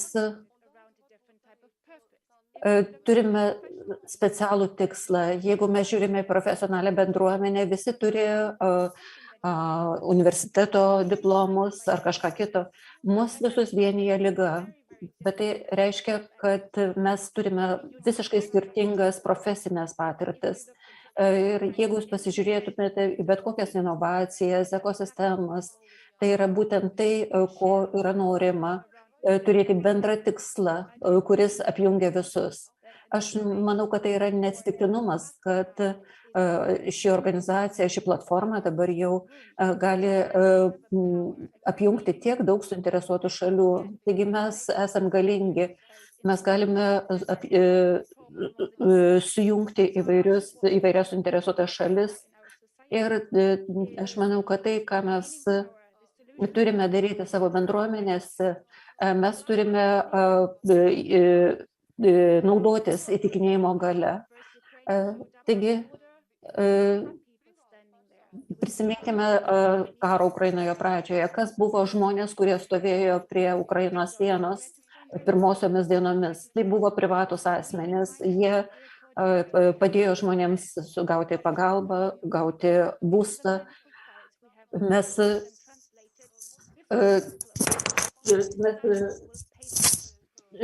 tikrai atliekame daug darbo, mes verčiame medicininius dokumentus, netgi nesusitarę, kas mokės už šitą darbą. Ir aš manau, kad nevyriausybinės organizacijos turi puikią galimybę apjungti įvairias suinteresuotas šalis. Aš gal truputėlį pakeisiu šį klausimą ir kreipsiuosi į ministrus. Kaip jūs numatote glaudžiau dirbti su pacientų organizacijomis? Be abejo, tai yra tos pačios priežastys, kurios buvo minėtas. Mes norime dirbti glaudžiai su pacientų organizacijomis, tiek formuojant politikas, kurios atitinka poreikius, kadangi mes išgirstame apie poreikius iš pacientų organizacijų. Tai yra pirmas dalykas. Antra, mums yra labai svarbu, kuriant politikas, įgyvendinant naujas priemonės, skaitmeninės priemonės, naujas procedūras, naujus kelius, užtikrinti, kad pacientai iš tikrųjų turėtų naudos iš viso to. Taigi mums reikia grįžtamojo ryšio iš vartotojų, iš naudotojų, iš klientų, jeigu galėčiau tai pavadinti. Yra labai svarbu, kad paslaugos orientuotos į pacientus būtų veiksmingos ir tai skatina mus kurti planus, kuriuos mes kuriame dabar. Mes kuriame onkologijos planą 22-24 metam. Mes organizuojame seminarus, kur kviečiame visas suinteresuotas šalis, tame tarpe ir pacientų organizacijas ir kalbamės. Tai yra būtent tas procesas, kuris dabar vyksta ir yra labai svarbu, kad mes ne tik įgalintumėm pacientų organizacijas, ne tik klausytumėm šių organizacijų, ne tik pasikviestumėm prie bendro stalo, pokalbių stalo. Nereikia jų kviesti, jie nori ten būti. Tiesiog mes turime sukurti reikiamas aplinkybės, kad jie galėtų ateiti, bet taip pat mums reikia struktūrizuotų, tikslingų pokalbių, kurių rezultatas yra veiksmas. Ačiū. Taigi, papildant šią labai svarbią temą, visų seminarų rezultatai yra matuojami nauda pacientams, faktinė nauda. Ministrė, ar jūs turite kažką pasakyti?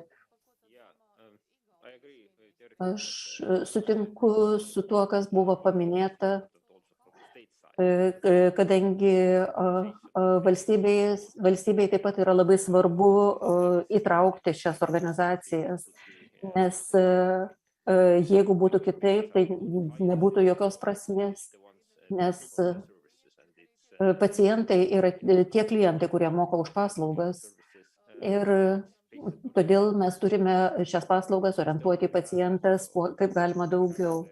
Estijoje mes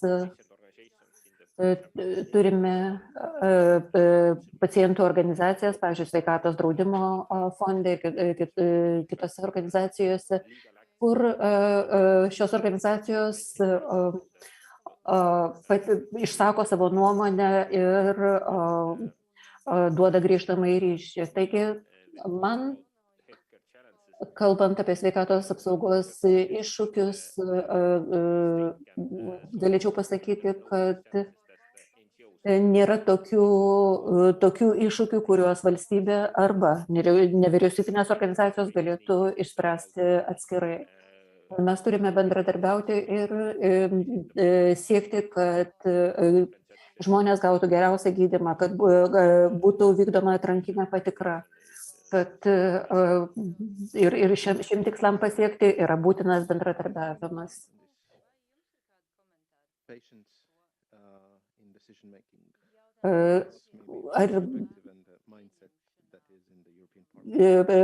Pone Jeps, gal jūs galėtumėt kažką pasakyti šią temą? Pirmiausia, rengiant kovos su vėžiu planą ir ataskaitą, mes įtraukėme suinteresuotas šalis, tokias kaip pacientų organizacijas, ir mes tai darėme labai plačiai.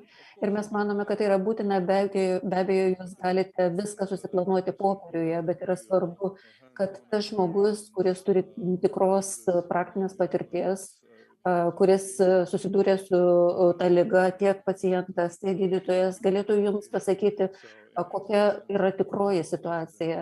Ir tai yra tikrai labai svarbi mūsų darbo dalis. Ar žiniasklaidos atstovai salėje turi kažkokių klausimų? O tie, kurie prie mūsų prisijungia per Zoom platformą, galite pakelti ranką ir užduoti klausimus per Zoom platformą. Taigi, klausimas, kurį aš matau savo skiltyje, yra turbūt daugiausia skirtas ministrui Pavluc. Ar jūs galite pasakyti, kada bus parengtas vėžio registras, apie kurį jūs kalbėjote? Jūs žinote, kad aš dalyvausiu rinkimuose spalio mėnesį ir tikrai yra sunku pasakyti, kas bus po to, tai nėra paprasta, bet kaip aš sakiau anksčiau mūsų panelinės diskusijos metu yra daug dalykų, kuriuos reikia padaryti. Tai yra dalykai, kurių yra tarsi nematomi gyventojams, pacientams, medicinos darbuotojams, išskyrus tuos, kurie dalyvauja šio proceso rengime. Taigi mes stengiamės, mes iš tikrųjų darome tai, kad mes kuriame teisingą duomenų struktūrą, architektūrą, kad onkologinių susirgimų registras veiktų sklandžiai visiems, kad būtų galima jame dalintis duomenimis apie vėžio susirgimus tarp valstybių. Aš noriu padėkoti Europos Sąjungos finansavimui ir PSO ekspertams, kurie padeda mums įgyvendinti šią užduotį.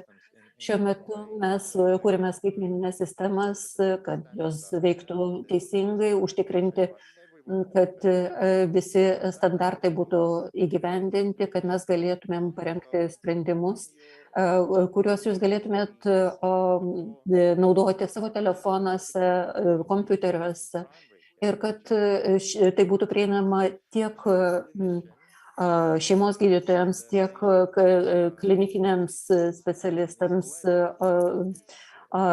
pacientams, kad visi galėtų prisijungti prie tos sistemos be jokių trikdžių, kad duomenys nebūtų prarandami, kad duomenys nesidubliuotų ir kad medicinos darbuotojams darbas taptų lengvesnis. Taigi, čia yra labai daug darbo, bet tas darbas kol kas nėra matomas ir šių metų pabaigoje mes jau galėsime parodyti pirmus rezultatus ir tai pamatys ir medicinos darbuotojai, ir profesionalai, ir pacientai, aš tikiuosi. Ačiū Jums labai. Taigi, paskutinis klausimas. Kaip mokslinis darbuotojas universitete, aš taip pat dirbau toje nematomoje sferoje, rengiant skaitmeninį Latvijos sveikatos apsaugos sistemos planą. Man klausimas yra, ar labai dideli yra šie pokyčiai ir ar yra rizika, kad šie pokyčiai nebeįvyks dėl artėjančių rinkimų. Mane tikrai neramina ta politinė dalis šio proceso. Ar ministerijoje šis darbas bus tęsiamas, ar jisai yra pagristas dabartinių darbuotojų entuziazmu? Jūs visi žinote, kas būna, kai ateina blogi politikai į valdžią. Mes matėme Donaldą Trumpą Amerikoje. Bet ką aš noriu pasakyti, kad svarbiausia yra žmonės. Mums pavyko suburti komandą, kuri dirbtų ne tik tai su onkologiniu susirgimų registru, bet taip pat su skaitmeninės sveikatos kūrimu. Ir aš labai noriu tikėtis, kad visą tai tęsis, nepriklausomai nuo to, kas bus ministras po kelių mėnesių. Mes šios projektus įgyvendinam su ES finansavimu ir laikas visada yra labai svarbus kriterijus. Taigi, ta prasme, tai turi būti įgyvendinta ir kada tai žinai, tai tikrai padeda dirbti greičiau. Ir šiandieną šita pacientų organizuota konferencija rodo, kad procesas, kuriame mes dalyvaujam, yra svarbus daugeliu žmonių, kurie nori pamatyti rezultatus ir tai yra susijęs su šių pastangų tvarumu. Nes tai, ką mes darome, be abejo, yra nelengva, tai reiškia, kad mes susidūrėme su įvairiais iššūkiais, bet mes judame į priekį. Pacientai yra tie, kurie laiko ranką ant pulso ir stebi, kas vyksta. Ar mes dar turime kažkokių klausimų, ar salėje, ar Zoom platformoje, jeigu ne, tada dėkojame visiems dalyviams ir kita panelinė sesija prasidės po 7 minučių ir mes grįžtame į didžiąją salę. Ačiū visiems.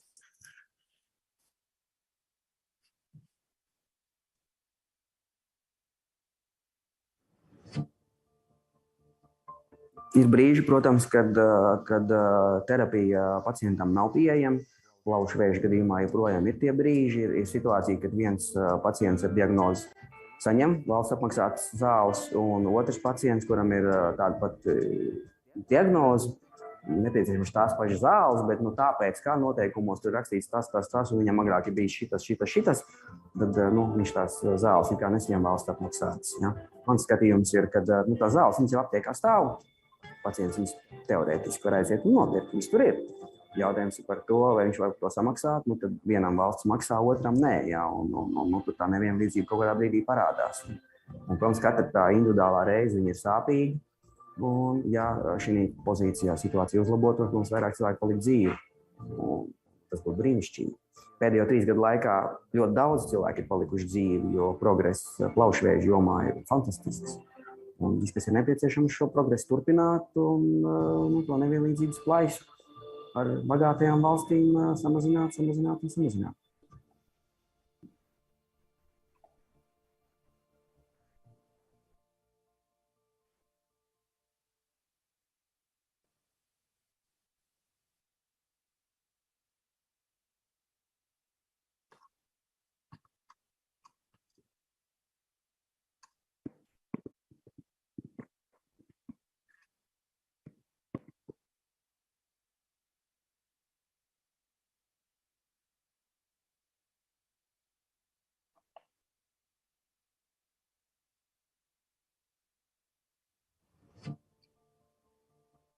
Labdarības organizācija Ziedot LV onkoloģijas pacientiem līdzās jau ir vairāk nekā 10 gadus. Un šo gadu laikā gandrīz katru nedēļu mūsu durvis ver kāds mūsu līdzcilvēks, kuram ir diagnosticēta kāda onkoloģiska saslimšana un, diemžēl, nav līdzekļu ārstēšanai. Es teiktu, ka tā ir tāda kā loterija, kur ļoti daudz mūsu līdzcilvēki izvelk tukšo lozi, kur ir rakstīts, diemžēl, mēs kā valsts, kā sabiedrība, tavu vēzi neārstēsim. Manuprāt, tas ir ļoti skaudri, ļoti nevienlīdzīgi, kad vienā palātā ir 2 cilvēki, abiem ir vēzis, katram mazliet savādāks, un vienu mēs ārstējam ar valsts apmaksātiem moderniem medikamentiem, un otram pasakam, diemžēl, naudas nav. Latvijas cilvēki ir ļoti atsaucīgi. Bērni ar ziedojumiem mēs sniedzām palīdzību 85 onkoloģijas pacientiem, un tam tika izlietot vairāk kā 1 miljons eiro. Manuprāt, tas parāda, ka problēma ir ļoti, ļoti liela. Tie cilvēki, kas vēršas pie labdarības organizācijām ar savu onkoloģisko saslimšanu, visbiežāk lūdz palīdzību valsts nekompensētu medikamentu apmaksai, dažādām analīzēm, tā skaitā gēnu kartē, lai noteiktu labāko ārstniecību, un, diemžēl, arī paliatīvai aprūpei tādā brīdī, kad medikamenti jau vairs nelīdz. Mums kopā vajadzētu saņemties un panākt tā, lai mēs pret visiem onkoloģijas pacientiem attiektos vienlīdzīgi, lai šī nebūtu loterija par dzīvību un nāvi.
Inequality in cancer treatment, both in member states and among different member states in the EU, is one of the biggest problems nowadays. And it's at the very center of our work at the European Parliament's Special Committee on Beating Cancer. And that's why I'm very pleased that this Congress on Equality in Beating Cancer is taking place. I'm looking forward very much to take part in it myself, and I invite you all to participate. What are the consequences of inequality of cancer treatment in reality? Why is it so important to work together on a solution and to be heard? We are inviting to Riga to our Congress patient organizations, NGOs, healthcare professionals, politicians, and policymakers. Welcome.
Good afternoon, ladies and gentlemen, and welcome back. We are continuing our journey today, journey in the Congress, where in fact we are looking at the patient journey and the patient priorities in beating cancer. We are in the Congress on Equality in Beating Cancer, and very intense panel discussions are already happened here with remarks, and some 10 minutes ago, also the press conference was given by patient organizations and the Minister of Health from Latvia, and nevertheless, the Minister of Health of Estonia.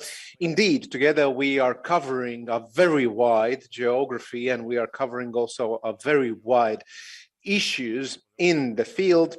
Nevertheless, with some scene of hope behind that, or the hope is real when it's translated into real steps and real actions. That's our philosophy.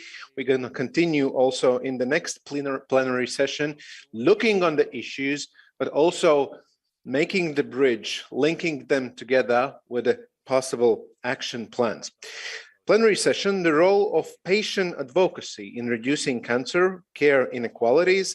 In this session, we're going to discuss the role and opportunities of patient organizations in ensuring the implementation of EP resolution on strengthening Europe in the fight against cancer toward a comprehensive and coordinated strategy. Remember, the patient is in the center. So we're going to start this plenary session with the message from the patient. Please, video. I myself have been diagnosed with cancer.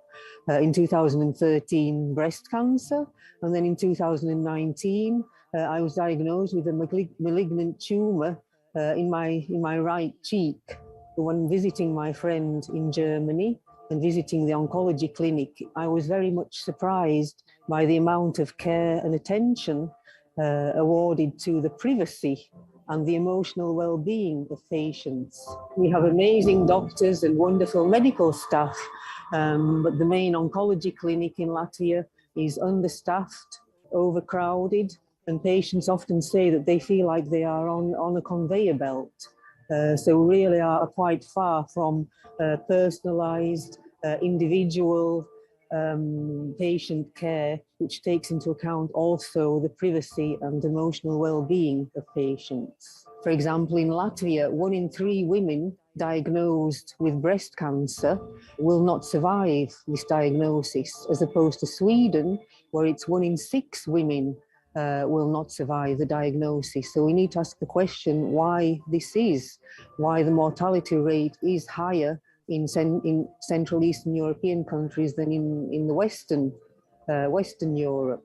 For example, in Latvia, we don't even have any state-financed hospices for cancer patients who unfortunately are in the final stages of their lives. Very often, it's down to the families and friends of cancer patients to administer medication and to provide support for people at this time, whereas they should really be in the hands of medical professionals. Behind all this data and statistics today, we have patients across Europe who are receiving their diagnosis as we speak, who need this treatment, this quality care now, not in 3 months or 3 years or in a decade.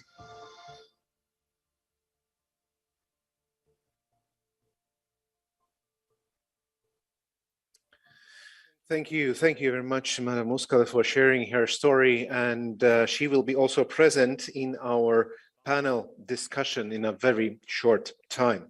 So we are ready to start our working session, and my pleasure is to give the floor in an online way or with online presentation, Mr. Marius Scianta, President and co-founder of the Center for Innovation in Medicine, Romania, with the topic on the role of civil society in the fight against cancer. Marius, the floor is yours. Thank you so much, Martin. Good afternoon, everybody, and thank you so much for the invitation. It's a great pleasure and honor to be with you, even online today, because this topic of cancer and inequalities is of high interest for us. And I will say a few words in 10 minutes about the role of civil society in the fight against cancer. Why I choose the term civil society in relation with our organization, with the Center for Innovation in Medicine, because we are actually a civil society organization, somehow a curiosity, because of course we are not a governmental body. We are not an industry representative, despite the fact we have collaboration with the industry. We are not academia in the traditional term. We are not a patient advocacy group. We are not a medical professional association.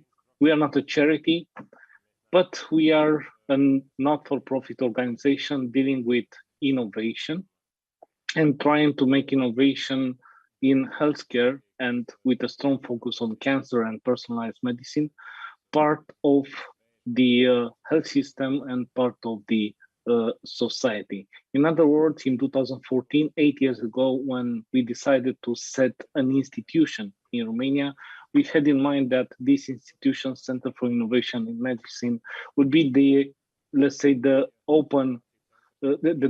door to be first open for the innovation when it comes to the implementation in our country. We have actually 4 pillars in our activities, from communication to education to policy and research.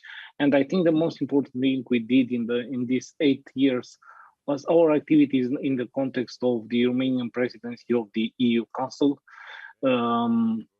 Probably some of you already seen this image that we started to promote promoted in 2017, trying at that time to put cancer very high on the European agenda.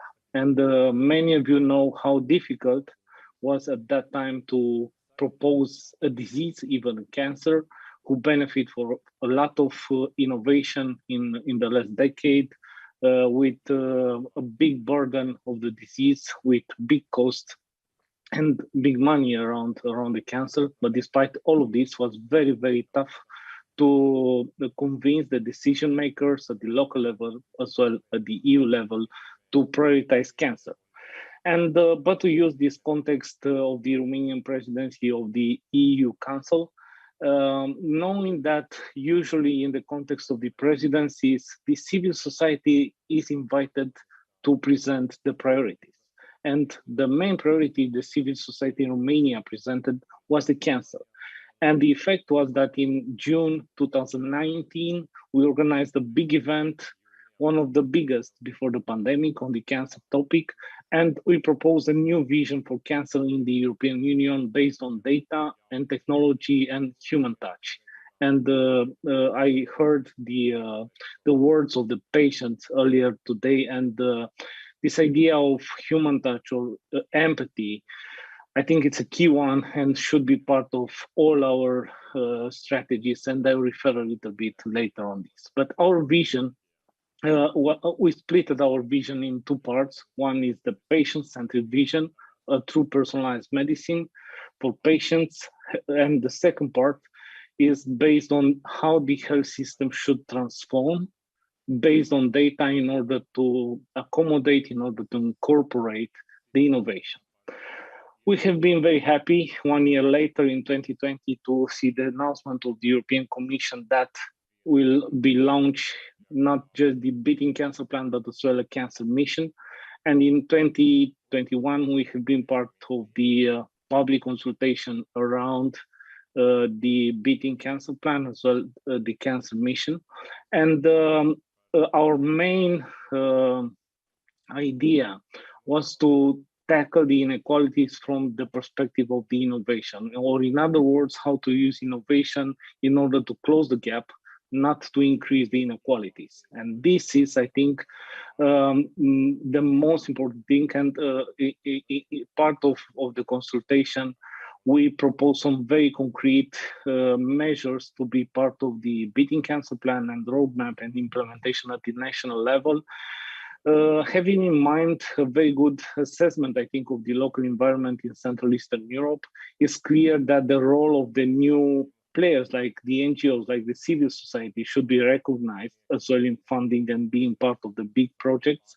It's clear, having knowing the big wave of innovation, that we need education for medical doctors, but as well for patients and citizens. The citizen should be involved in the data area. The European health data space should be a space for the use of data through direct citizen involvement. And this is very important in countries like ours, with very few and regional registries. So if the health systems in countries are not interested in data, actually the patients will not benefit from the data. That's why it's very important to define a frame for direct involvement of the citizen in order to securely share the data and take benefit of them. Of course, we in Central Eastern Europe, we recognize that we need guidance. So the idea of having twinning and teaming project, I think it's a very good one. And as well, the money should be spent to pay for value and to have a better control in order to assure the quality and the value for the money spent. So, but I start by saying what with the outcome actually, with the idea of the Beating Cancer Plan and Cancer Mission, but all started in 2016 when we organized in partnership with the Romanian presidency, the first personalized medicine conference with a big focus on cancer. Now you all have seen that actually the Beating Cancer Plan, it's a plan about how to implement personalized medicine actually for the benefit of citizens and cancer patients.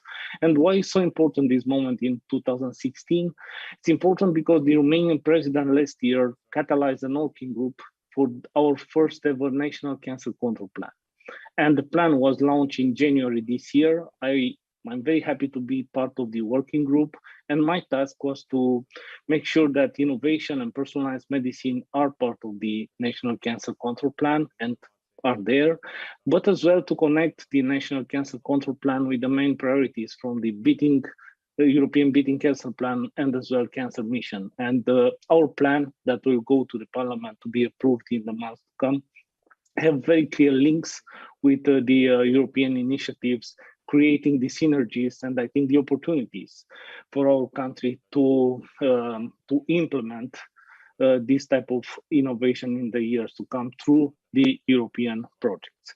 Currently, we are working with the members of the Romanian Parliament to set the frame for the right of the Romanian citizen to the right and access to personalized healthcare based on these building blocks for personalized healthcare we developed together with international experts 2 years ago.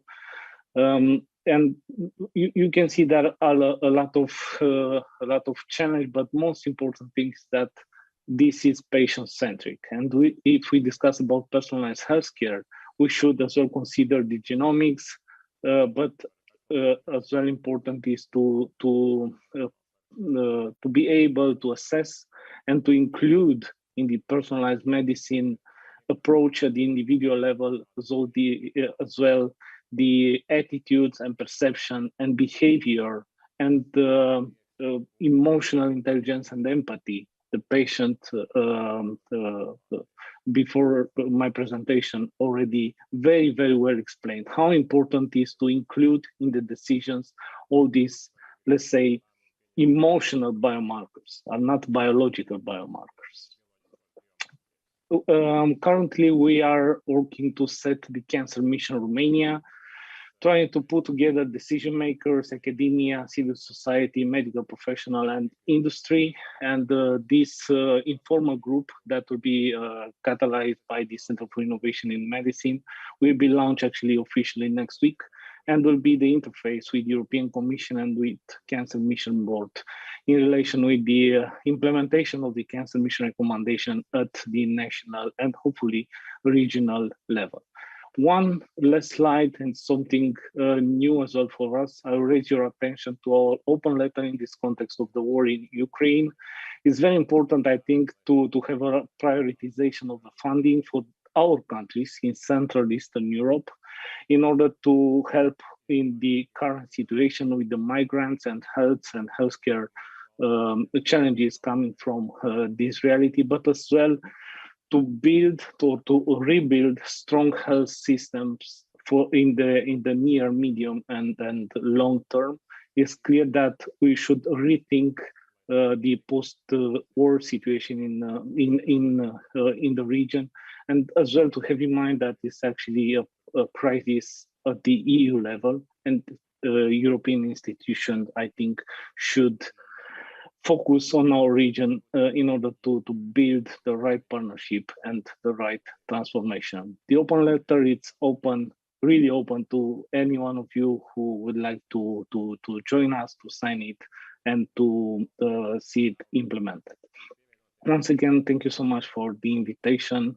I will stay here and I'm ready to answer the questions and so on. Thank you. Thank you.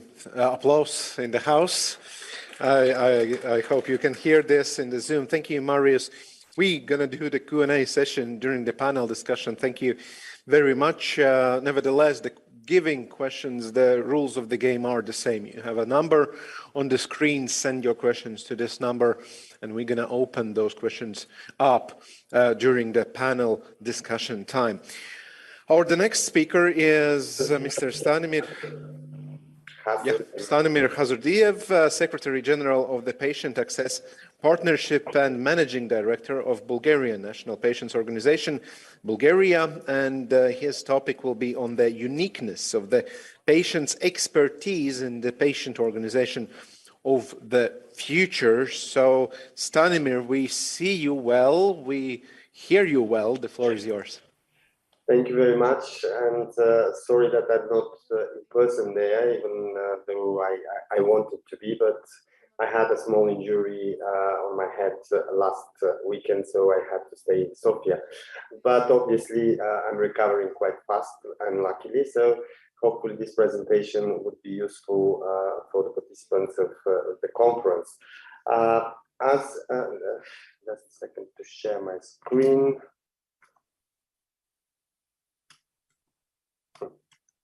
Yeah.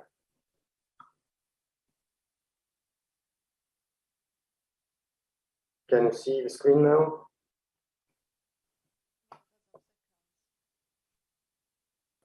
Yes, now we can see the screen. Okay, very good. So a few words about myself. I'm leading the Patient Access Partnership in Brussels. This is a pan-European multi-stakeholder platform gathering together variety stakeholders, but it's a patient-led platform that we started 7 years ago together with the European Patients Forum. And there we are trying to cooperate with institutions on a variety of levels in Europe and within member states in order to identify those solutions that might increase access for patients. As you already mentioned, I'm also chairing and one of the founders. I used to be chairing for 10 years and now I'm one of the founders of the National Patients Organization in Bulgaria. And you can imagine that this is one of the most difficult and low access countries in the entire EU Union. And it's not strange that we together with European Patients Forum initiated the Access Partnership, because access is a huge issue in our country and the countries around. So without any further explanations about myself, when I was preparing for this presentation, I thought that we should go back to the basics and to remember what is actually patients' involvement and how we define patients' involvement from patients' point of view, but also from the policymakers' point of view. Many people think, and unfortunately this is the reality in many of the countries, that patients' involvement means only to involve patients in some institutions or to have a seat here and there. Unfortunately, this doesn't contribute enough to the change that everyone would expect, and doesn't expose to the best possible level the added value that the patient representative could bring to the table and to the healthcare system. But even the greatest idea could fail if it doesn't match actually the users or the patient's needs. And the patient's involvement doesn't mean that the patient to be in the center, as many people were used to say in the last years. Because being in the center still means that somebody is taking decisions for you, somebody is telling you what is best for you, etc., etc. And patient centricity, according to me, is not the patient to be in the center. But as we have discussed within various projects of the European Patients Forum and among the patients' organizations, actually being patient-centric means that you involve the patient to be co-decision maker, co-creator of the system, and being part of this system. At the end, the patients themselves have a unique features that are different from all other stakeholders in the system. And the unique advantage of being a patient is actually being a patient, being a person who can open your eyes every single day and knowing what it is to live with this disease, knowing details about your healthcare system that nobody else knows, because only you have this challenge to go through the entire system, to find the right doctor, to get the right diagnosis. Only you know where are the barriers in your system and what needs and can be improved. So in the future, some mistakes, for example, could be avoided, and the results of the healthcare system could be improved. So this unique patient's expertise is something that needs to transform this understanding from the patient centricity, the patient being in the center, for patient being part of the entire system and part of all processes that consider the patient's health. It's another question whether and to which extent the patient would like to be involved in that, because it's a fair position of some patients who simply trust their healthcare teams, and the involvement doesn't go to such extent. But the modern concept that we all, I guess, in the room and the patient representatives would agree, is nothing for the patient without the patient, with the clear knowledge and understanding of what's going on from the side of the patient, which of course we have responsibility to provide this knowledge and opportunities for the patients to understand better his own condition and how he can contribute as patient expert to his own team or to a healthcare system. So, what are the three main actually characteristics of the patient's involvement? And in details, we can talk about the cancer patients and a bit more, but these are valid principles, I guess, for every patient. As I mentioned, the first and very important principle is the expertise of being a patient. And this is a unique expertise that nobody else in the system has. And this expertise is what is really valued and should be used properly in every stage and every aspect of the healthcare systems. And I think this is very important to be mentioned to the other stakeholders and to the outside world. Very often, people and stakeholders in different institutions, working groups, or whatever we do with patients, have wrong expectations from the patient experts. They expect the patient experts to be more or less to have expertise and knowledge in medicine or in drug development or in clinical research, etc., which is nice to have, and we have more and more specialized and knowledgeable patients who can get involved even into those topics. But the real and unique expertise that is so much valued is the expertise of being a patient, and I think we have to stick this basic principle, and then we are not going to do mistakes when patients are involved, because right expectations would create actually the right results of any cooperation. So the other huge advantage that patients have and should be used, especially when we talk about cancer, screening programs, reaching to different patient populations and vulnerable groups, etc., is the fact that patients are those who know best their own groups, the groups that they belong to society. There's no other easier way to reach out to difficult to reach patients and patient population than the patients themselves. They know their own communities. They could be ambassadors for their own communities, their own friends, and their own environment. And I think this is a power of patients and patients' organizations that should be used, especially now when we are having unified approach, let's say, on European level to address cancer. when we have kind of guidance on screening and all the other aspects of the cancer plan, it is even more important to demonstrate this concrete power of patient groups and patients to reach to the communities where nobody else can actually reach and can spread proper information to others. And probably the third pillar and key advantage of patient groups is the fact that patients could generate data. And they could generate data in various forms. And this data is invaluable, as we know, for advancing the science, advancing medicine, advancing knowledge on how to improve our systems and how to improve the care for the patients.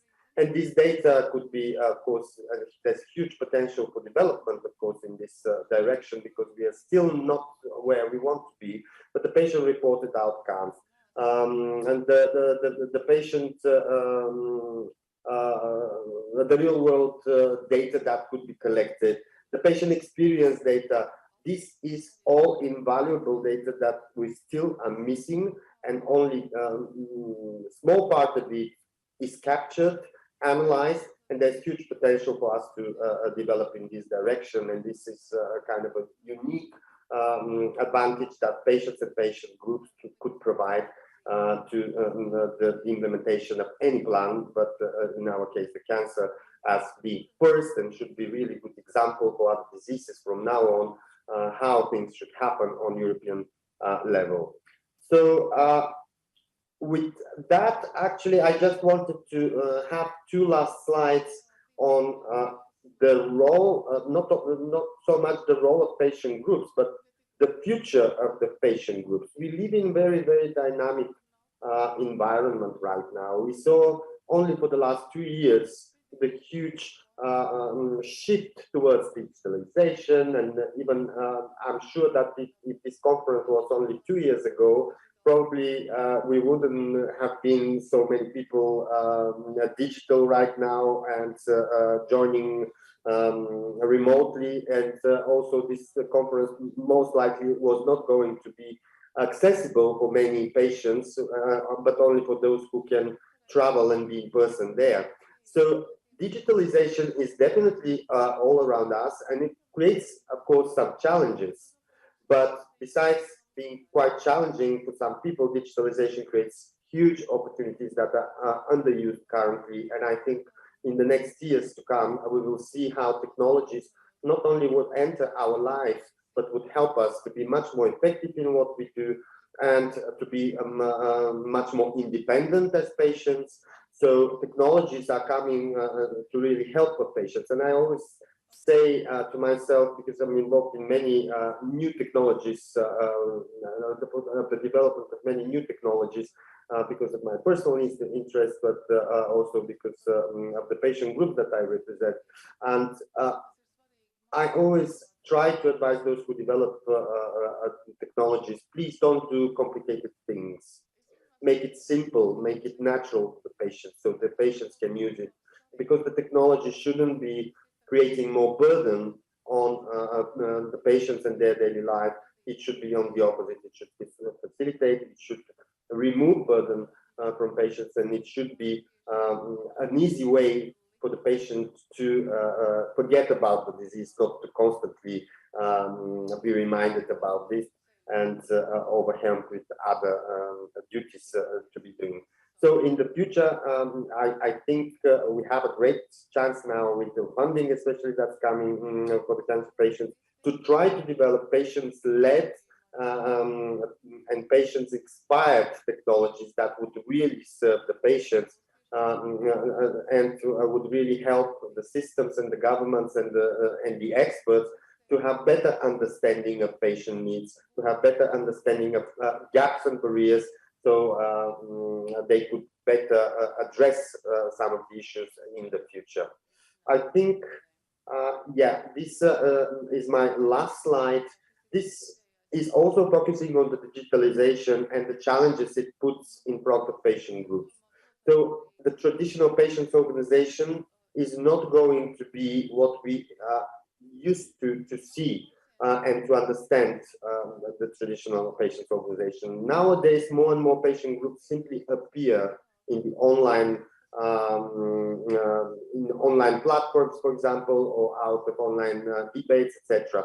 We have to acknowledge this change, that patient groups also need to change and digitalize, and patient groups need to move probably to another level, to engage with other patients and with the public more effectively in those channels that the public is using.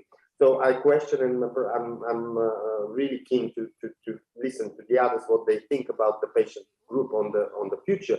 But I think it's never going to be again the classical patient group. It's going to be quite digital patients organization, and I'm involved in one of those projects trying to create kind of model of the digital patient organization. But of course, this is just an initial phase.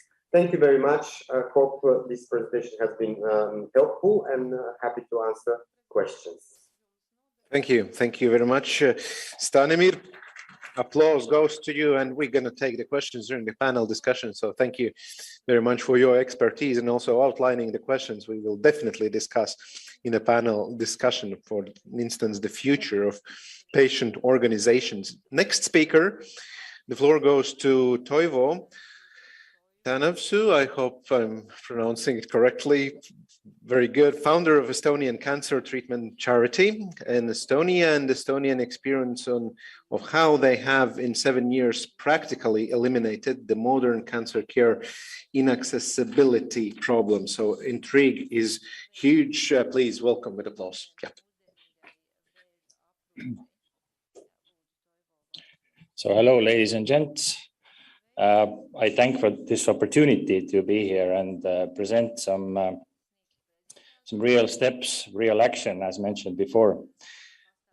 Thankful for that.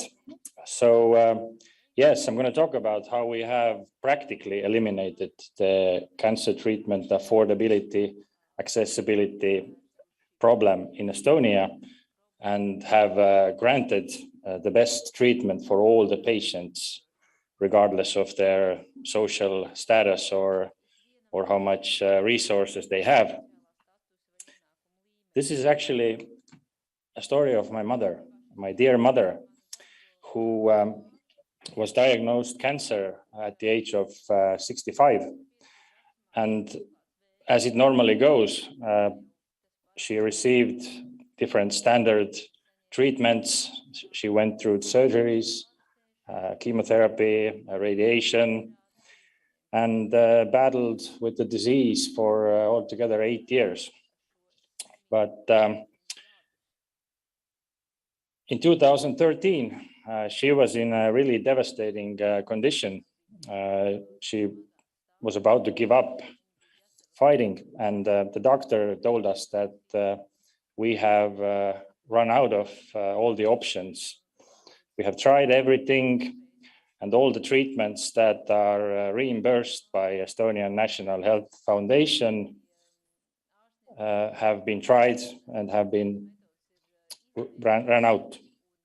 But however, there is one other option. There is a new drug. No one else has even tried this drug in Estonia yet. It costs to 5,400 euros a month. You have to find this money yourself. And I said to the doctor, we will find it. We will find it, without knowing where we will find it. We didn't have any resources, any assets to sell, anything like that. But me being a journalist, now studying to become a doctor, but being a journalist, I wrote this article where I described the very peculiar situation a person can be at, where there is a medication that can help, that is evidence-based, that has clear indication, but no access to it, because we have to purchase this ourselves. And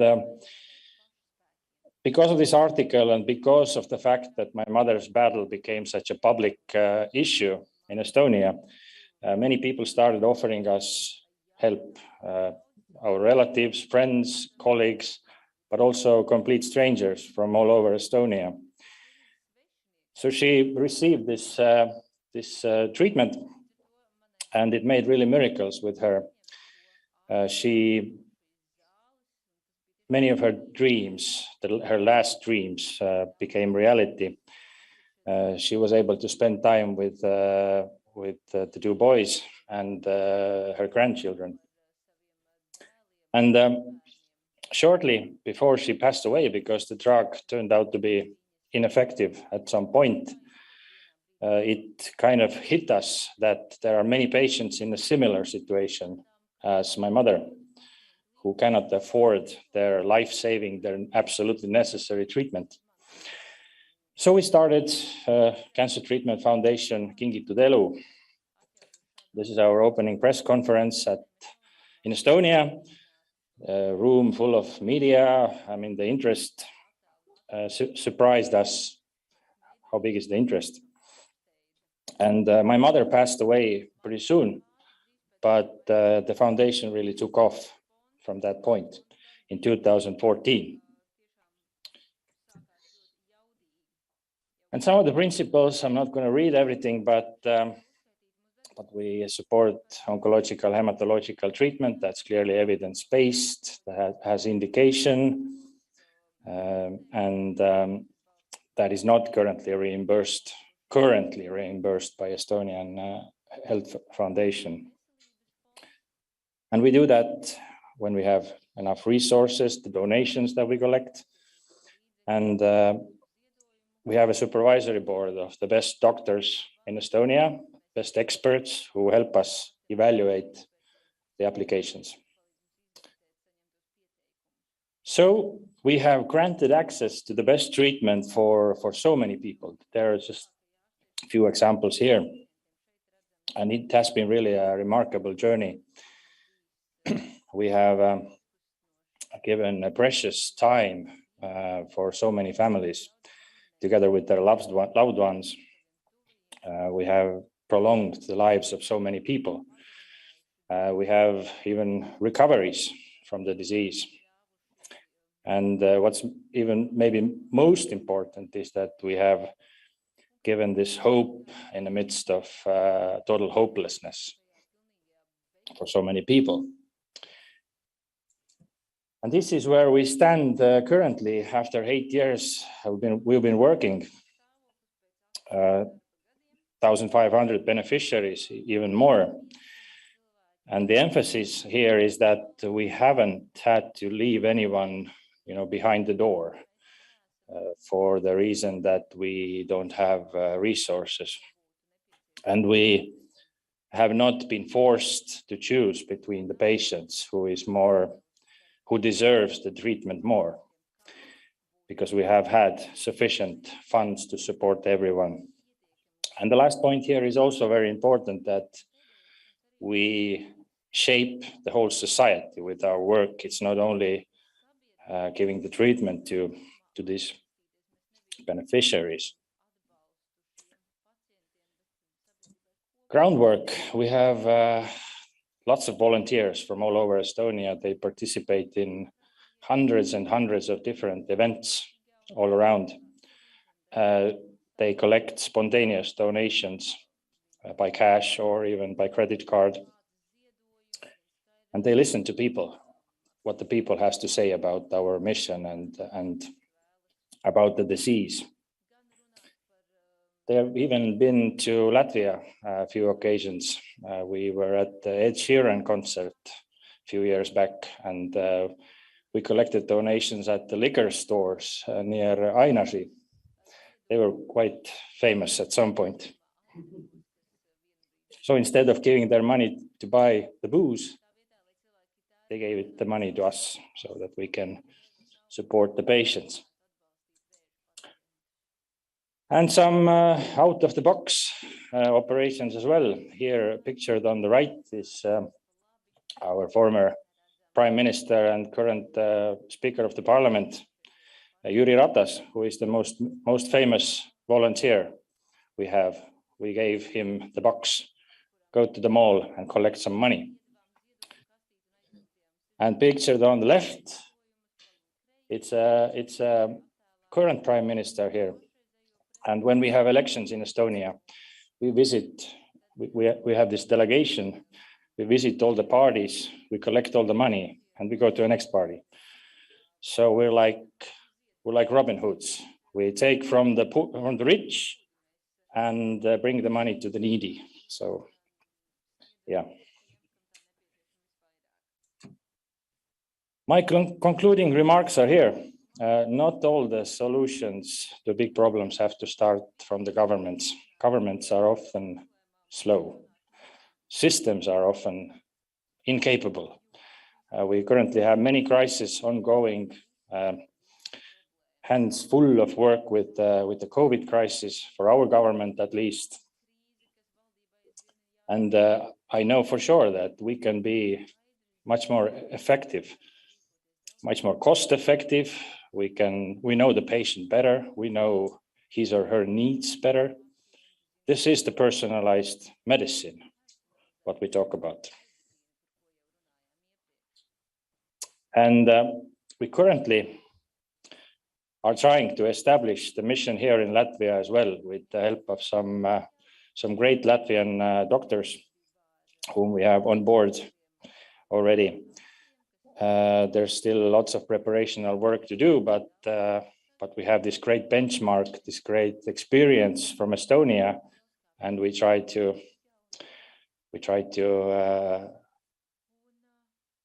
make some same kind of things happen here in Latvia as well. And we are more than welcome to share our experience also in other countries where we are welcome, where we are needed, where we seem to be needed. And finally, yes, as I mentioned, we not only treat the sick, we also treat the healthy, meaning that we create the cohesion, the real cohesion in a society where you support someone whom you don't know, who is not part of your family, who is not part of your everyday life. And that's it for me now. Thank you very much, and let's keep in touch if you think that something like this can be achieved also in other countries. Thank you very much.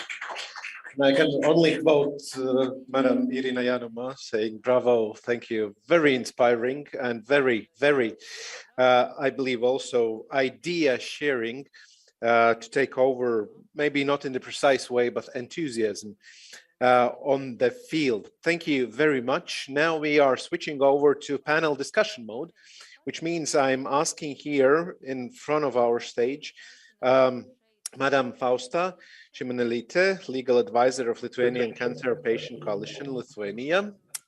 Jacek Maciejewski, board member of Rock and Roll Organization, Poland. Zinta Uskale, board member of NGO Pink Train Foundation and Latvian Association of Oncology, patient organizations, Onco Alliance Latvia, please. And online we have Kristina Modik, Executive Director of Slovenian Lymphoma and Leukemia Patient Association, member of the board of Melanoma Patients Europe, Slovenia. Hello, I hope you see and hear us well. Hello. Hello. Okay, I will find my place in this stage, and we are starting discussion.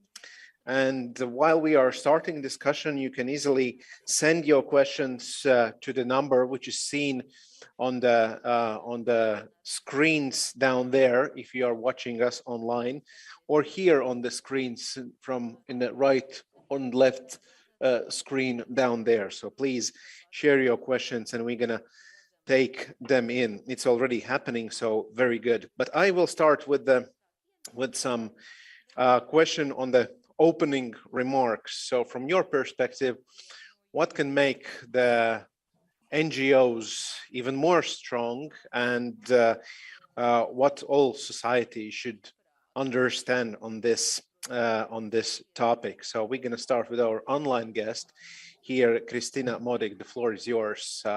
Couple of remarks on the field, please. Oh, thank you very much.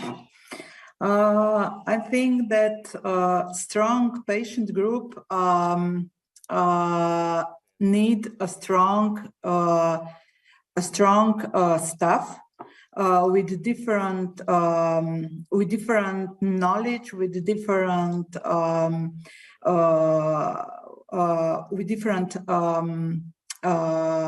expertise. What is very important is that includes patients, and what is also important that it's working professional, very professional, because this give you a power, this give you success. If I see in Slovenia, our patient organizations on the cancer field are very, very active. We are sometimes also co-decision makers. We are very much involved in national cancer plan. We are sitting together with stakeholders often. So I think that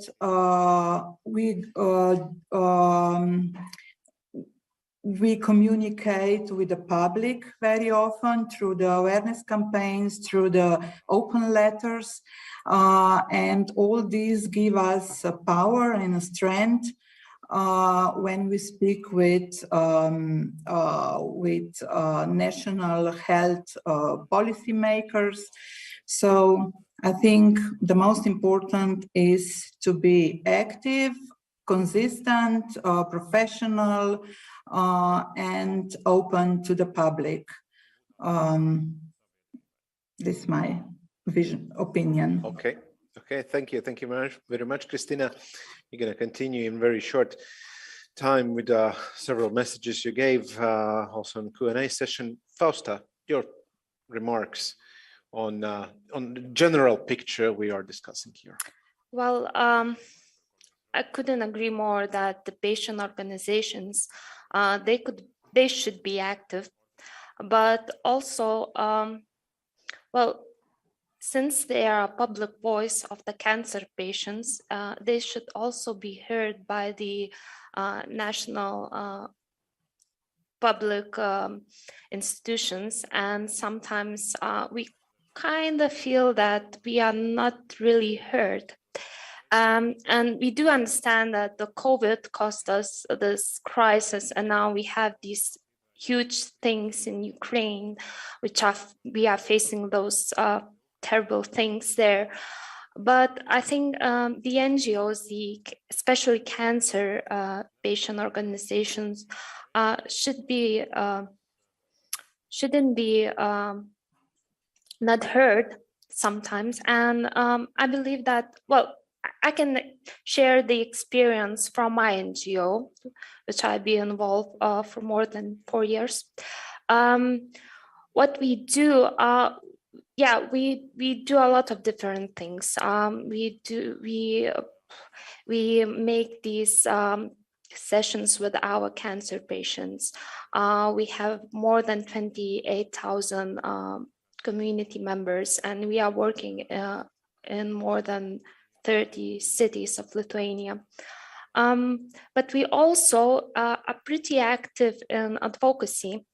But we are like, at first, when we want to reach some changes, what we do, we basically see where are the gaps. Are they in the legislation system? The processes are not working, and then we think the solutions, what we can suggest to the public authorities, how can we fill these gaps, and what could be made in order to reach a better health system, and to make the cancer patients a better possibility to get a better quality in all the health system. But yeah, as I mentioned, yes, we are active, but also, yes, we need to be heard. Thank you very much. On this ability to hear from the public institutions and the governments. We will come back in a very short time. Zinta, your feeling, because we are also taking feelings as a data inside. My feelings, yes, yes. I have to say I've been sitting here all day and listening to the fantastic discussions.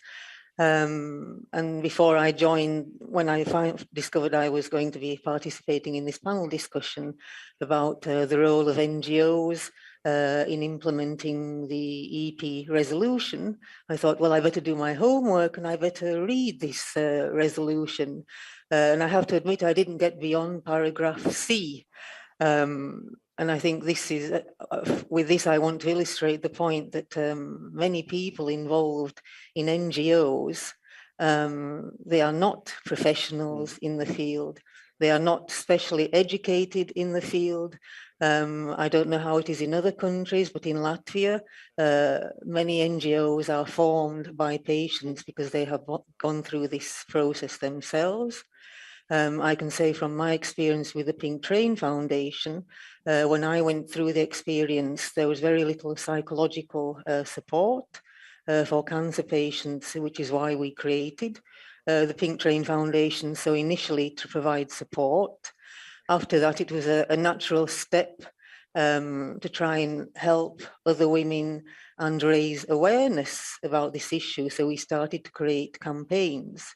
And then eventually we started to be invited to parliamentary health committees. And of course, initially it was just as a tick box. Yes, we've invited the patient organization. And initially also, whenever I was asked to comment, it was more based on emotion rather than research and fact. And this is why I'd like to make the point that patient organization representatives, we need to help them become knowledgeable and be educated in these fields, because we have to know about our own diagnosis, we have to know about medication, we have to know about the system in general. But most of us, for many of us, it's kind of like a bizarre hobby. Many of us are working in full-time other employment. We don't have any salary for what we do. So there's still a lot of support required for NGOs. Thank you very much. And on the dimensions of support or how it could be delivered, we're going to definitely discuss in our panel discussion. Jacek, we had the privilege already to discuss behind the scene online during the lunchtime. Still, for the general audience, what makes NGOs stronger from your perspective? Yeah, after Three Wise Women, I don't know which part to catch to repeat on it, because this professionalism of NGOs is went into my heart, because I feel that it's a very strong point that NGOs shouldn't be a bunch of warm people wanting something and then catching butterflies, but people who do things professionally and are effective in helping, like your organization. By the way, this fundraising numbers are great. About being heard by authorities, personally, I have no heart to talk to them. I envy very much to you in Latvia and Estonia, because your ministries of health seems like wise men. They talk very reasonably. My original profession is advertising. I came to oncology through advertising. I just worked with the person who established the foundation, and I invented the name and the strategy for the foundation. So I know that the way we talk to the community, we communicate with society is very important, and the way the cancer is exposed to society. And it's through the death, fear, and all this military language is I would even say that it's dangerous. because then it builds the tension that people don't are attracted to, and they don't want to listen to that. And to me, the field where we talk about prevention without being cancerocentric is the most important thing. I don't know if I'm answering the question, but just. Definitely you are. Yeah. It's okay. It's okay. I have many questions, and we have also a parallel discussion in the comment field. Let's start with I formulated that in a way, listening also the previous speakers. For instance, in Latvia, more and more, and really like the mindset is changing in the ministries.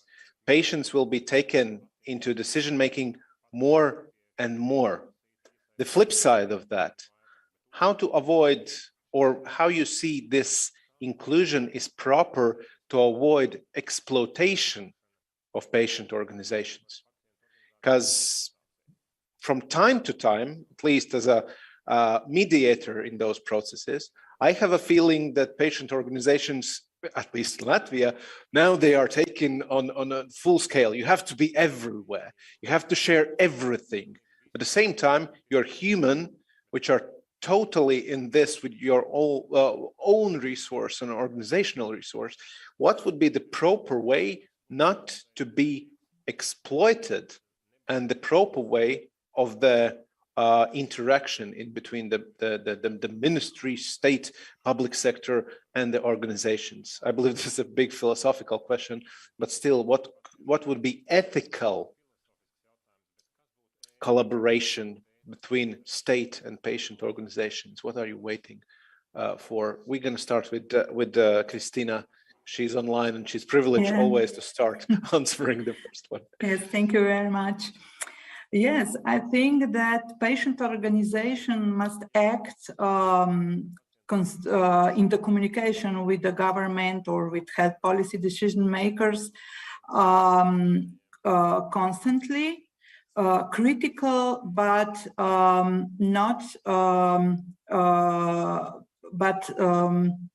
not with bad words or to be too much aggressive in the communication. I think this is very important. For example, here in Slovenia, our patient organizations, we are critical.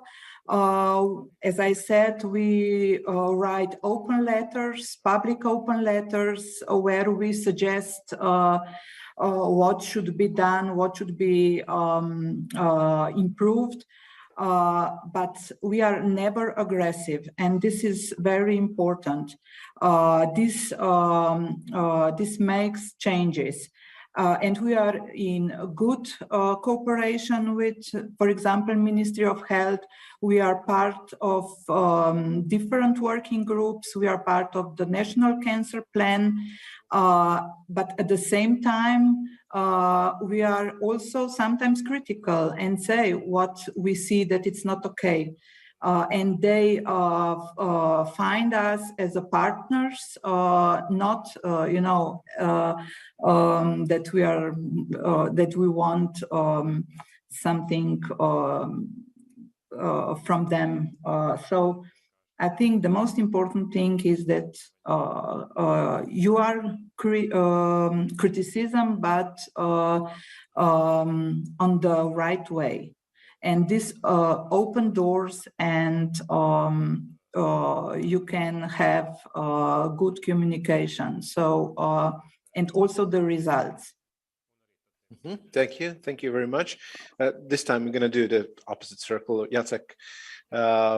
So, what is ethical collaboration, and what should be ethical collaboration from state perspective that organization of patients feeling good at the end of the day?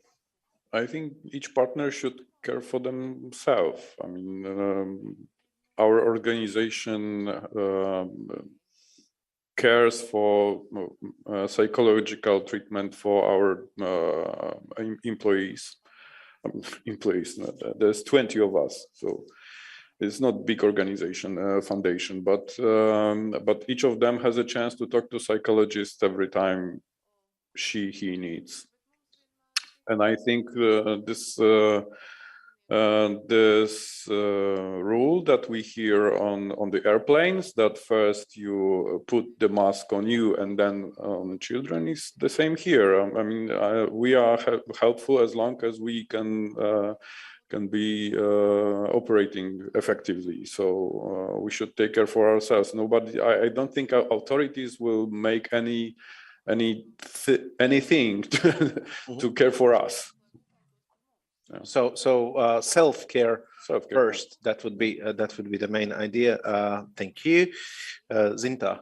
What's your perspective? Well, I think the correct approach, and we are slowly achieving this in Latvia, as opposed to a couple of years ago, is that the patient organization should be included in the entire process from the beginning to the end, rather than just being invited at the end to say that, oh, we invited the patient organizations, they signed the letter. And this means also that we need to receive information about what we're going to be discussing in a timely manner.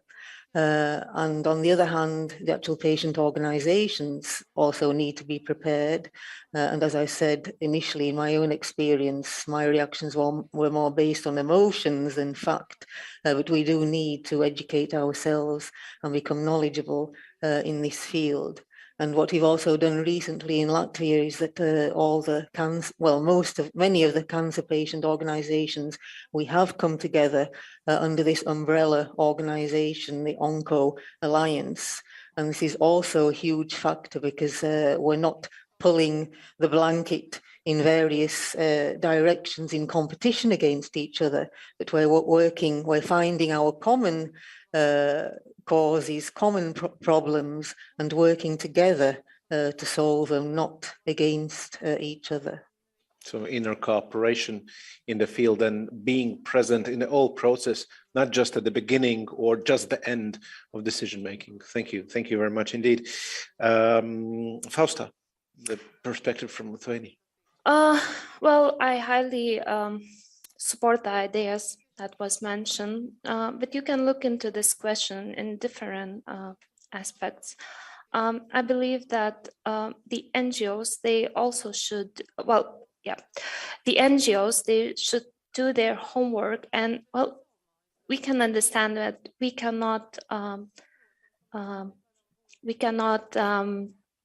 bring all the ideas and to the ministry and try to push them right away. So it's a long process, and I think the NGOs should make these main issues and just do their timetable, let's call it like that, and then they can work with these topics which are crucial to patients, and also from the public institution side, I think they also have to do their homework. First, they have to include NGOs when they are planning these strategies and make documents. Also, I think they should be open to individual initiatives which are brought by the NGOs. So, it's it should be, the cooperation should be both ways. The NGOs, they have to see what changes they are seeking for, and also the public institutions, they should be open to hear them. Okay, thank you very much. Let's go to the questions from the audience. Question to all: do you think the image of an oncology patient should change? If yes, in what way, and what are your efforts in this area? Thanks, Barbara. Thank you, Barbara, for the question on the way how we perceive the patient in oncology. Are there changes? What direction those changes should be driven? This time, just for sake of story, started, please. Definitely the face of the oncology, the cancer patient, needs to change and is changing. And I think NGOs have a lot to do with that, because a lot of the work that we do, raising awareness and in our campaigns, one of the goals is to lower the taboo, the fear surrounding this disease, because it does still exist. People are afraid to admit that they have cancer for various reasons. And if we're talking about inequality across the EU, this also differs in different European Union countries. I think there are other countries where people are more advanced, and cancer is really seen as a chronic disease, and not as something that if you tell someone that you've got cancer, then it's more or less, well, that's the end of you in that case. So yes, and this is why we need to talk about this more and more. We need to show the positive examples, because there are many of those. We need to show the positive sides also of the medical aspect. So yes, NGOs have a lot to do in this area also. Thank you very much. Fausta, your perspective. Yeah, and I was thinking that also, the cancer survivors, the image is starting to change, because as it was mentioned before in the conference, sometimes to the cancer survivors, people are looking like into this ticking bomb, and especially when they're trying to come back to their lives, when they are trying to find a new job, or when they are applying for these insurances, even travel insurances, the prices is higher for cancer survivors. So not only the image for the cancer patient should be changing, but also for the cancer survivors. And in a real way, like for instance, legal requirements on the same insurance. Yeah. Thank you indeed. Jacek. I couldn't agree more, and that's why we are running the program that is program of sport activities that is dedicated to cancer survivors, because we know that cancer doesn't like movement, like sugar doesn't like movement. So when people are active, the cancer has a harder way to get into.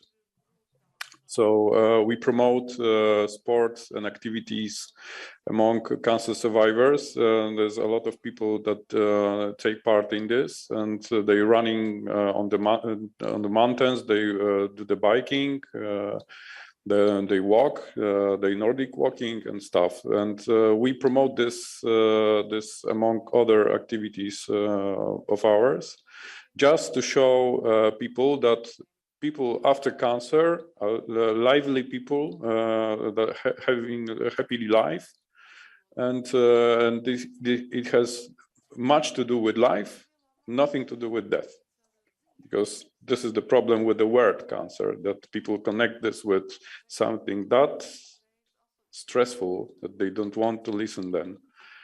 And the change of the language about cancer and about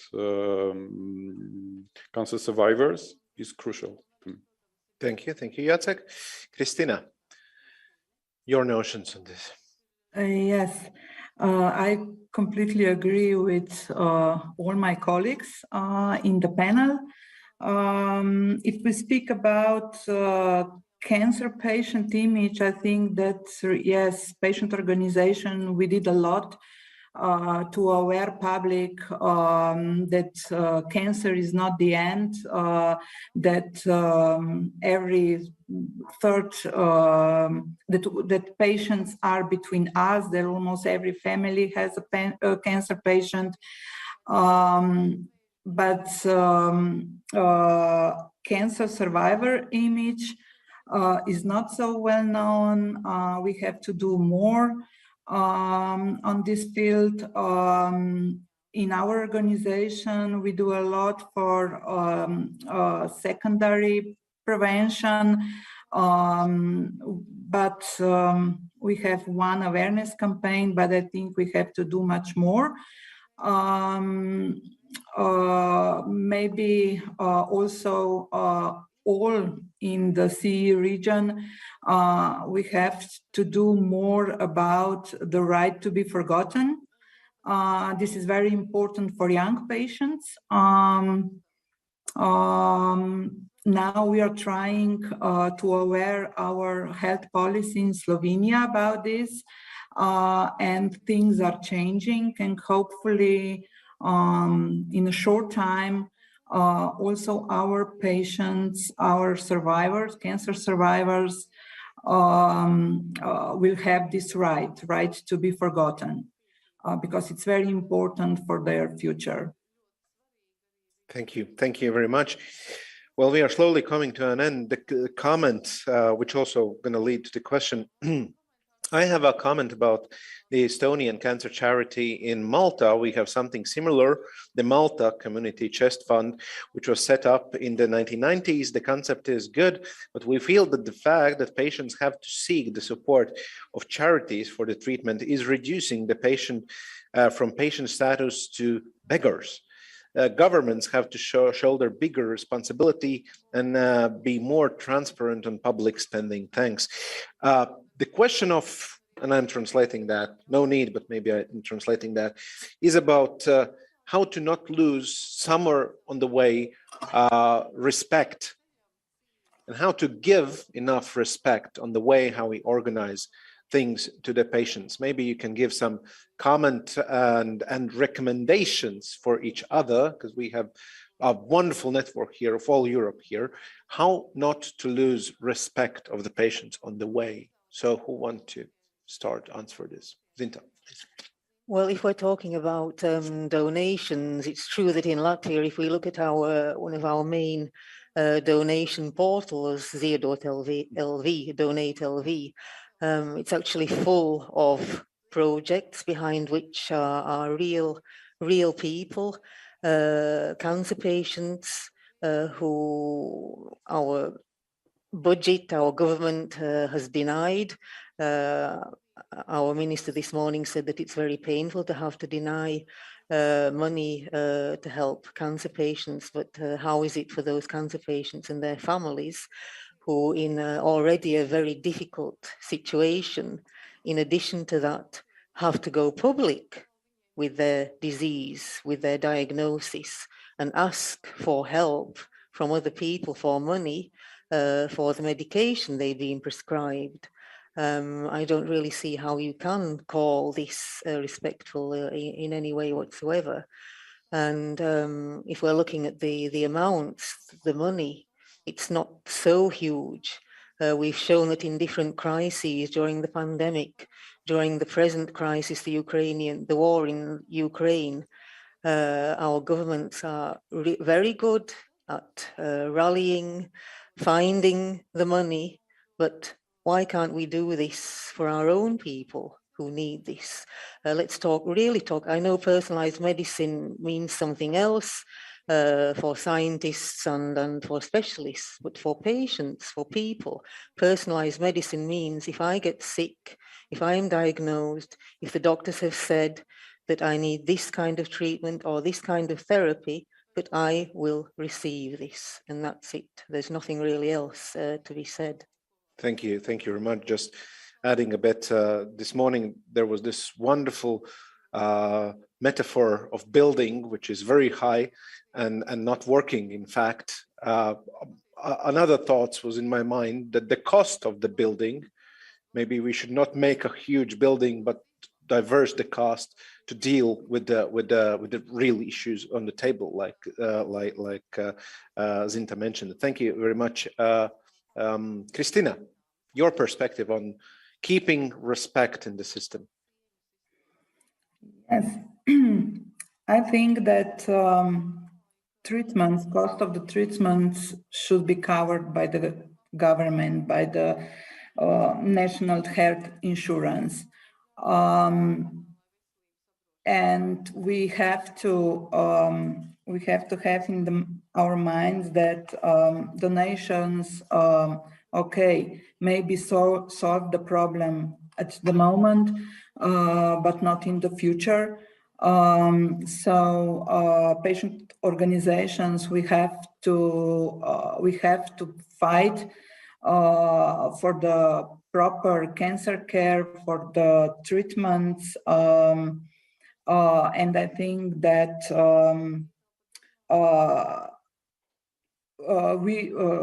this is very important for the respect from the patients, from the public, and of course also from the other stakeholders. So we have to do all our best to ensure patients comprehensive cancer care treatment and all important other things for patients, for the surviving. So this is my opinion. Thank you. Like keeping the pressure on the basics that that government should fund what it should fund. Jacek. Yes. To me, this keeping the dignity of the patient is key thing. In fact, I know that that people sometimes just want the money and they agree for everything, and they have no problem. With asking, but some people need to be, let's say, cherished about this, and somehow we need to respect that they have a problem with asking, and the language they communicate they need should be different. And I think this is the skill that NGOs should have. That sometimes speaks on behalf of the person who has no problem with this. Sometimes it needs more thinking. And yeah. Thank you, Fausta. You can conclude our panel discussion here. Well, my ending remark on this question would be that I believe that transparency should also play a key role when the NGOs they get funding, and when they publicly announce where this money were spent, how they were spent, what difference was made while using this money. So I think once everything is transparent, there are no additional questions raised, and people can see how money can help, how fundings can help to reach better things. So probably, yeah, I think transparency is also very important. Transparency as one of the dimensions of dignity at the end. Thank you very much. Please give a round of applause to our panel speakers here, Kristina, Fausta, Jacek, and Zinta. Thank you very much. And a bit taking over that self-care is important. Self-care is important also for the participants of Congress. Coffee break now. Coffee break now. Take care of your energies. And for those which are watching us online, in 5 minutes, we are switching over with a live stream program in between panel sessions here. So see ya in 5 minutes.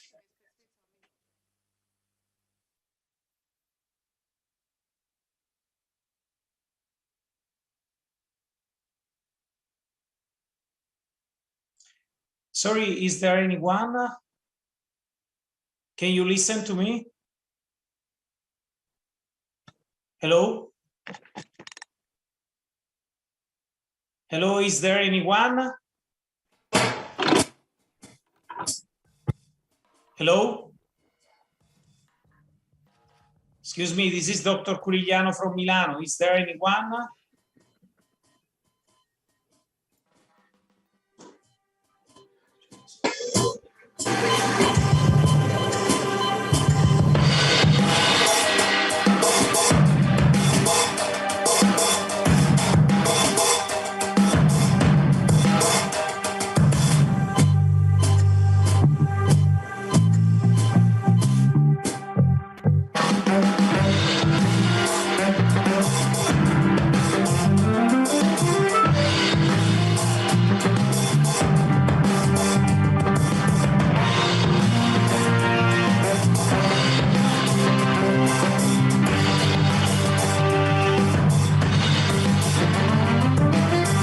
news. We've got the all clear.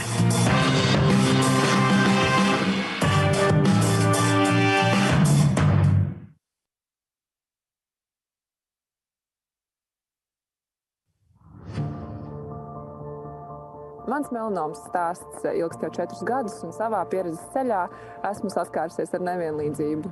Brīdī, kad man bija nepieciešams konkrētās zāles, kuras nav iekļautas valsts apmaksājumu zāļu sarakstā, es vērsos pie līdzcilvēkiem un tiku svētīta ar ļoti lielu cilvēku atbalstu un varēju iegādāties šīs zāles, tās nopērkot par naudu, izjūtot atbildību pret man saziedoto naudu.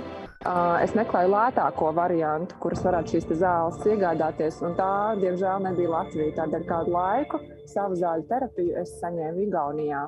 Es ar vienu strādājot šajā nozarē redzu, ka ir ļoti daudz stāstu, ka cilvēki nespēja savākt nepieciešamos ziedojumus, viņi nespēja nodrošināt sev vai savas ģimenes ietveros nepieciešamo medikamentu vai operāciju vai jebkuru medicīnisko pakalpojumu.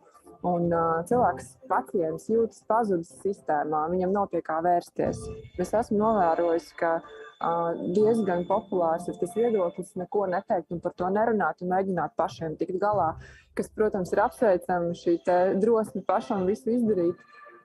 Taču bieži vien šīs summas ir tik lielas un šie slogi vai uzdevumi, ko pacients uzņems pats veikt, ir neaptverami un nerealizējami. Un šajā brīdī mēs zaudējam pacientu, mēs zaudējam cilvēku.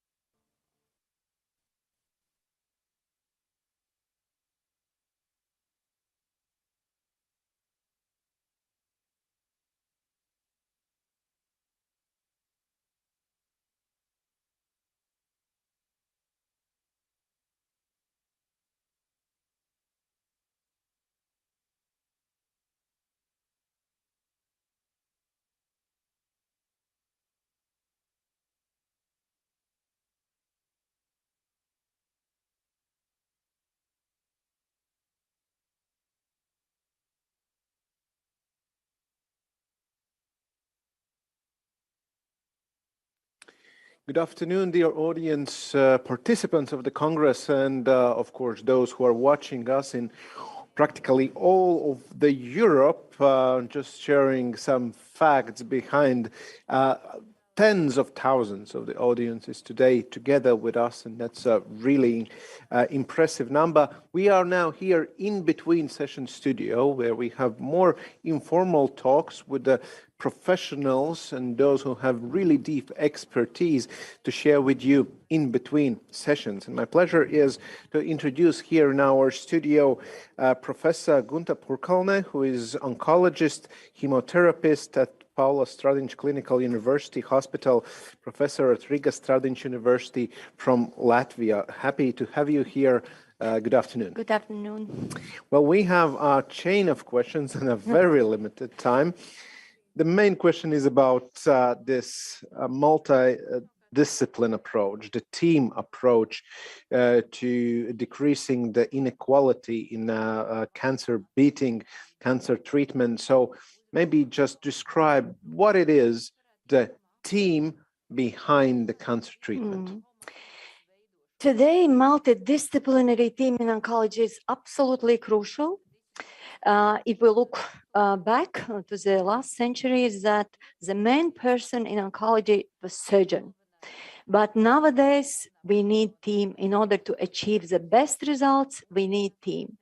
And I would say that in almost all Western countries, and also, of course, in Latvia, we have such multidisciplinary team. But where is this inequality? This team in Latvia is too small. It means that we have only a few specialists inside this team, around 4 or 5, but in general, we need more. I have seen in Western countries that there, this team is till 20 people around the table, and these people all are absolutely necessary for the better cancer care for patients. So, and this team should be included such specialists as psychologists, psychotherapists, support specialists, palliative care specialists, plastic surgeons, and etc. And nowadays even more, because we know more about biology of cancer, and we need even such specialists. Is absolutely new also in Western countries, so-called medical geneticists, molecular biologists. So it means that this team should be bigger in order to achieve the best results. And what is the problem in Latvia? That we have not so many specialists. This is our shortage, specialists, also nurses. So this problem should be solved. So the lack of personnel. Yeah, lack of personnel, and of course also financial resources, because in order to have more specialists, we need also financial resources. If we are looking on this team, just to understand better this philosophy, is this like physically around one table in the hospital, for instance, or this team also includes elements from primal healthcare, for instance, the so-called family doctor or the primary care doctor? Usually this team is working in hospitals when this the diagnosis of cancer is established, and then this team decide what would be the best treatment or diagnosis for this particular patient. But around this table are people, could be also a family doctor, could be different specialists, and they already at the time of diagnosis, then they decide what this particular patient needs. And after that, they step by step, they do the best for this patient. How do we look on the map of the Europe? Not only how we look, but how the map of Europe looks itself, if we are speaking about those multidisciplinary teams? I think that I said before that these multidisciplinary teams are available almost in all countries. The only one question is how many specialists are involved, because it's this multidisciplinary team needs financial support.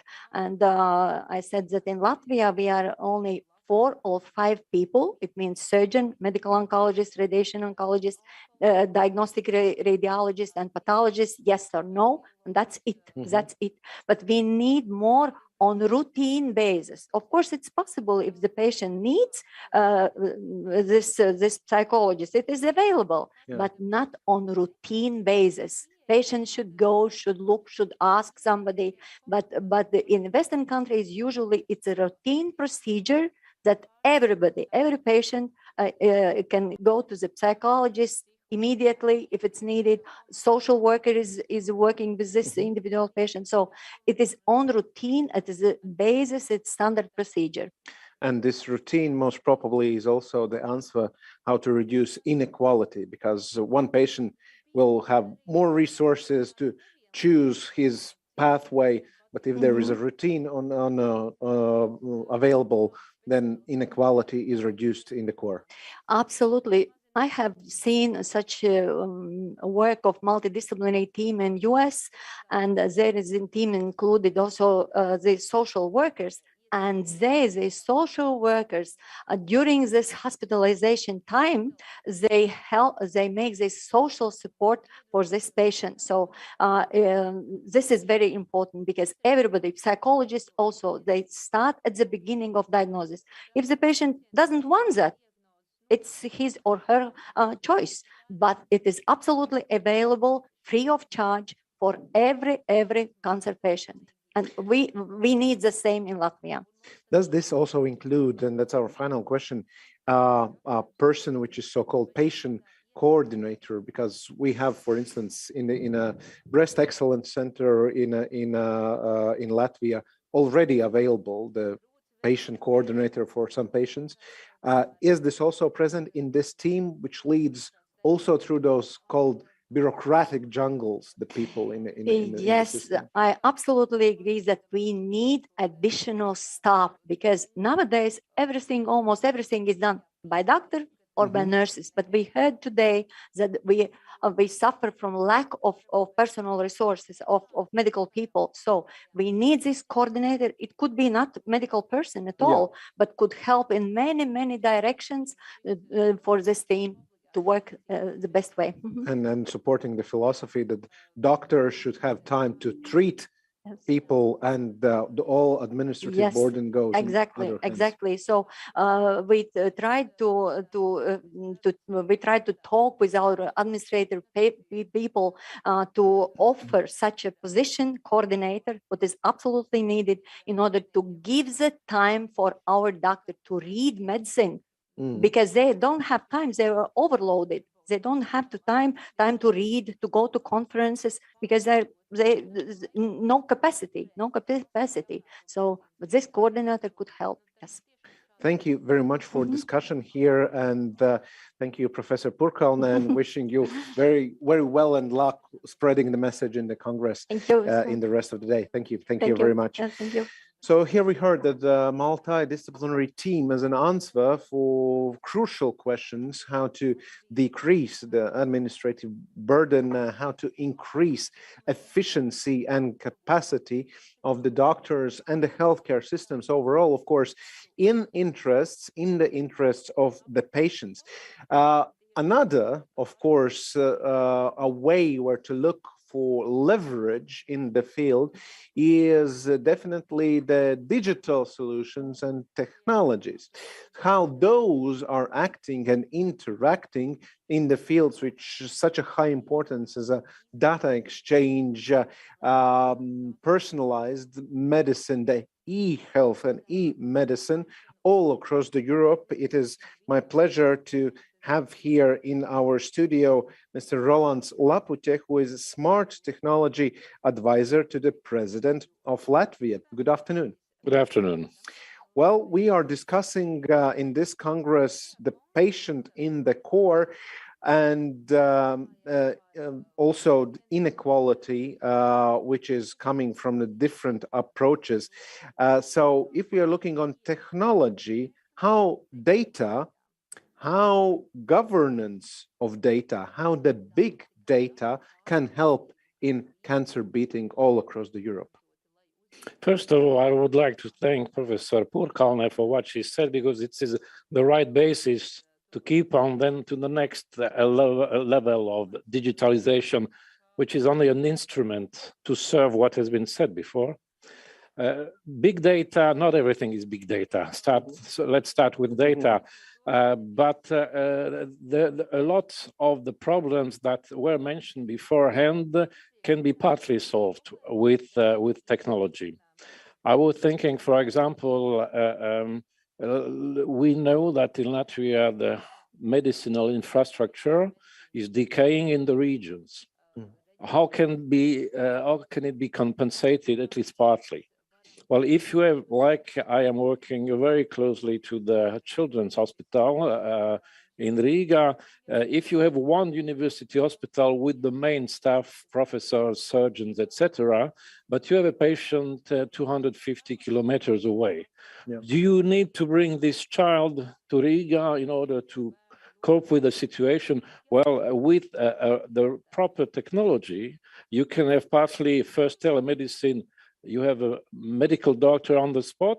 You may, with the professor, you make the first evaluation, assessment.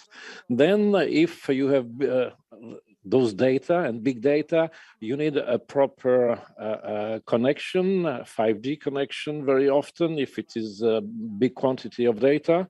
And in the future, we can imagine the professor is in Riga, and the surgeon is in Riga, and the patient in I don't know, in Valmiera, Madona, and so the professor can make, without moving to there, without also putting a burden on the child to come to Riga. One part of the solution will be to use this technology. Plus, I would say technology is very often an instrument to get rid of repetitive actions. We are lacking nurses, a tremendously important part of the medical staff. And part of this repetitive work should be done with technology, robotics, and the proper algorithm leading those activities, so that the nurse could be dealing with the patients or help the doctors, etc. Talking about what was mentioned, this multidisciplinarity, and I totally agree with everything that was said. Well, we have now this so-called molecular tumor boards, for example, which it is described, but you have more and more information about, let's say, the pictures of the cells. It's a lot of information. The biggest one is a genome. If it has been sequenced, you sequence the genome, you see the mutations, and you find out, well, maybe this child or this person has such and such cancer with those mutations. The best treatment would be that, but that's a genome. The whole, that's big data. When it is sequenced after in the analyzed, well, it becomes less. But then you need a big amount of information. But what is taking place now? I was assisting to a molecular board, molecular tumor board session in the Netherlands. Mm-hmm. And so you send the information to somebody else somewhere else, and you deal, you have a board meeting around a table, but everybody, it can be in another country. It is absolutely normal that in a small country, I have practiced research in France, I have my PhD, and all I heard in France that France was too small to have all specialists. So imagine Latvia. So you can't solve that practically. The only way to solve it is to develop international cooperation, which is taking place. And among doctors, it's not difficult because there are good professionals. So the good professionals in Latvia are consulting, and if you have those tumor board meetings, then you can. They have that regularly in the Netherlands every week, I think. They bring the right specialists. Molecular, yes, biologists are very much necessary. And you go into the analysis of a lot of data, and they will be every year more accurate. And it looks impossible sometimes because that's a lot of investment. But for a small country, I don't see a better solution than to invest there. To give what was said also, the doctors are already, they have such a work burden. You take a bit, you distribute this burden, and you give them time to put their information, to translate that into data that is then on this circuit, to that network to analyze with the technology. So it can help in a lot of ways, a lot of different ways. It has to be well organized. It needs a bit clear policy, of course, and integrated policy. And my feeling that it is quite changing presently in Latvia. There is a good momentum towards that. As you are saying, also in preparing the Latvian national cancer beating plan, there was a focus groups, and one of the patients told a story that she had eye melanoma, and with the help of telemedicine, she was consulted in Estonia and went only for the surgical treatment there, but all the consultation process with the exchange of data and telemedicine on the way, including the pre-surgical analysis, etc. Those small pieces, as you are saying, are already happening. Yes. What should be done to scale this up to all of the Europe? Where is the bottlenecks in the regulations, in the policies, in the skills, in the praxis? What would be the fastest way to scale this up Europe-wide? The fastest way, I don't know. You are always dealing with the human factors, so it is difficult. But what is taking place? So the case I know better is as I was saying, the Children's Hospital. there is a direct cooperation with the Helsinki University Hospital. There is even the CEO being on the board of our Children's Hospital board, and somebody even paid to work 1 day a week, and with that, with the technology, it's possible to be there. So exactly as you described it, and so it's developing. There is what is called the data collaborative. What does it mean? It means that the data here in Latvia are sufficiently qualitative. So that brings discipline first, but also well-established plans. And then those data can be understood anywhere, but it does not take place. In Sweden, there is a lawyer teaching data and health data of Latvian background, Sandra Stockenberg, and she was even arguing with the European Commission, you can't do it because it's fragmented. What is fragmented? Well, you go to Spain, well, the data are concentrated in Madrid and in almost each region and sub-regions. And that's how it is organized. In France, it's much more centralized. In Latvia, it can be centralized. So between two centralized countries, it would be much easier. Why it's important? Because if you have a child living in Latvia with such a medicine history, he goes to France, and you just go on the internet for this operation here in Estonia. Same thing. You have everything on the spot. You don't have to transport it. I was a bit appalled when I went to, I won't tell you which hospital, and they asked me, where are your analyses? I said, oh, it's all on paper. But no, thank God I was able to tell them what I needed, etc. So it went well. There was a good understanding. So, but this is not the way I would see it. So the main thing is to organize well. There is not the onco register being organized. We are accompanying a delegation. You saw Mr. Partabasu talking about it. They are so helping us at establishing the right guidance for example, an onco register. The aim of this onco register is to be compatible with other onco register in the world in order also to have, for example, let's say, good statistics, etc.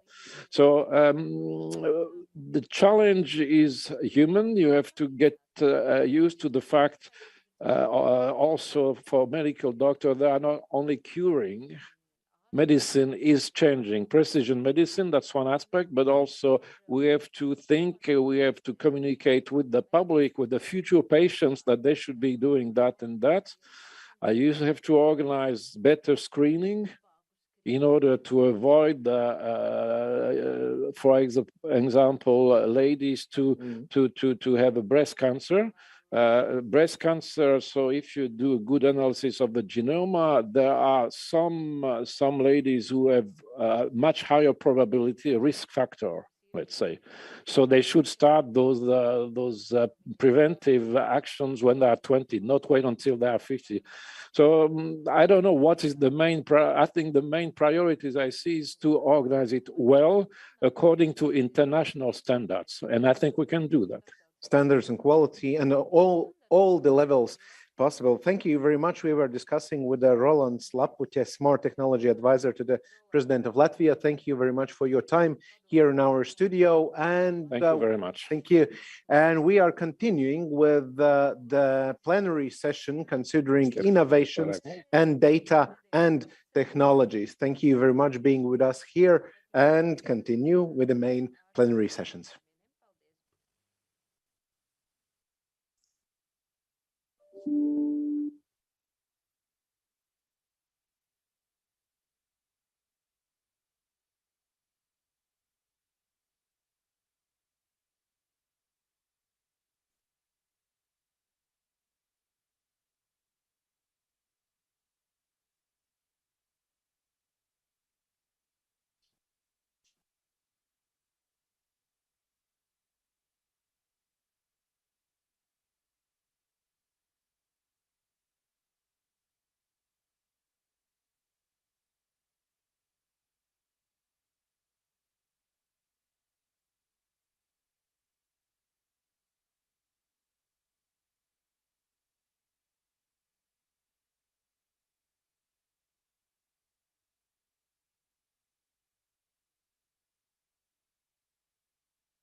Sorry, can I know when we start? Is there anyone? Good afternoon, everybody. Very nice to see you here. My name is Haris Gals. I'm one of the members of OnkoAlliance. Last night in Riga, there was spectacular, very bright moon, and it is 4 o'clock and something in the afternoon. So in case somebody is totally asleep, please raise your hands. Nope, nobody is totally asleep. Very good. So this conference is mainly and focused about equality, and that's the most important buzzword of today's speeches, thoughts, and prayers. However, besides equality, there are other buzzwords and other areas that are important for patients and their treatment of cancer and bright future. And some of them are innovation, the new drugs, the new therapies. Quality is very important. Efficiency is very important. And personalized medicine is another buzzword that definitely is also quite hot among patients and medical personnel. So this plenary that's called Perspective, we're going to start with a little bit of quality, how standards can drive quality, and focusing, of course, on our conference, also equality. So please, Mr. Giuseppe Curigliano, the chair of ESMO Guidelines Committee, can you give us a nice speech? Yes, of course. I would like to ask you if you can see my slides and you can listen to me. Yes, I hear you, and I see your slides, and I see your face. It's all perfect. Thanks a lot, first of all, for inviting me in this very important meeting. I am the chair of the ESMO Guidelines Committee, and I work in Italy. And I will try in the next 10 minutes to highlight the importance of ESMO guidelines in implementing common cancer care standards and innovations all around the European Union. So ESMO is a leading professional organization for medical oncology in Europe, and I would say all around the world, because we have almost 27,000 members, including United States, Latin America, Africa, and Asia. It's driven by a shared determination to secure the best possible outcome for patients, and ESMO is committed to caring for the careers who are engaged in action against cancer in their communities. So I would like just to summarize ESMO mission. First, to improve quality of prevention, diagnosis, treatment, and care. To advance the art and practice of oncology, to disseminate knowledge to cancer patients and to the public, then to educate and train oncology professionals, because once you educate oncology professionals, you will have the best of care for our patients, to ensure a high standard of qualification, and to promote an equal access to optimal cancer care. As you know very well, we are working in collaboration with WHO to guarantee and to promote the equal access to optimal cancer care, defining also the essential medicines list for patients with cancer. So this is the ESMO Vision 2025, one oncology community, including a health professional and patients, education for life, and accessible cancer care, all together to the core of our mission and vision, that is the care of our patients. What is the quality in healthcare? The quality of care is the degree of to which health services for individuals and populations increase the likelihood of desired health outcome.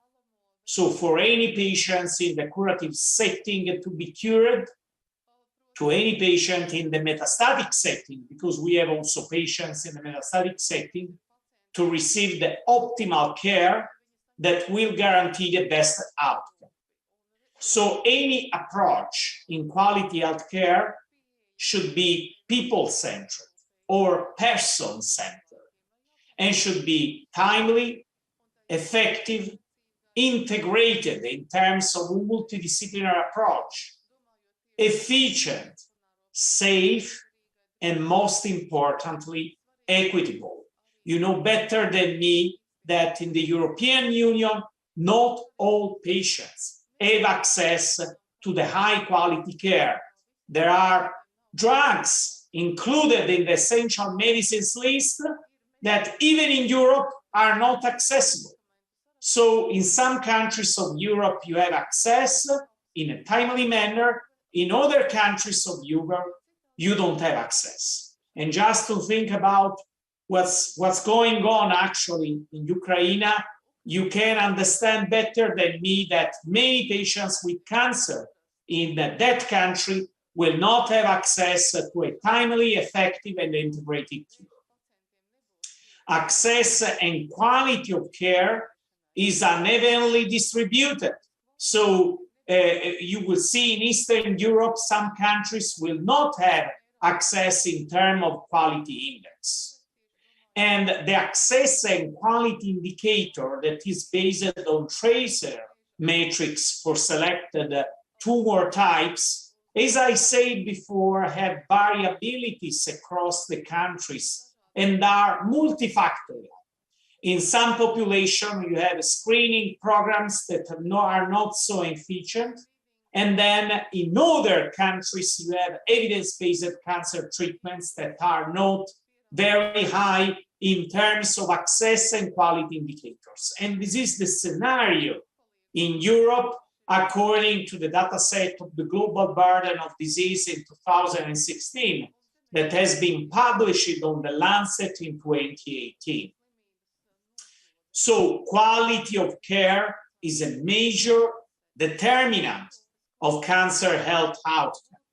So the excess of death due to poor quality of care is 30% in high-income countries, plus 50% in low-middle income countries, with an access to healthcare alone that is not enough, in my opinion. Quality of care is critical to deliver a population health impact. You have accessibility, including financial protection. You have quality for those who receive services. And finally, this will translate in the population health outcomes. That is a system-wide effectiveness, level, and distribution, including also the responsiveness. So the healthcare system performance is also related to the value for money. So it has the population health or responsiveness for input unit. So quality improvement is really a strategic effort. You need to set the standard. So any country should have a national cancer control plan that should be, of course, designed according to the needs of that specific countries. And then you need to monitor and to assure improvement. So it's a very complex system that should be guaranteed. So how much a scientific society can do for this?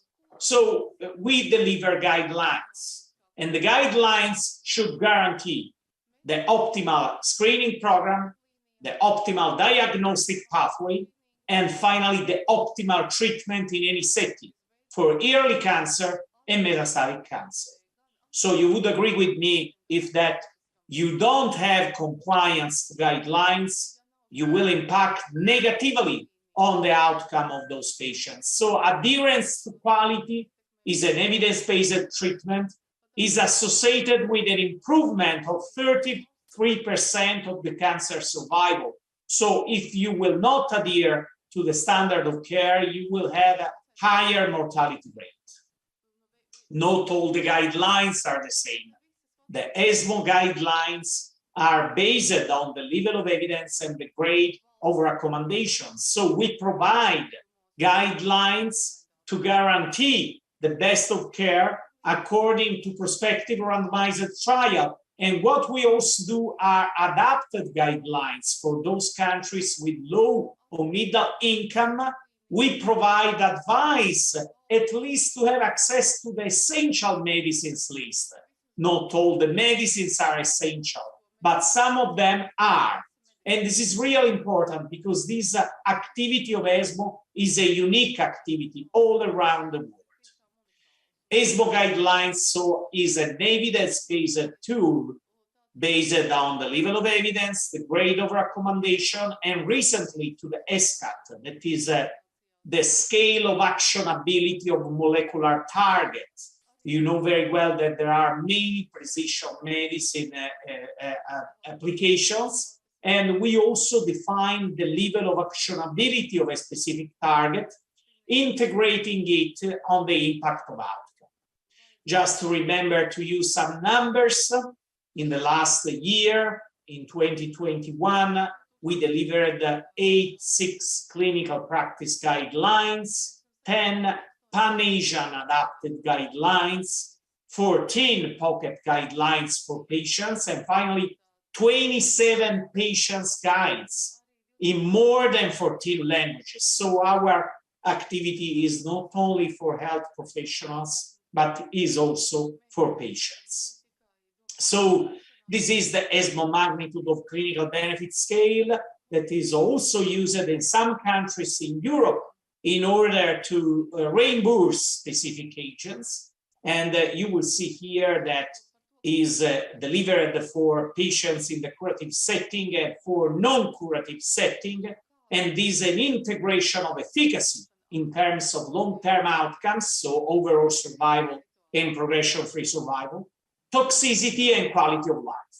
So higher is the impact on survival, lower is the toxicity, and better is the quality of life, and higher will be the score of the magnitude of clinical benefit score. And you will understand that this type of score is very useful, of course, to provide the patient-centered frameworks and to deliver a consistent, coherent, harmonized, comprehensive, and multidisciplinary recommendation to health professionals. Importantly, we need to remember the ESMO patient guides that are based on the ESMO guidelines. Medical information, of course, here is reported in order to increase patient awareness and patient empowerment. We are involving in any guideline also patient advocacy. So any single guideline of ESMO involve activity an ESMO patient advocacy working group. So there is a patient also as a co-author of the guideline. And we invite all patient advocacy groups to attend the ESMO 2022 Congress in Paris. So high quality of care is a top priority in cancer care. Just to remember the WHO statement, so quality should be timeless, equity, integration, and efficiency. And also the European Union is asking us to deliver a high quality care.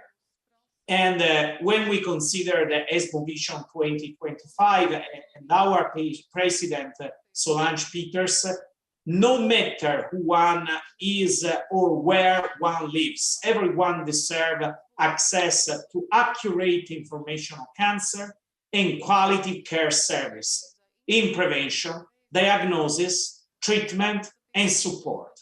So we need to guarantee the best and the optimal access to cancer care.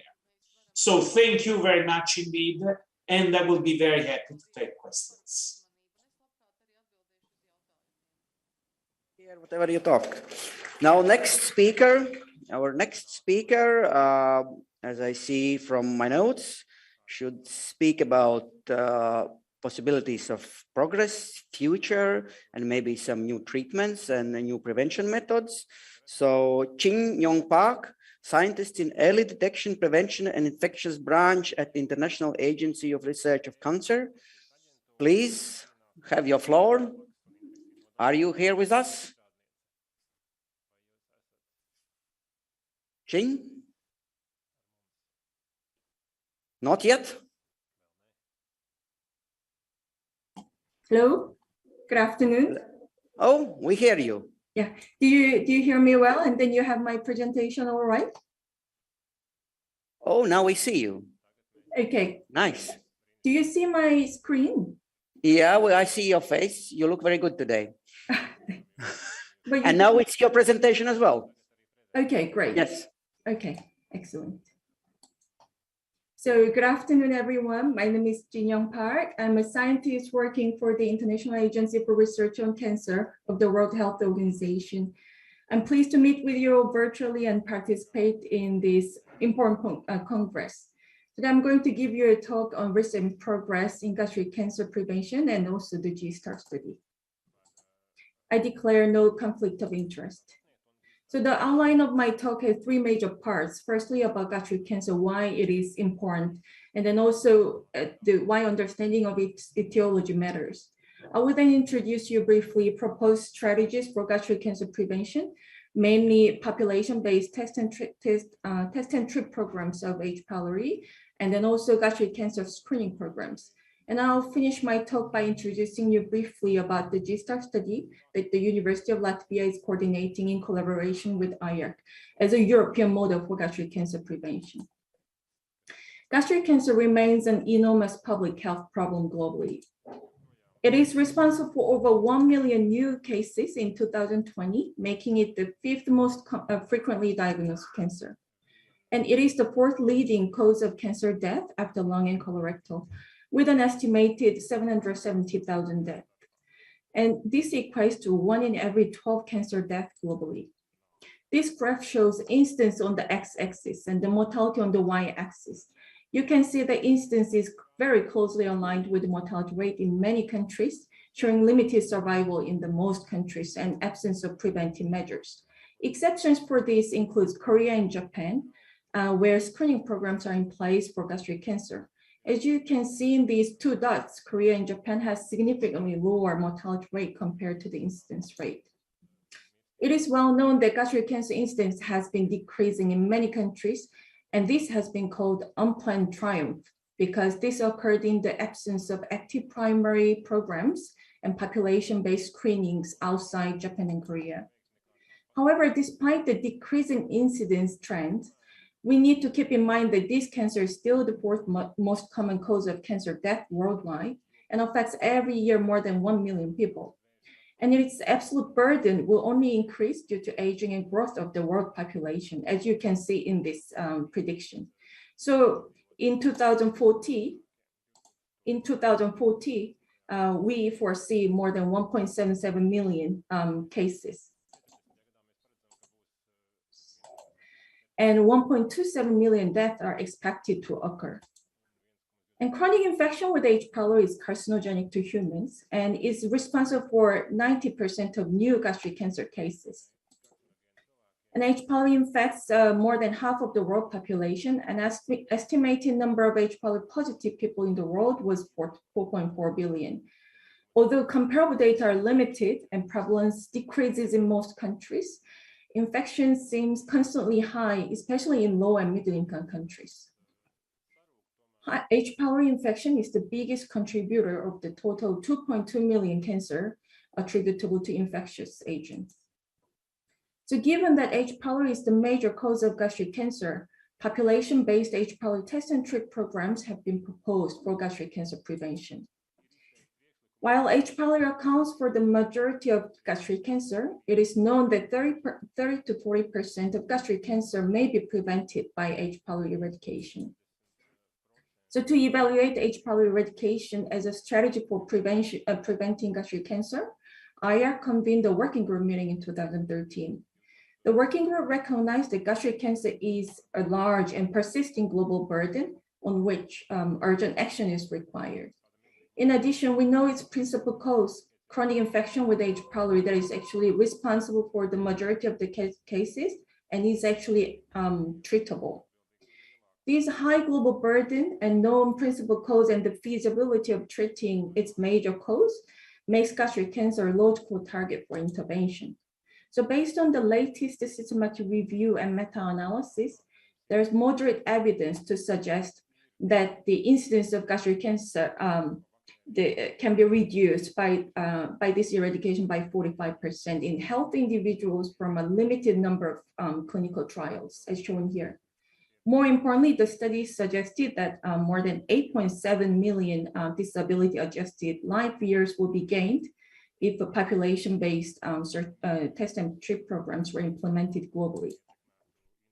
Despite the risk reduction shown in this review, those handful of clinical trials conducted so far give us the many areas of uncertainty about generalizability of the results, because the trials were mostly conducted in East Asian countries, and magnitude of the effect was also various in different studies. And then what would be the optimal age groups like for the intervention? And then how about the impact on cancer reduction in case when the lesions have already been developed? What about the acceptability and feasibility of the large-scale antibiotic treatment? And the recurrence and reinfection rate in different areas needs to be taken into account. And more importantly, these potential adverse consequences have not been well elucidated. For example, the most important problem would be antibiotic resistance. And also among the eradicated people, more frequent GERD, Barrett, esophageal cancer, and asthma and other conditions, and also weight gain have been reported. And alteration in microbiota is another concern, but the studies it's in their infancy. So the IR working group recommended that there is an acute need for countries with high gastric cancer burden to focus more public health resources on gastric cancer and to include it within their national cancer control programs and to assess its impact of preventive strategies. And the working group emphasized that countries should explore the possibility of introducing the programs, but however, considering their local disease burden and health priorities and of course, cost effectiveness. What's very important here is that the working group insisted the programs to be implemented in conjunction with a scientific assessment of program processes, feasibility, effectiveness, and possible adverse consequences, addressing all those issues that I have mentioned in the previous slide. In addition to the population-based age priority test and treat strategy, several modalities have been proposed for gastric cancer screening and used for early detection of gastric cancer as part of screening efforts. So for population-based screening of gastric cancer, several methods have been proposed, and then today I'm going to focus in this talk on the radiographic screening and upper endoscopic screening. So as you already know very well, upper GI series or radiographic screening is a procedure that uses X-rays to take a series of pictures of the upper GI tract, while upper endoscopy is a procedure that includes a visualization of the oropharynx, esophagus, stomach, and proximal duodenum. So these are currently actually being used in the national gastric cancer screening programs in Japan and Korea. In Japan, this UGI with barium meal was used in early 1960s and subsequently implemented in the nationwide cancer screening program in 1983. And in 2016, the Japanese government additionally approved the biennial endoscopic screening for gastric cancer. In Korea, the National Gastric Cancer Screening Program was launched in 1999 with the upper GI series and the upper endoscopy being the two main modalities. And in 2015, the Korean Gastric Cancer Screening Guidelines Revision Committee recommended the radiographic screening not be the first choice of modality, and biennial screening of asymptomatic people aged 40 to 74 with upper endoscopy. Actually, based on the evidence from a large Korean study, which showed no reduction in gastric cancer modality with the radiographic screening. So while the UGI series have provided very little evidence in reducing gastric cancer mortality, evidence concerning the endoscopic screening for gastric cancer mortality reduction is a bit stronger, although most studies were conducted in Asia, as you can see in this systematic review. Those handful of small the observational studies basically show the mortality reduction of 40%. However, these are not the evidence coming from the randomized control trials. So in the absence of compelling evidence from the randomized controlled clinical trials that upper endoscopy reduces gastric cancer mortality, and therefore that needs to be implemented at the population level. So European Union is seeking efficient and innovative ways to address gastric cancer burden in the continent. In this part, I would like to briefly introduce you the GSTAR study, and then as also European model for gastric cancer prevention. So very recently published scientific opinion on cancer screening in the European Union. The recommendation of gastric cancer screening included implementation of a population-based H-pylori test and treat programs in countries with high burden of gastric cancer.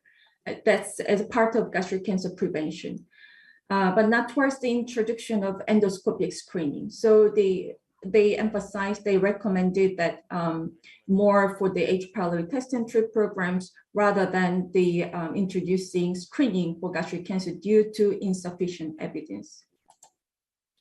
So these recommendations and plans of the European Union are in line with this population-based study that has been conducted by the University of Latvia in collaboration with IARC.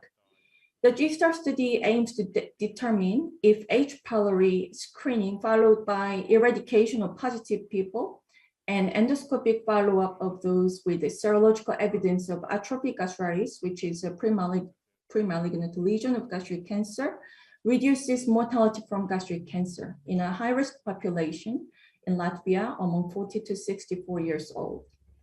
So briefly, the study design is the participants aged 40 to 64 are randomized into the intervention and the control group. And the intervention participants in the intervention group undergo H. pylori testing and then also peptinogen testing. And those who are positives are treated, and those who have a lower level of peptinogen 1 and 2 or 1:2 ratio, which is an indicative of the presence of atrophic gastritis, they undergo upper endoscopy. And with the combination of those strategies, people are followed up for 15 years for the mortality reduction, and the control group undergo the routine health examinations. So the pilot GSTAR study was launched in 2013 and was completed in 2015 in 4 study centers as indicated in these blue boxes. In the pilot study, 3,455 participants were recruited with H. pylori prevalence of around 70%. And eradication success was high, and altogether more than 1,000 endoscopies were conducted. And then we also offered a fit test for the benefit of for the participation benefit. And then after the successful completion of the pilot study, the main study has been being carried out in 6 additional study centers, which is circled in red here. And recently, over 10,000 participants have been enrolled. And then it was appeared also in the IARC's Media Center acknowledging the major achievement of this huge study. So in summary, to accelerate the reduction of global gastric cancer burden, including the burden in European continent, we all know the extremely limited data and insufficient data available on screening for gastric cancer outside also Japan and Korea. And therefore, instead, the population-based H. pylori test and treat programs offer another opportunity for gastric cancer prevention and should be implemented in regions, especially with the high burden for gastric cancer prevention eventually. So, but then for implementation of such a huge program, we need urgently more community-based demonstration studies with a long-term follow-up in various settings for scientific evaluation of the program's success, including the feasibility, acceptability, etc. And then also addressing all those uncertain points that could be raised from this implementation of the program. And then Europe's Beating Cancer Plan and its related initiatives should help accelerate reduction of gastric cancer burden in Europe, but also globally. I thank you very much for your kind attention. Thank you. Thank you very much. This was really interesting. 8 more years, and we have formal study results. Very good. Our next speaker, Dr. Alinta Hagmane, gonna tell us something about personal medicine. Please have the stage.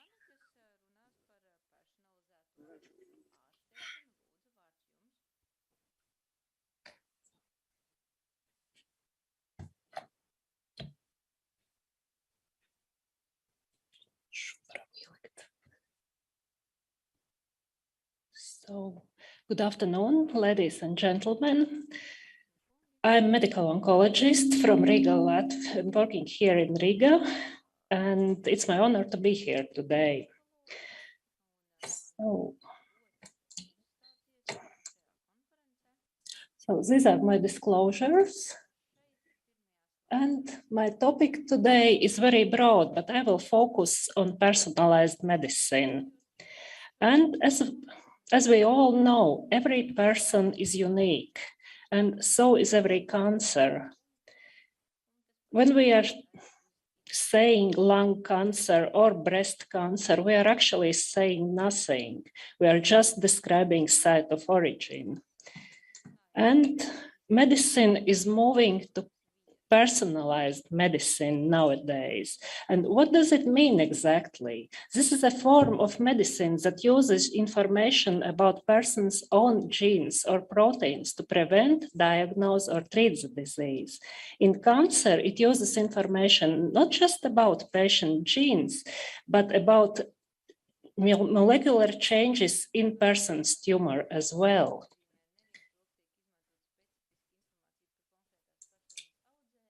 To show you how we start with personalized cancer treatment, we should know what genetic changes there are present. So we should start with some tissue testing or molecular testing. And this allows us to identify specific genetic changes in some particular persons.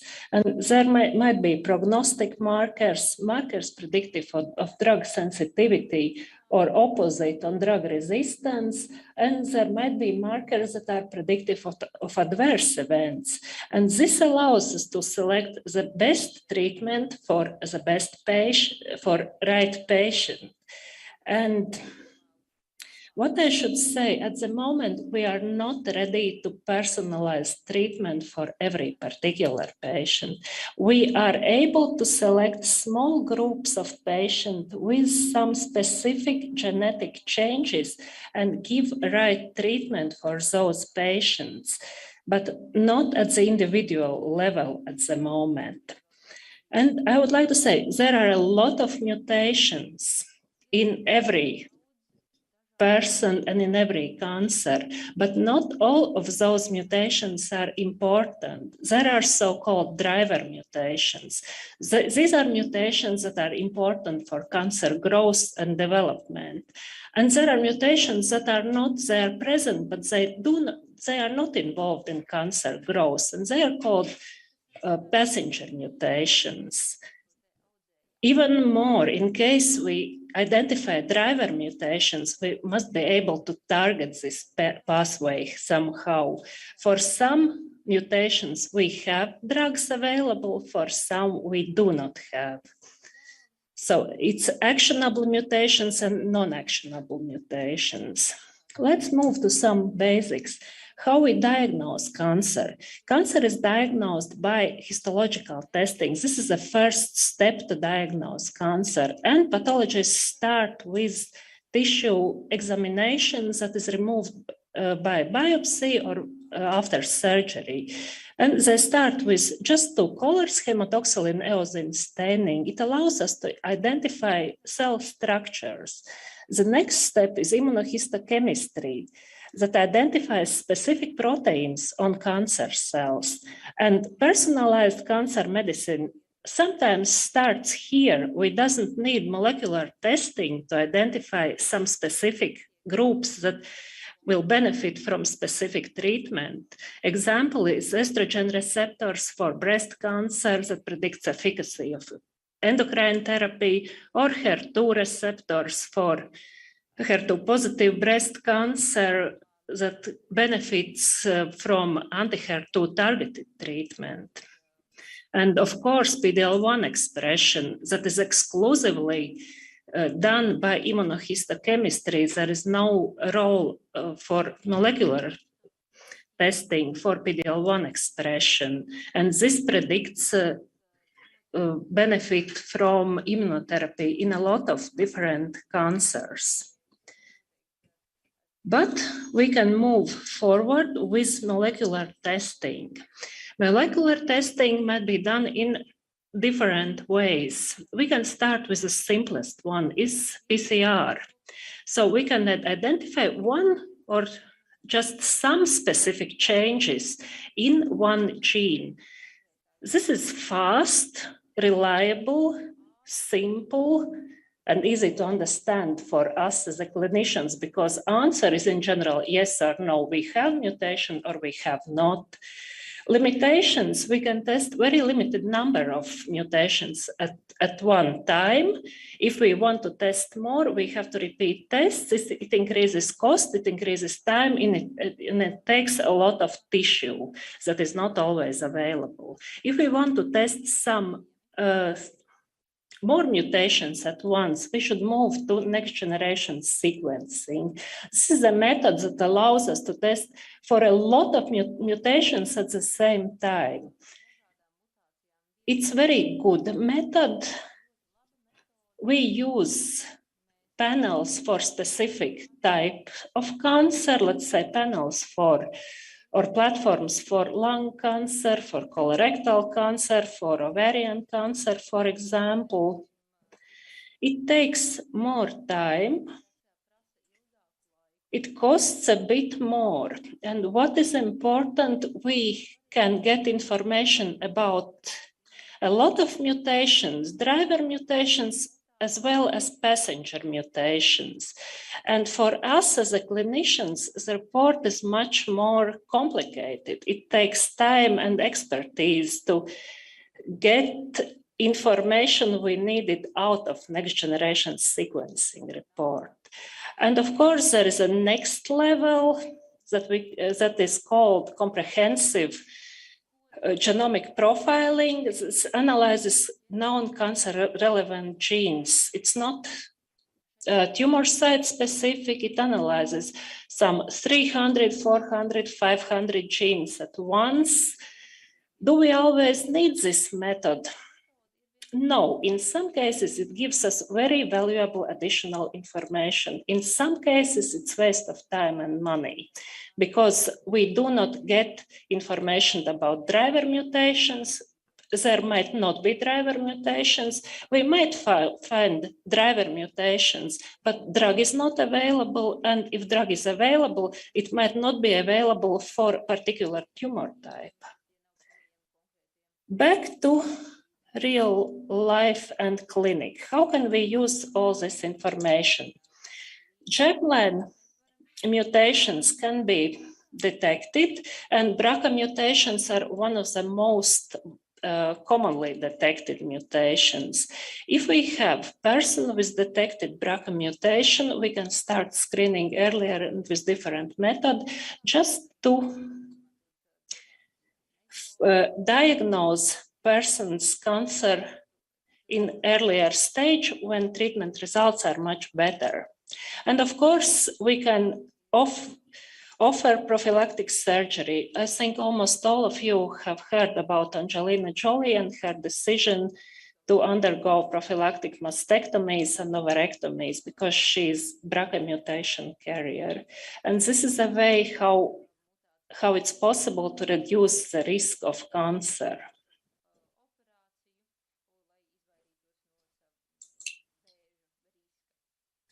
Another one concept of oncology, all care is multidisciplinary. We cannot just, one person can't fight cancer. We have to work in a team, and there is a core team and there is a non-core team that is not less important for patient to get the best results and to plan the best treatment for patient. Moving to cancer treatment, if systemic treatment is planned, then ideally there would be the right medicine for the right patient at the right time. It's not always possible, but this is the direction where we are heading. What is important? Not just right medicine and right patient, but right amount. We try to avoid over-treatment. It means too much treatment, maybe some unnecessary treatment, too aggressive treatment, because consequences might be long and short-term toxicities. On the other hand, we should avoid under-treatment as well, because we risk with the progression of disease. So there is a very, very clear balance about how we can use personalized therapy. These are breast cancer molecular subtypes, so we can identify genetically different types of cancer with different prognosis. Do we always need molecular testing for breast cancer? Certainly no, because immunohistochemistry can do the job as well, and it's routinely used methods. By this, we can identify patients with estrogen receptor positive disease who will benefit from hormonal treatment, with HER2 positive disease who will benefit from HER2 treatment, and patients with triple negative disease, where chemo is a main treatment option. And let's say for early breast cancer, for patients with one similar stage, treatment scheduling and treatment options might be totally different. It depends not just on stage, it depends on molecular subtype as well. And one question is about adjuvant treatment. It means prophylactic treatment given after surgery to reduce the risk of recurrence. If we have doubt based on clinical factors, in general, we offer chemotherapy to our patients. Is it possible to identify patients who do not need chemotherapy? Yes, it's possible. And we can use molecular testing for this. And this is breast cancer risk of recurrence. Score oncotype DX, it's molecular signature, and it's done on tumor tissue, and we can identify patients on the left side with high recurrence score, patient who certainly needs adjuvant chemo, and patient with low recurrence score on the right, where patient can be spared chemotherapy with all its toxicity. So this is for metastatic breast cancer. Again, treatment is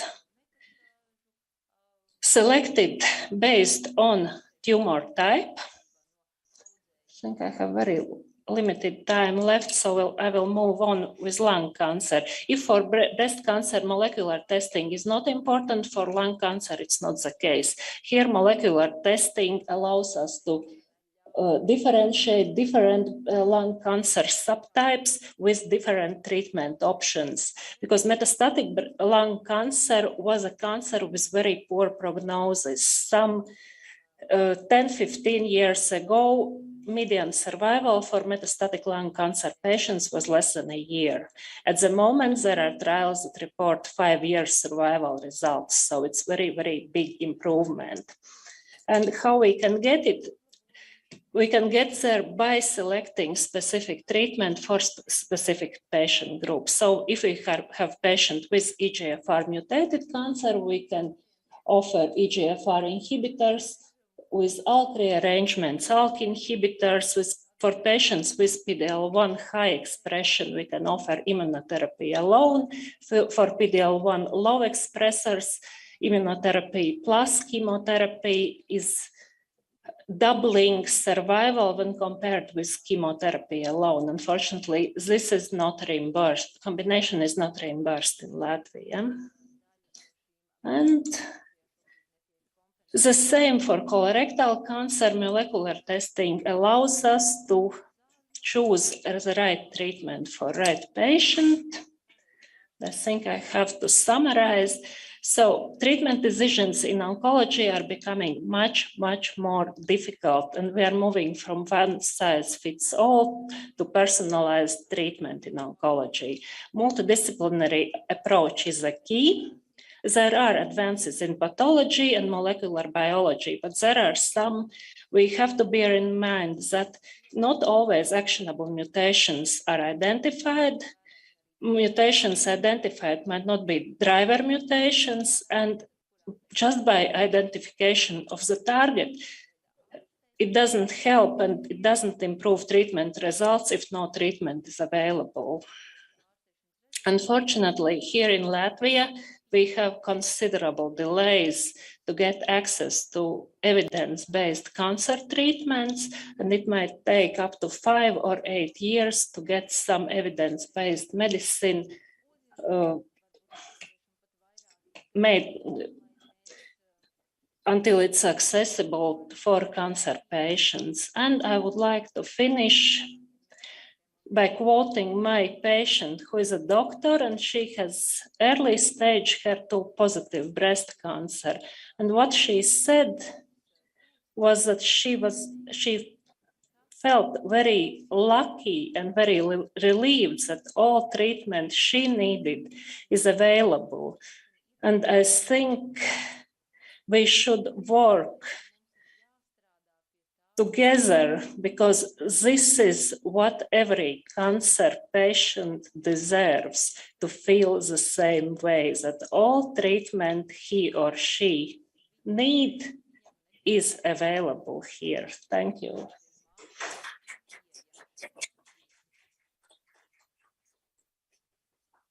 Thank you very much, Linda. So now we will have the last speaker for today. So if somebody has fallen asleep so far, please raise your hand. No, still nobody.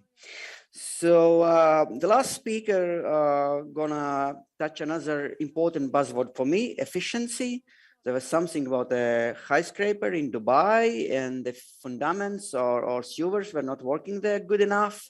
So efficiency is something that also shows some kind of inequality between member states in Europe. Some states have more money, some less, but some states have more efficiency, some states have less efficiency. So let's welcome Francisco Rocha Gonçalves, a professor economist, an invited professor at the Faculty of Medicine in Porto University. He will talk about the benefits of value-based healthcare. Hello, nice to see you. Hello, good afternoon. Good afternoon, everyone. Thank you for having me at this interesting conference. And I'm really sorry that the current circumstances made international traveling a little bit more difficult, and I'm unable to join you in person. So, but this is still a good option, and so I'm very happy to be with you. This conference has all the right words. It's the Congress on European Patient Oncology. And oncology stands for a highly unmet need, among others, in healthcare.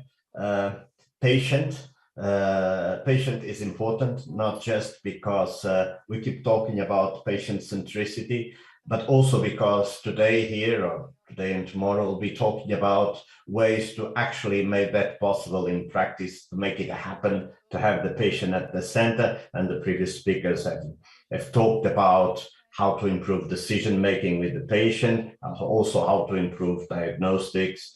I will address those topics in short as well. And European. Well, science is universal. Cancer obviously is a worldwide problem. The solution, of course, has to be at least European and European level, and we have all the means and obligation to cooperate with each other for this extraordinary endeavor, which is to fight cancer and to do it in a sustainable way for our healthcare systems. And that's sort of topics I will address today. Now, one motivating sentence to start with, and it has all to do with value-based healthcare. This comes from Michael Porter, Harvard University. A lot of people before him, of course, had the same idea that why are we here in healthcare? Well, it's about the patients. It's about getting for them the best possible outcomes.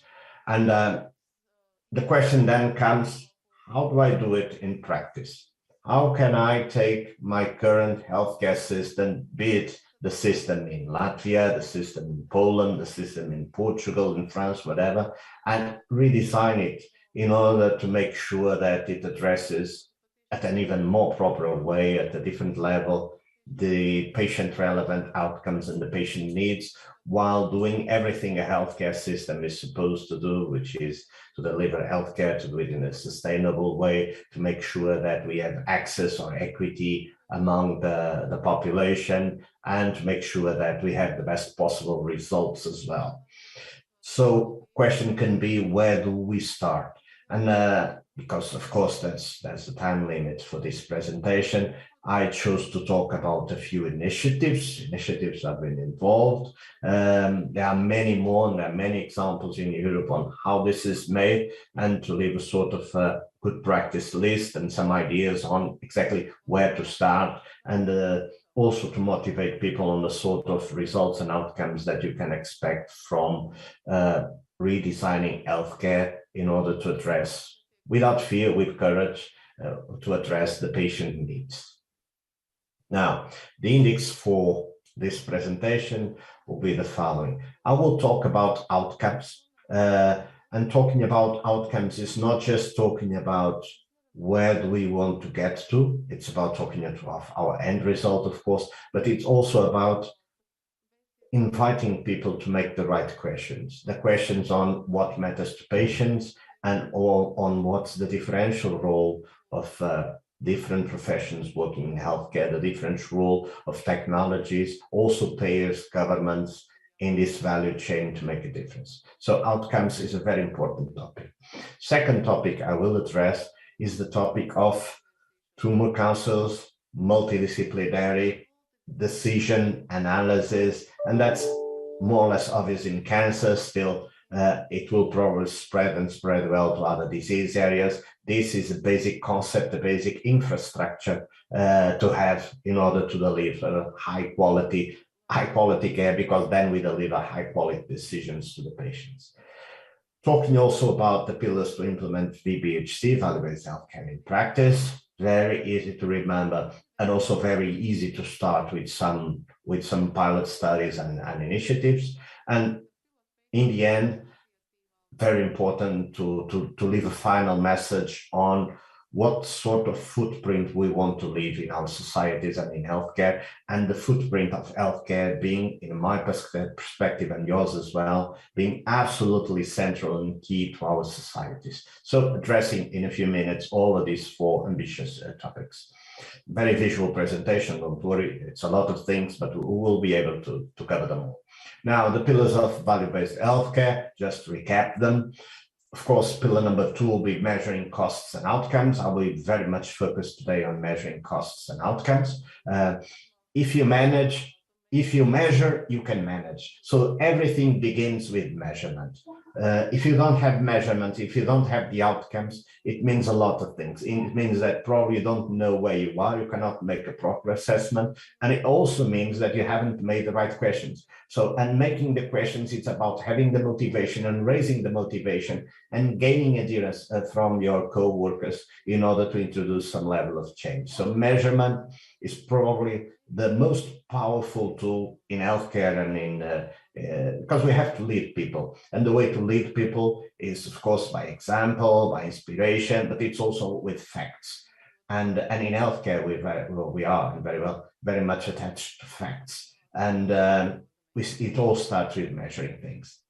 Integration and growth, that's obviously the key to a sustained healthcare system. We need to work and coordinate better. if we want to provide excellent care and at the same time to have a grip or to have our costs under control. The cost we want to avoid is not the cost of treatment, it's not the costs of recovering our fellow citizens. The cost we want to avoid is the costs of over-treatment, meaning offering things that don't make a difference to patients, repeating treatment, repeating diagnosis, or the cost of hypo-treatment, delaying treatment, delaying decisions, for example, because we didn't have the means to make the proper prognosis and then the cancer evolved into a more advanced disease.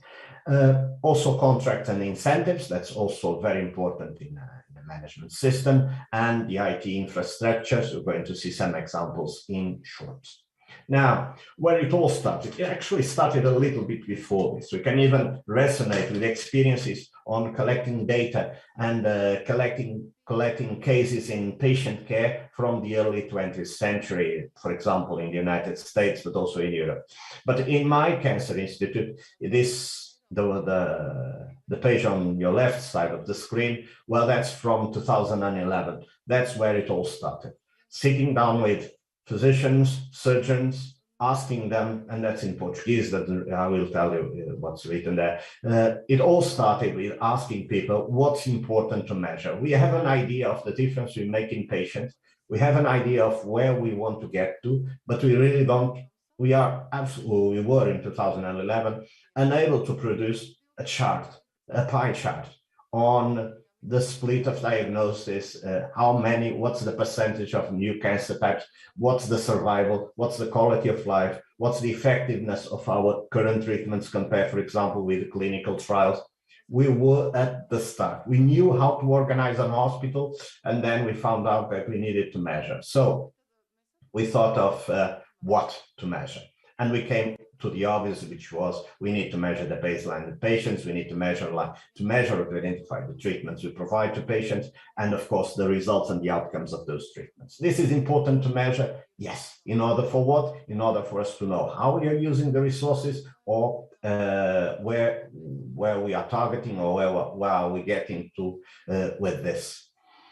The system is evolved, and I'm happy to share with you that small poster, that abstract from ISMO last September, and that's a student of mine, a PhD student, where we published a core set of variables for anyone. It's available now. You can check the variables there for anyone wishing, for example, to set up a managed entry agreement, so a risk-sharing agreement, for example, with a pharma company or with a payer, regarding care and regarding care in cancer, which outcomes to collect, which variables to address. So this slide is for me the difference between 2011, so fairly more than 10 years ago, when we started asking what are we going to measure and for what, and this is an obvious outcome. We already know what to measure and even for what. In this case, it's for a managed entry agreement, could be using it for other things. So message number one, there's an evolution.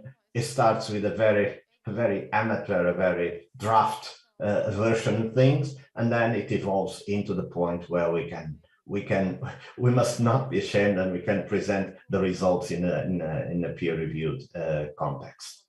So there was an evolution, and not just with the teams. I'm involved everywhere in Europe where we are able to produce and suggest, come forward with outcomes and measures for our patients.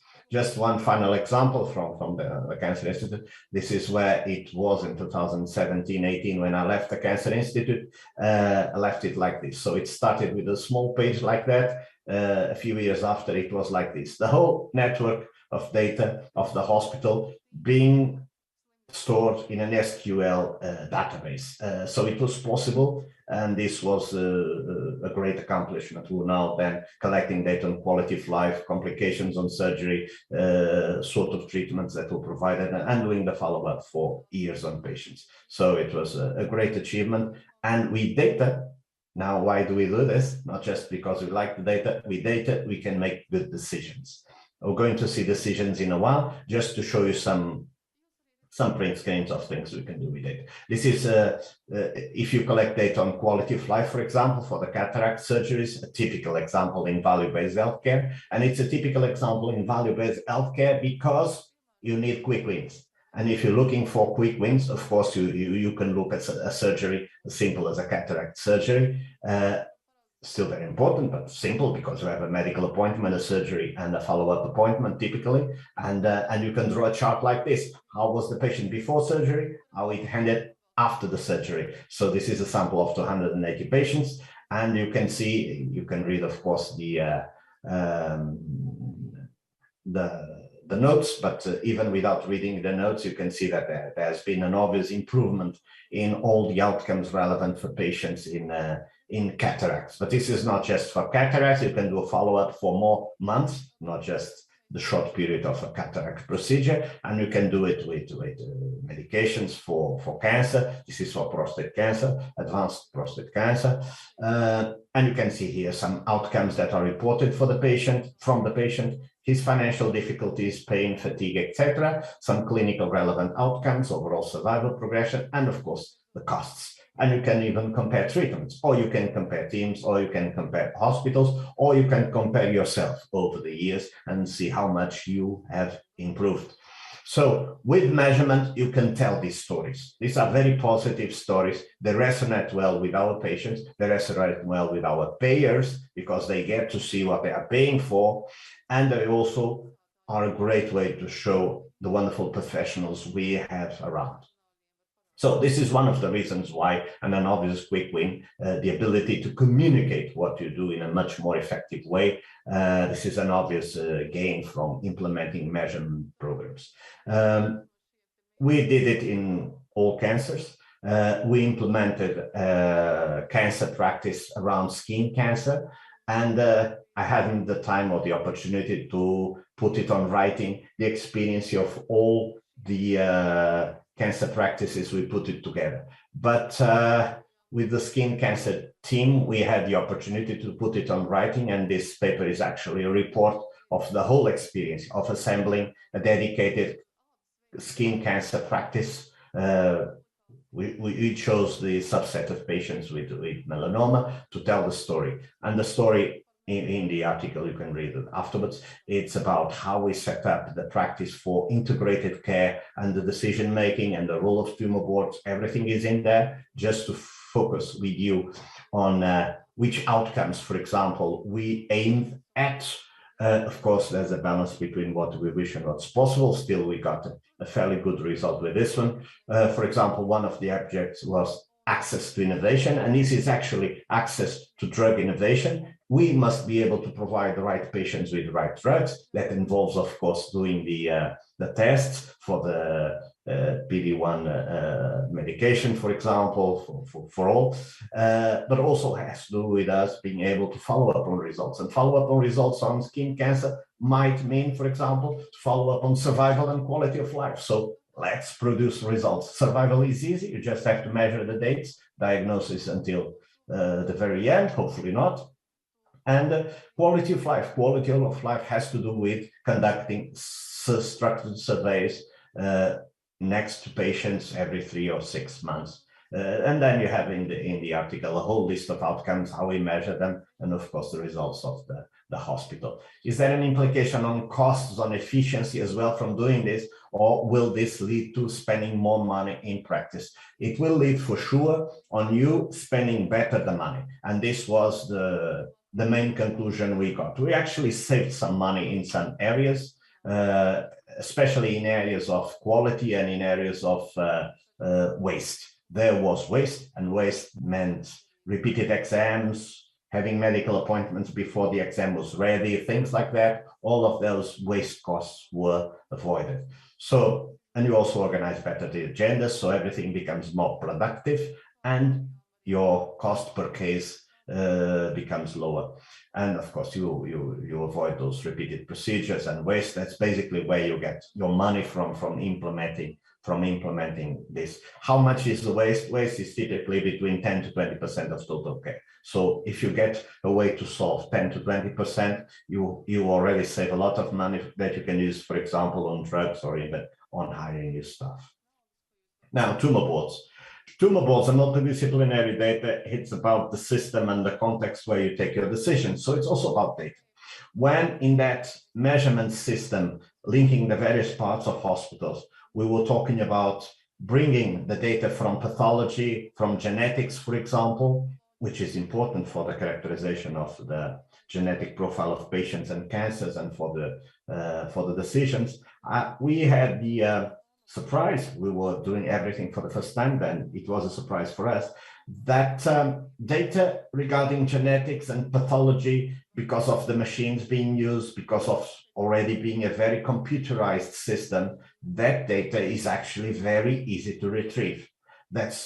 It's more difficult to retrieve data from medical notes, from medical appointments, for example. Of course, they are written on text. But if you're looking for data for genetic profiles of patients, things like that, that data, as long as it gets measured somewhere in the value chain, then it's very easy to retrieve and to integrate it into a dashboard where you follow up your patients and the quality of your decisions. So tumor boards basically are about data in the sense that they can be translated to meaningful data that will support decisions in the process of care. This will help us to get those, the previous speaker spoke about that, the personalized treatments that will avoid the so-called waste, better predictions, also to improve quality in the sense that we improve quality, we will have a lesser variation in terms of outcomes for patients, we have more predictability, and with that, we will provide better care. Financial impact. There is an investment to be made in tests, there is an investment to be made in pathology, also in staff, but in the end, you will save a lot of money by doing things in a much more coordinated and structured way. By improving productivity, for example, in medical appointments, you'll be saving a lot of money in human labor hours. And in the end, the overall perspective on costs is that you actually save money.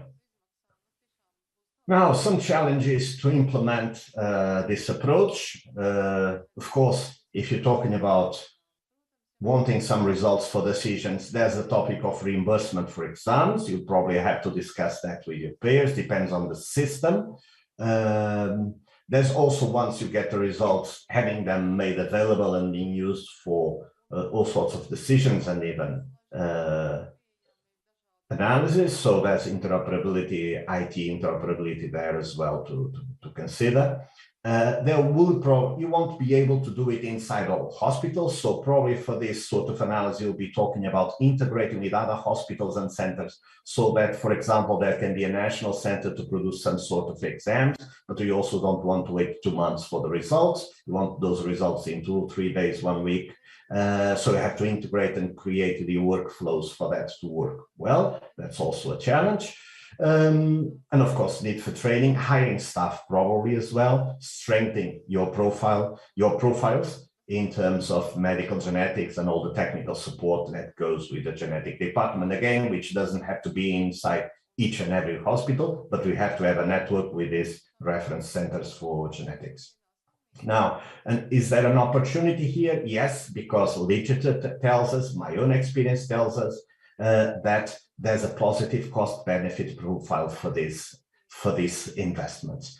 Because decisions improve, you don't waste drugs. You only spend drugs on patients that promise a result, promise more than others a result. There's also not false hopes for patients, and that's also very important for them. And there's a better context to discuss with our drug suppliers, to discuss how many patients you're going to have, how many patients you're going to be able to pay for, and how much budget is available. So with this more predictable scenario, in the medium term, we tend to have a better cost-benefit profile. We just don't have to see all the upfront cost of the investments.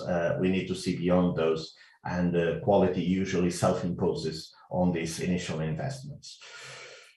Okay, then we should also consider that we can do all these tests and organizations inside. We have some new startups, new companies on this arena of genetic testing. Maybe we can consider that. We would have to evaluate as we go if we would go for a traditional relationship between 2 hospitals, or if we would consider some sort of international startup, distance-based support in these areas. And very important, you will not be collecting genetic data just for the sake of diagnosis.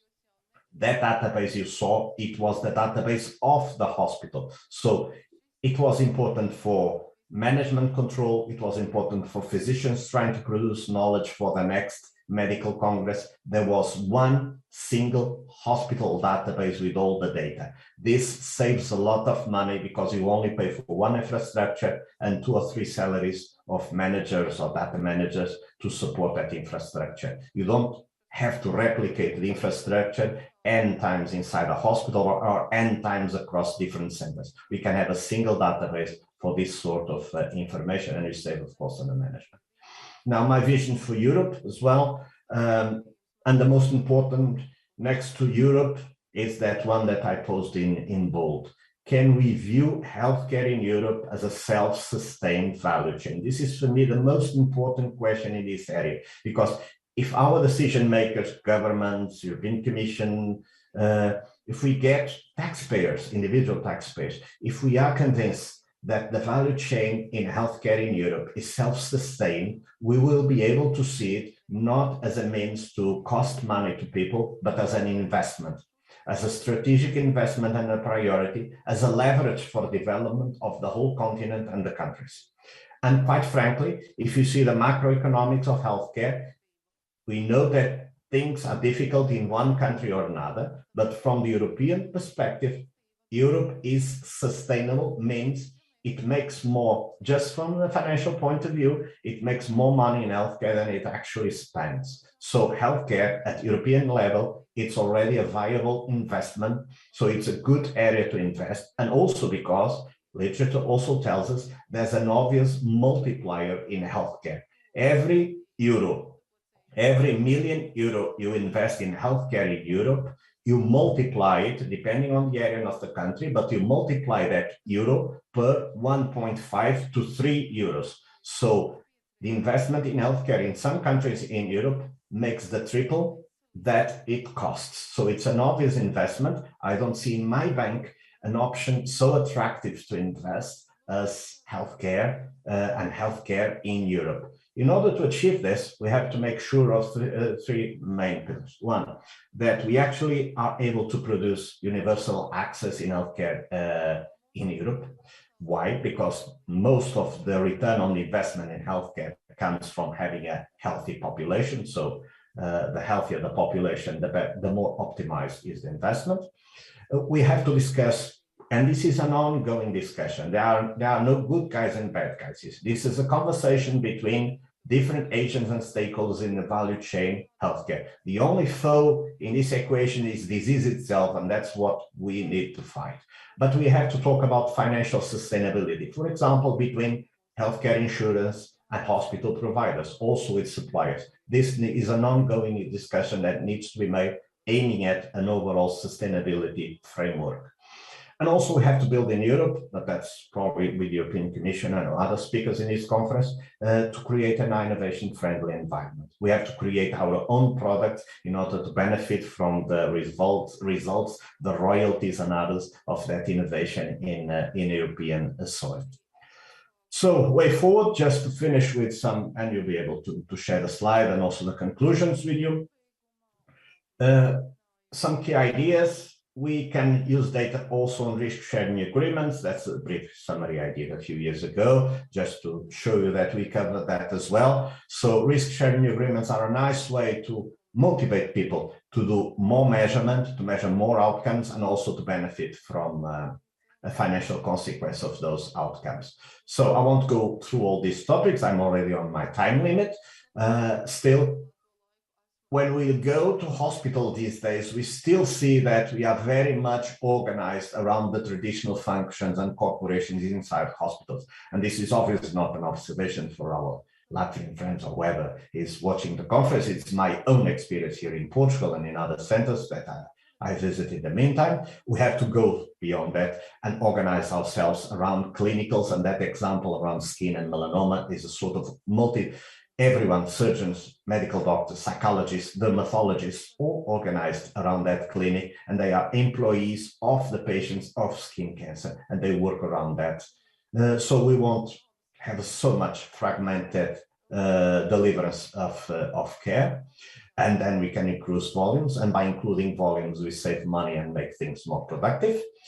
We have people not just working, but also working with added motivation.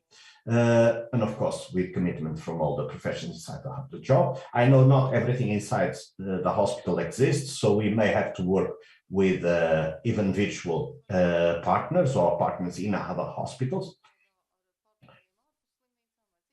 Okay, we need to, of course, make more use of the multidisciplinary philosophy also in order to reach other diseases and to take the benefits of this sort of organization, for example, for skin disorders, for psychiatric disorders and other disease areas as well. Cardiovascular for sure, that's also a very multidisciplinary area.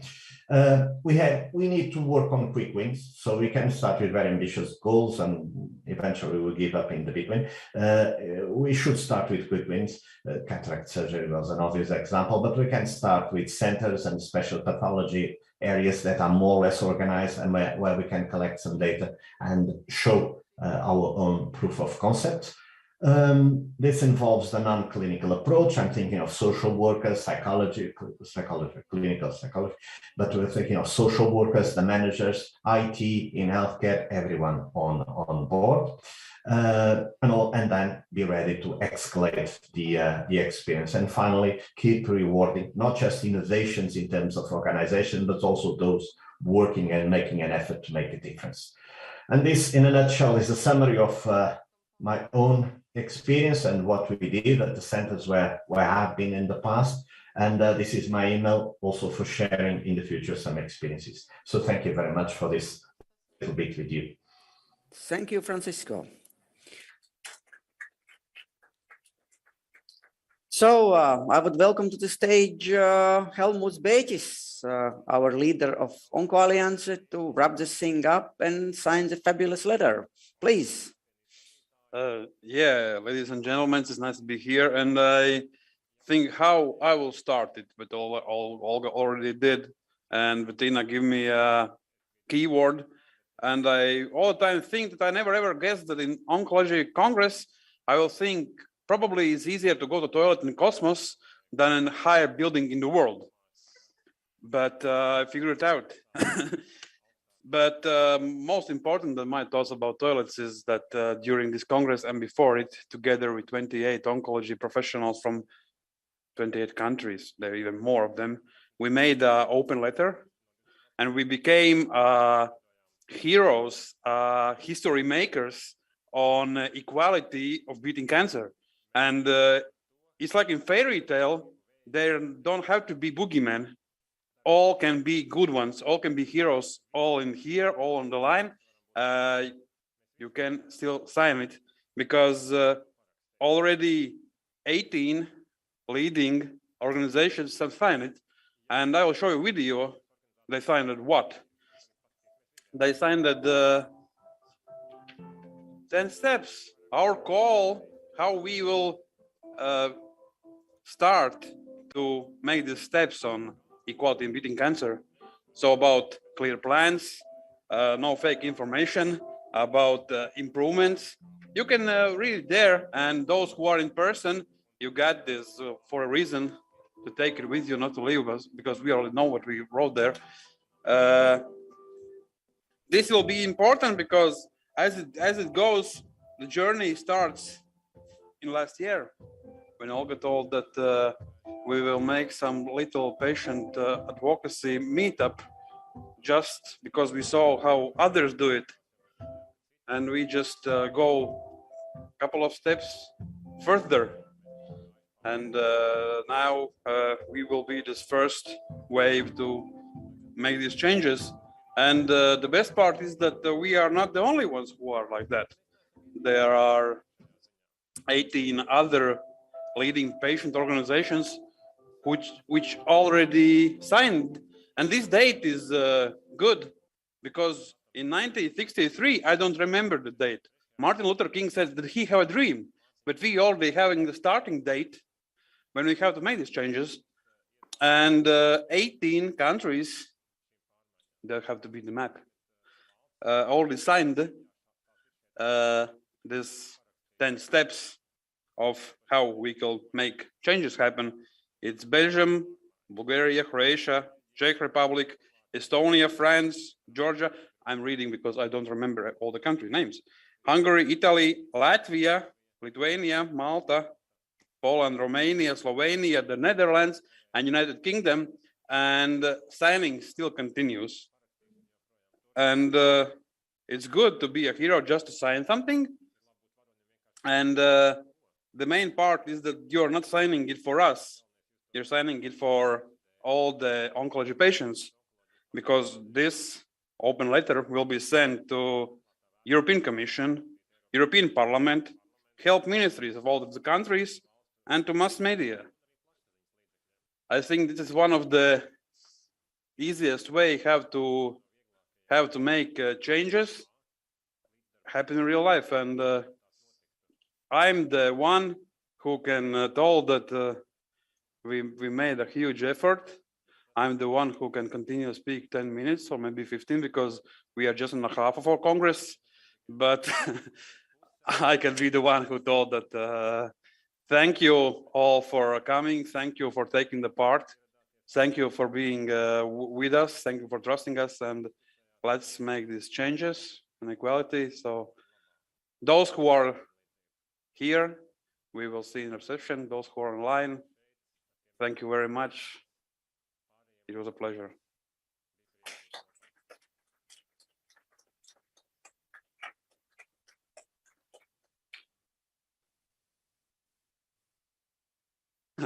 I was lying. On 6 o'clock, there will be dinner downstairs in the reception.